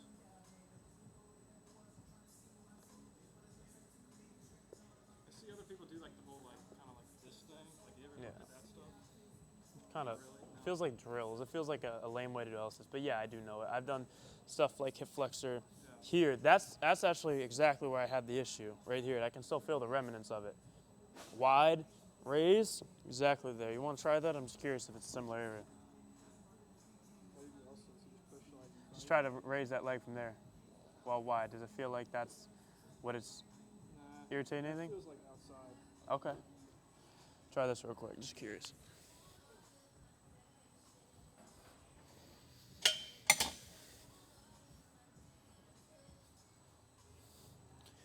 I'm going to stand like this leg off at the top, and I want you to just externally rotate, put it in, and hold. See if there's any pain. Right side or left side? Your left side on the bench. And keep that leg kind of behind you like a split squat if you can. Keep it kind of straight like you're standing. Yeah. Now keep this bent. Bend it 90, let it hang. And all you're going to do, try to sit on the bench through there and get that back leg straight behind you. Yeah. Now I want you to try to raise the foot up to here. Yeah, now hold that. Keep it up. Keep it up. Just hold on. Nice hold. Hold it. Hold it. Yep. Hold it. How are you feeling in there? That's okay? Totally fine. Keep doing it. Just go for a little hold and get the burn in there. This is a safe one. I don't think it'll overstretch anything too much. But I'm curious if where you feel the burn is at all in that area where it's sensitive. There's some I think I need to do a little bit more. Put hands on both sides of the bench here. Get yourself square into it a little bit. Yeah. And fight for it, fight for it. 5 more seconds. I think that's something that's going to progress in the program a lot. And you're good. Is the hip stuff, because I think we don't do enough groin, like tension-based stuff, honestly. And I'm trying to think the safest way that's not just Copenhagen. But yeah, how's that feel? You may not Feels feel better. Okay. Like actually. Like I don't have that like needle pain. Okay, that's a big sign. You could do this as anything I recommend, especially when you're experimenting exercise. Yeah. When you do bench press, it's been so tested, people know if you overdo bench press, you start feeling some fatigue and strain in the rotator cuff. With the fucking outer hip drop set, I think I made it up, so I don't know what it's like when you overdo it or do it for a year. And just like Nordics, everyone got on doing Nordics, and then boom, people started getting tears back here a year in. They didn't know. It's very intense. You got to do ham curl too. But this, I always feel better when I do it. So I would probably keep it in, I try to really sit into it. Yeah. And then just lift from there. Just give it a minute. It's right where I feel that sensitivity. I always feel better after. Now, because just be stretching something else. There, but it didn't hurt the entire time. Dope. So like same area, but like. That's exactly what you want to find out. It's like the back. Oh, that's exactly where it hurts, but it's the pump. Yeah. That is your route. That is perfect. So do this. Maybe just holds, maybe reps. Was it you who asked why did I take out that part with tapping the heels of the? Yeah. That's why. Because of that pain. Exactly because of that. Because I didn't feel good going into that part and then out of it. Weird, like, it started to feel weird when I got to the bottom. Yeah. It's like I get to the bottom and then I just like collapse on Yeah. it. But like I could do the entire motion, but then it's That's the shit that doesn't let me sleep at night, bro. When your reach gets this big and like you find stuff that helps people, but then you find out like, oh, am I setting them up for a different kind of pain? Not as intense, but okay, that's really helpful but for also, me to hear. Like, I mean, you got so many people, somebody's gonna overdo it, no matter what Always. you tell them, man. Always. They'll be like, well, I did that and I hurt myself, and it's like, how'd you do it? Yeah. Had you done it before? Right. It's like, oh, you did, you know, a split squat like onto the ground, and you never done a split squat before. Like, what the hell did you expect? Yeah. Well, thank you for sharing with me because that's the reminder I need that like that's something to really fucking figure out quick. At least maybe it's tweak something to the outer hip drop set or change the weights in there or So include you're taking something. the heel tap out? Yeah, I took that out, but I don't know if that was it or not. That was a personal thing for me. That's why I left it in there. But what you can't do is just be too paranoid to give people anything, Yeah, you know? Yeah, you have to give them something. I got you. So I would include that, and I would do some kind of Copenhagen. You know about those? I don't think so. That's the plank where you're training the groin. Start with the bent knee. Okay. Similar muscles, not the rotation based. That's the easier one. This is the harder one. I would do the knee. Get 30 seconds in there. Just keep rebuilding. Oh yeah. After doing both of those, that's a weak sensitive area for me. It's called Copenhagen? Yeah, Copenhagen. Copenhagen plank or just Copenhagen? Yep, Copenhagen plank. And then knee variation. What's this called? I made it up. You just made it up? It's external rotation.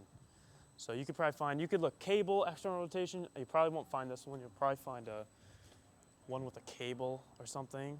And you could do it like this. External bench rotation. Yeah. I like that one. Remember that. Because you don't need equipment. You could do one with the cable low and you pull it in. And that feels so much better. Wow. Spot on, man. You know, the funny thing is, that's how outer hip drop set was for people. It was like, oh my God, that's so much better. I'm like, I am the greatest of all time. I'm literally a miracle worker. Put in the program. People do it for a year, like, okay, but like, I'm starting to get sensitive, and I'm like, fuck. Yeah. So I'm always careful to think like, oh, that's the perfect thing. Do it always. Do it harder, more intense, you know, so. But maybe it's just we're getting in balance. Maybe it's not a problem, the outer hip drop set, but maybe there it's. Needs to be another counterpart. I think it's the same principle of everything. Stretching something that you're not squeezing all the time, stretching something you're not strength training is a guaranteed eventually you're gonna strain it. And I think that's something we're doing with that deep. Because like you got the outer hip, so you're always like kind of in this, you know, and then you immediately have a pigeon. So then you go back to this like same kind of position. I don't know. Honestly, man, I just follow the shit. You know? That's good. I understand. You know. I hope seeing the behind the scenes thoughts doesn't make you go, this dude's making it up as it goes. Yes, this is all made up. But the reason it works is because we stuck to something and then tweaked it, and then we got further. But dope. Yeah, I'll keep that in there. I'm going to now. This may not be bad because it's like we go from the pigeon, and then you get into it. I can imagine people being like, I don't get it, and doing it wrong, but good videos will help. Yeah, man, this is great. There's a You're lot. on the right path. I mean, I'm just outside looking in. Yeah. But You're in it more than some, you know? Some people, it's their first day learning about any of it. how many people like come out? This is the first time. Think on out like 10, 15%. Percent of what? Like the group. So like out of this group, how many think like they've never done anything? Like they just came to come check it out. At least, some cities were more shocking than others, but at least 60% were members, which is kind of cool. This one had a good amount of people that. You sell membership for $1. Right, bro. That's why I don't feel bad asking, and it's like it's not a matter of if they can. It's hard to get down. I I bet. freaking burnt my hand. Yeah, he's dude. learning that. See, he gave up. Ooh, ooh, ooh. Yeah, see, look at him. With the He's weight looking at vest. That's Oh, 200, yeah, with the weight vest, 240 too. pounds. The amount of people who are brand new is like 10%, you know, and then they usually become members after. But yeah, this was a cool group. This was a really nice group too. Yeah. Some cities were like more quiet and chill. Man, I was texting Eddie like 3-4 months ago. I was trying to like get it so you guys could be at my country club. It's like right across the street from my house. Yeah, it'd be convenient. Why not? But they just dragged their feet. You know, it's like, The country club or us? Yeah. Yeah.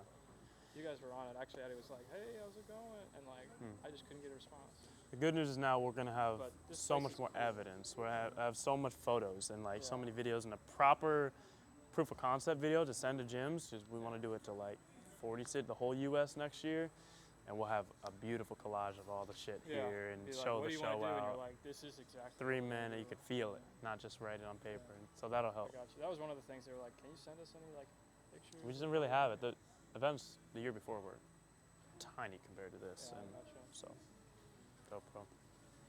Thanks for coming, man. Thanks for coming. Yeah, dude. Thanks for Appreciate the coming out love, appreciate the support. It helps back to me. Tampa. I hope you enjoyed Thank your you. visit again, It was a you full know? circle, bro.